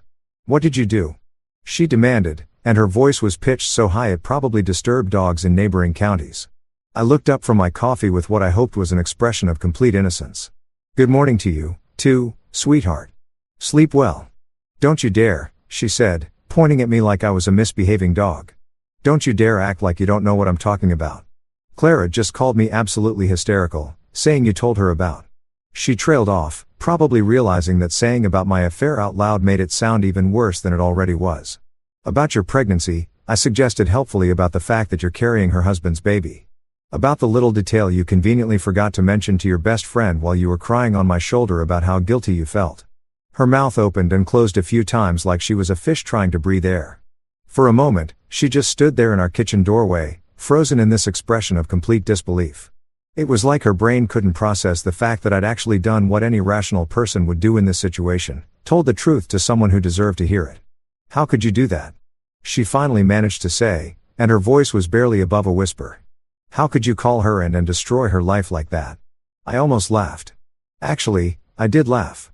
A short bitter sound that probably wasn't helping the situation but felt really good in the moment. "I destroyed her life. That's rich, Marissa. Really rich. Because last time I checked, I wasn't the one who had an affair with her husband." That's not the point, she said. And now she was getting that shrill quality in her voice that meant she was working herself up to a full-scale meltdown. You had no right to tell her. That wasn't your secret to share. You're absolutely right, I said, standing up and setting my coffee mug down with deliberate care. It was your secret to share, your responsibility to tell your best friend that you'd been screwing her husband behind her back. But since you seemed perfectly content to let her go on living in ignorance while you figured out how to spin this whole situation to your advantage, I figured someone needed to step up and do the right thing. The right thing. She was full-on shrieking now, her face turning red with indignation. The right thing would have been letting me handle this my own way, in my own time. Your own way, I repeated. You mean the way where Claren never finds out and you somehow convince me to raise Victor's kid as my own while you all continue playing happy families at dinner parties and charity events? I never said that. You didn't have to say it. It was written all over your face every time I asked what your plan was. You were hoping this would all just magically work itself out, weren't you? Maybe you thought I'd be so grateful to finally be a dad that I wouldn't care whose DNA the kid actually had. She was crying now. Ugly sobs that shook her whole body. But I felt absolutely no sympathy for her. Zero. Because this was exactly the kind of crocodile tears routine she'd been pulling for the past month, acting like she was the victim in this situation instead of the person who'd caused it. You don't understand, she said between sobs. Clara and I have been friends since college. She's like a sister to me. This is going to destroy our friendship. Good, I said, and I meant it. Your friendship should be destroyed. You want to know why? Because friends don't sleep with each other's husbands. Friends don't keep life-altering secrets from each other. And friends definitely don't throw each other under the bus when the truth finally comes out. I wasn't throwing anyone under the bus. No. Then what were you doing? Because from where I'm standing, it looks like you were perfectly happy to let Clara go on trusting her husband and believing in her marriage while you sat on the biggest bombshell in the history of your friendship. My phone buzzed with another text message, probably from Victor trying to explain himself or apologize or whatever it is that cheating husbands do when their worlds collapse. I ignored it just like I'd been ignoring all his calls and messages since Clara had undoubtedly confronted him about an hour ago. He's been trying to call you, Marissa said, noticing my phone. Victor, Clara threw him out. He's been calling and texting, begging you to talk to him. And why exactly would I want to talk to the man who knocked up my wife?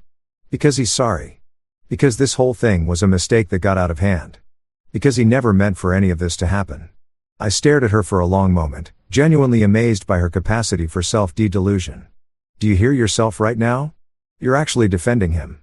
You're standing in our kitchen, pregnant with another man's baby, and you're asking me to feel sorry for him because his wife kicked him out. I'm not defending him. I'm just saying that this situation is complicated. And calling Clara without talking to me first was what was honest, was fair, was exactly what any decent human being would do in this situation. She wiped her nose with the back of her hand, and for a moment, she looked like a little kid who'd been caught doing something she knew was wrong. It was cruel, she said finally. Cruel? I let the word hang in the air between us for a moment. You want to know what cruel is, Marissa? Cruel is your husband finding out he's going to be a father and being happy about it for exactly 3 seconds before you tell him the baby isn't his. Cruel is lying to your best friend's face for a month while you figure out how to manage the fallout from your affair. Cruel is asking the man whose life you just destroyed to keep your secrets and protect your reputation. I never asked you to do any of that. You didn't have to ask. You just assumed I would because that's what good little husbands do, right? They clean up their wives' messes and pretend everything is fine for the sake of appearances. The kitchen fell silent except for the sound of her crying and the distant hum of traffic outside. We stood there staring at each other across the space that used to be our shared life. And I could see the exact moment when she realized that this wasn't something we were going to work through. This wasn't a bump in the road or a rough patch or any of the other euphemisms people used when they didn't want to admit their marriage was over. So, what happens now? She asked. And her voice was small and defeated. Now you get to live with the consequences of your choices. Now Clara gets to decide whether she wants to try to rebuild her marriage or start over.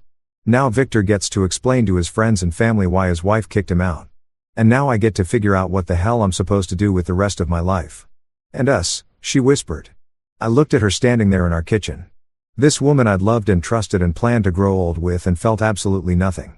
No love, no anger, no sadness, just a kind of empty acceptance that this part of my life was over. There is no us, I said. There hasn't been an us since you decided Victor was more interesting than your husband. She started crying harder, but I was already walking toward the door. I had somewhere I needed to be, something I needed to do. And staying here listening to her try to justify the unjustifiable wasn't going to help either of us. "Where are you going?" she called after me. "To work," I said without turning around. Some of us still have responsibilities to people who actually trust us. I grabbed my keys and walked out, leaving her standing in our kitchen with her tears and her regrets and her complete inability to understand that some things once broken can't be fixed. The truth was out now, for better or worse, and everyone involved was going to have to figure out how to live with it. The next few weeks were like living in some twisted version of Groundhog Day. Except instead of Bill Murray trying to win over Andy McDowell, I had my cheating wife trying to convince me that our marriage was worth saving. Every morning I'd wake up hoping that maybe, just maybe, she'd come to her senses and realize that what she'd done was unforgivable. Instead, I got a daily dose of tears, apologies, and increasingly desperate attempts to rewrite history. It started the very next morning after our kitchen showed out. I came downstairs to find her sitting at the dining table with what looked like a carefully prepared speech written on a legal pad. Because apparently when your marriage is falling apart, who should forgive you for carrying another man's baby? "I've been thinking all night," she said, looking up at me with eyes that were still red and puffy from crying. "About us, about our future, about how we can move past this." "Move past this," I repeated, pouring myself coffee and trying to pretend this was a normal Tuesday morning conversation. "You mean move past the part where you cheated on me, or move past the part where you're pregnant with someone else's kid? Because those seem like pretty big obstacles to just skip over." "I know what I did was wrong," she said, reading from her notes like she was giving a presentation to the board of directors. "I know I hurt you and betrayed your trust, but people make mistakes and marriages survive infidelity all the time. We can get through this if we both want to." I sat down across from her, genuinely curious about what kind of mental gymnastics she performed to reach this conclusion. "Okay, I'll bite. How exactly do you see this working? You give birth to Victor's baby, we pretend it's mine, and we all live happily ever after. The baby doesn't have to change anything," she said. And I swear she actually believed what she was saying. Plenty of couples raise children that aren't biologically related to both parents, step families, adoption, sperm donors. It happens all the time. Those are completely different situations and you know it. Those are planned arrangements between consenting adults, not the result of your wife getting knocked up by her best friend's husband during a girls' trip. She flinched but pressed on. "The point is, biology doesn't make someone a father. Love does. Commitment does. You could be this baby's dad in every way that matters." I stared at her across the table, amazed by her ability to make the most selfish request in the world sound like some kind of noble sacrifice on my part. "And what about Victor? Does he just disappear from the picture? Does he sign away his parental rights and pretend his kid doesn't exist?" "We haven't worked out all the details yet," she said, which was apparently code for, "I'm making this up as I go along and hoping you're desperate enough to buy it." Who's we?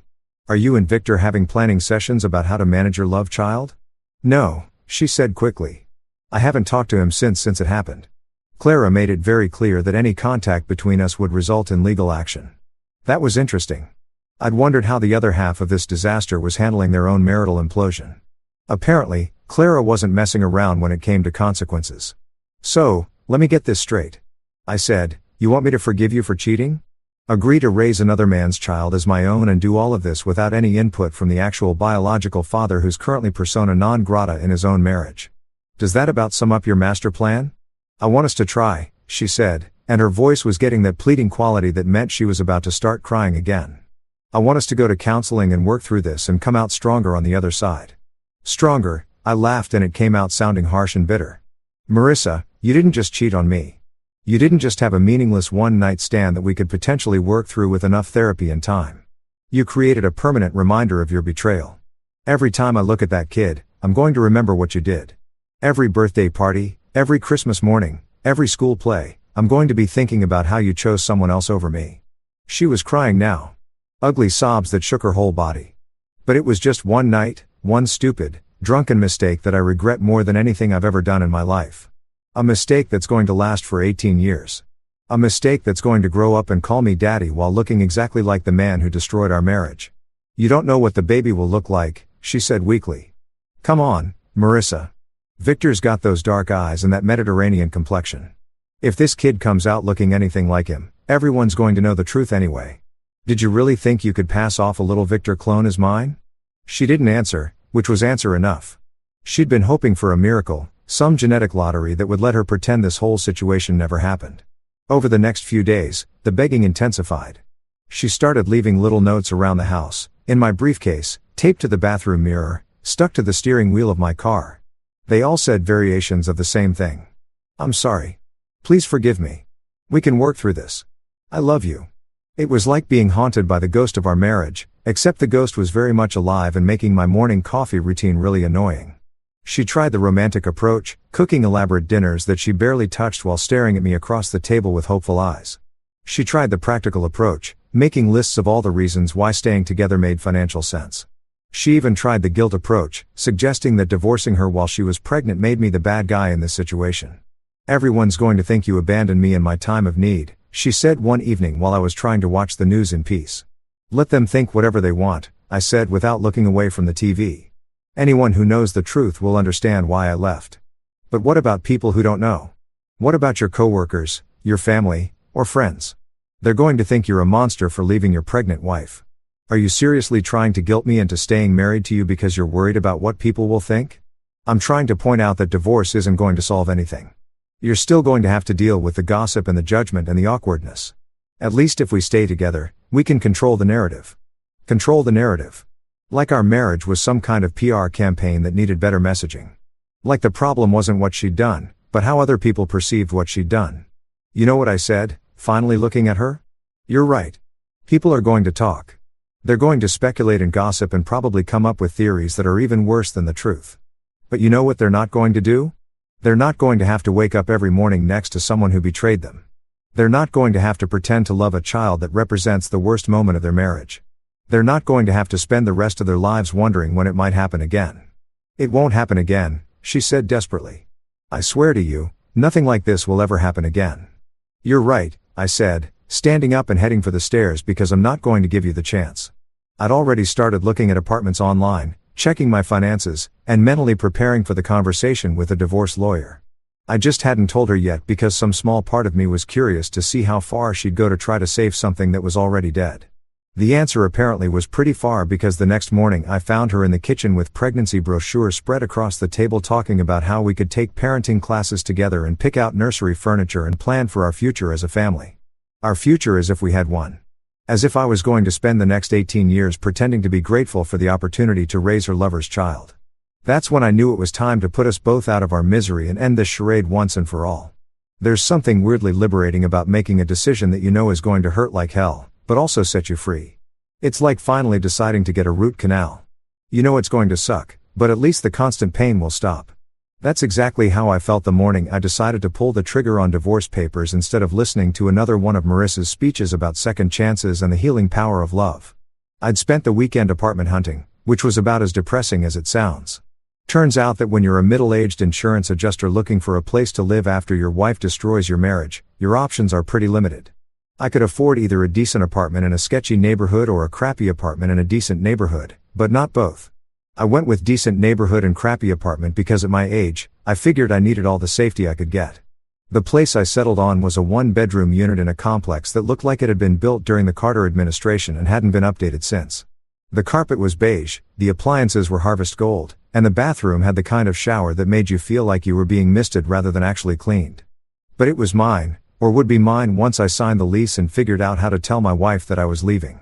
Monday morning, I called in sick to work, which wasn't technically a lie because the thought of going to the office and pretending everything was normal made me physically nauseous. Instead, I drove to the law office of Mitchell & Associates, which specialized in divorce cases and had decent reviews on Google, because apparently that's how people choose lawyers these days, the same way they pick restaurants and plumbers. Robert Mitchell turned out to be exactly what you'd expect from a divorce attorney. Sharp suit, sharper attitude, and the kind of handshake that let you know he'd seen every variation of marital disaster imaginable. He listened to my story without judgment, took notes on a legal pad that probably cost more than my monthly car payment, and gave me the kind of straightforward advice that I'd been hoping for. This is pretty cut and dried, he said, leaning back in his leather chair. Adultery is still grounds for divorce in this state, and pregnancy by another man certainly qualifies as irreconcilable differences.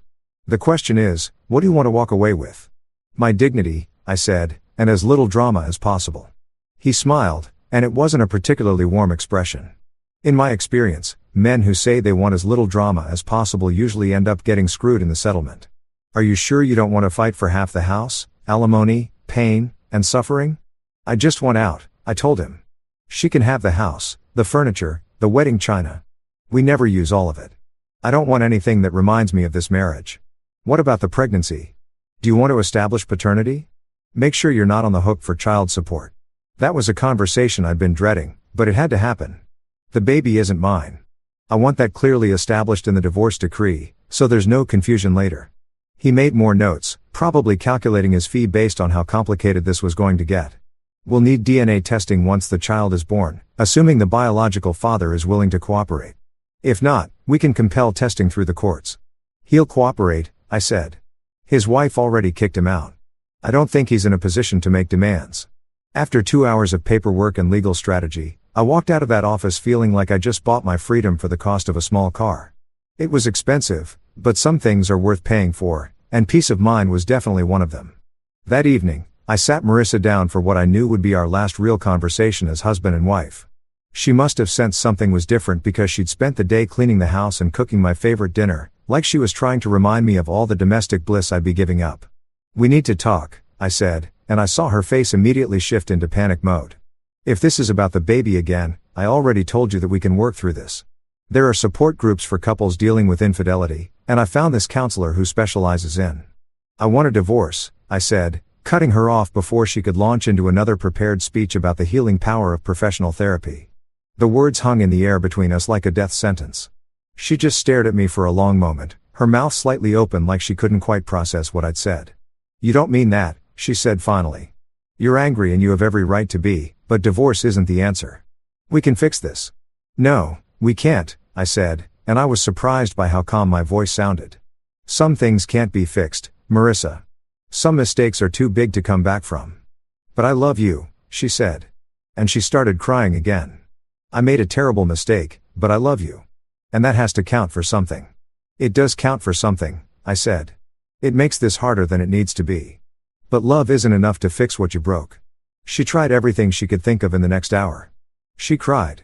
She bargained. She promised to do anything I wanted if I'd just give her another chance. She offered to cut off all contact with Clara and Victor.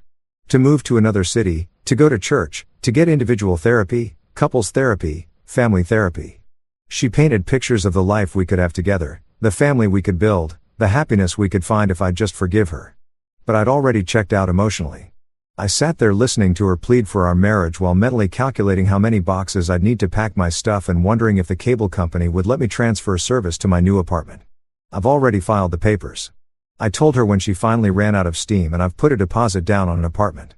I'm moving out this weekend. This weekend? She looked genuinely shocked, like she'd thought we'd spend months talking this to death before anything actually happened. There's no point in dragging this out, I said. We both know how this ends. She started crying harder, the kind of desperate sobs that made me feel like a monster for not comforting her. But I learned the hard way that comforting Marissa just encouraged her to think there was still hope. And false hope was crueler than honest rejection. What about our friends? She asked. What about your family? What are we going to tell everyone? We're going to tell them the truth, I said. You had an affair. You got pregnant. And our marriage couldn't survive it. Simple as that. People are going to judge me, she said. They're going to think I'm a terrible person. Some probably will. I agreed. But that's not my problem anymore. I spent the rest of the week packing my life into cardboard boxes, sorting through 8 years of marriage and deciding what was worth keeping and what belonged to a version of myself that no longer existed. It was surprisingly easy to walk away from most of it. The wedding photos, the anniversary gifts, the furniture we'd picked out together. It all felt like artifacts from someone else's life. Saturday morning, I loaded the last box into my car and stood in the driveway looking at the house where I'd thought I'd grow old with the woman I loved. It looked smaller somehow, less significant, like it was already becoming just another building instead of the center of my world. Marissa watched me from the kitchen window, and for a moment, I felt a flicker of the old sympathy. She looked lost and broken, like a little girl whose parents had just told her they were getting divorced. But then I remembered what she'd done, what she'd chosen, and the sympathy faded. She'd made her bed, literally and figuratively. Now she could lie in it. I got in my car and drove away without looking back. Because sometimes the only way to save yourself is to walk away from everything you thought you wanted and start over with nothing but your self-respect intact. 6 months. That's how long it's been since I packed my life into cardboard boxes and drove away from the house where I thought I'd spend the rest of my life. 6 months since I traded a king-sized bed for a lumpy futon, A 2-car garage for a parking spot that's approximately the size of a postage stamp, and a marriage for a studio apartment that smells faintly of the previous tenant's cooking experiments. And you know what? Best trade I ever made. Don't get me wrong, the first few weeks were rough. Really rough.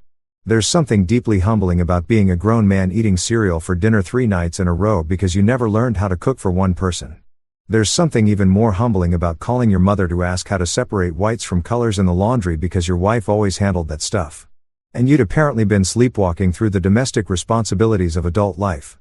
But slowly, gradually, I started to figure things out. I learned that grocery shopping for one person is actually kind of liberating. No more arguments about brand names or whether we really need the expensive organic vegetables. I discovered that having complete control over the TV remote is worth approximately 3 months of relationship counseling. And I found out that silence, real silence, is one of the most underrated luxuries in the world. No more walking on eggshells, waiting for the next emotional breakdown about how sorry she was. No more pretending that forgiveness was just around the corner if we could just find the right combination of therapy and time. No more looking at my wife and seeing a stranger who traded our future for one night with someone else's husband. The divorce was finalized last month, and it was about as anticlimactic as legal proceedings get. Marissa had given up fighting for reconciliation somewhere around month 3, probably right around the time she realized that begging someone to take you back only works if they still love you. By the end, we were both just ready to sign the papers and move on with our separate lives. She kept the house just like I'd wanted. I kept my dignity just like I'd planned. Fair trade in my opinion. I hear things through the grapevine sometimes.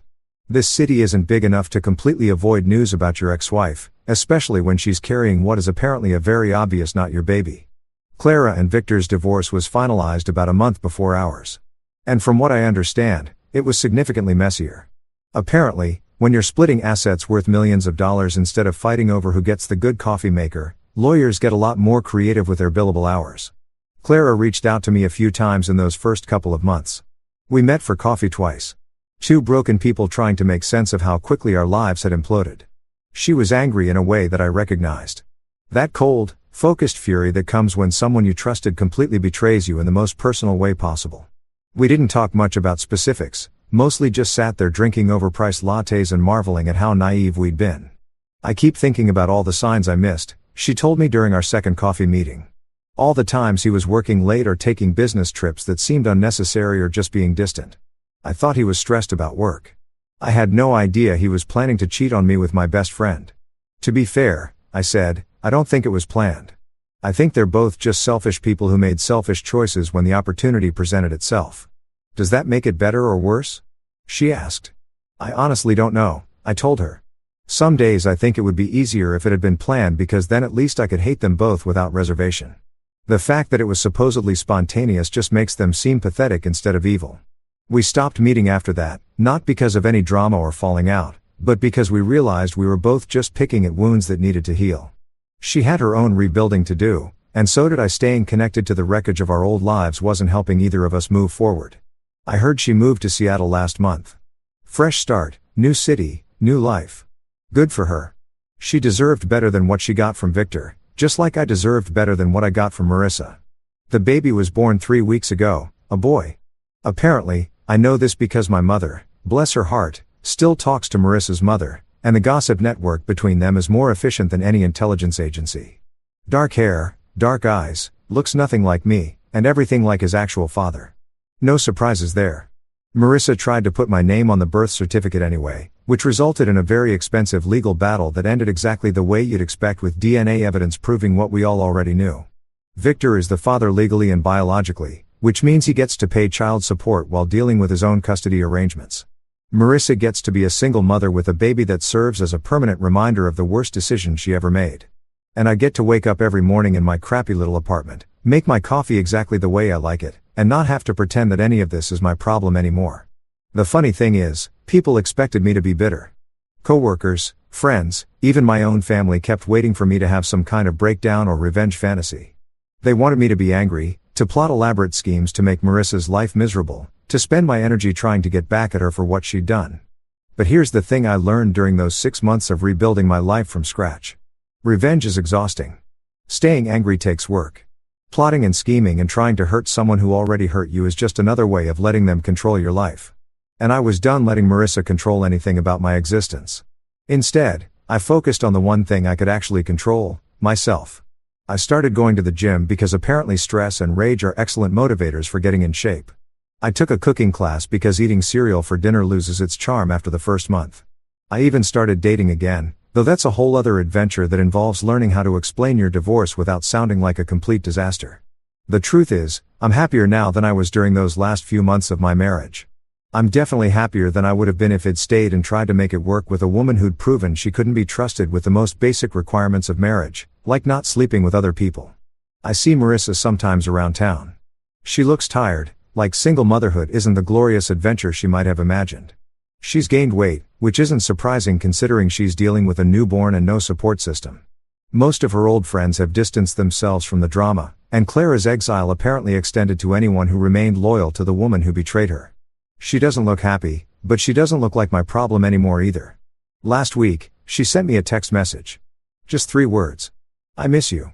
I stared at that message for about 30 seconds, then deleted it without responding because there was nothing to say. Missing someone and regretting your choices aren't the same thing as deserving a second chance. And even if she truly regretted what she'd done, even if she'd learned from her mistakes and become a better person, it didn't change the fundamental truth of our situation. She'd shown me who she really was when the chips were down and I'd chosen to believe her. Some bridges once burned can't be rebuilt. Some trust once broken can't be repaired. Some marriages once destroyed by betrayal and lies and babies that belong to other men can't be saved by good intentions and wishful thinking. But some things like self-respect, like dignity, like the knowledge that you did the right thing even when it was hard, those things are worth more than any marriage built on a foundation of lies. I kept my self-respect. Everything else was just stuff. That's it for today. I hope you enjoyed the stories. Let me know what you thought in the comments below. Don't forget to like and subscribe for more, and I'll see you in the next one.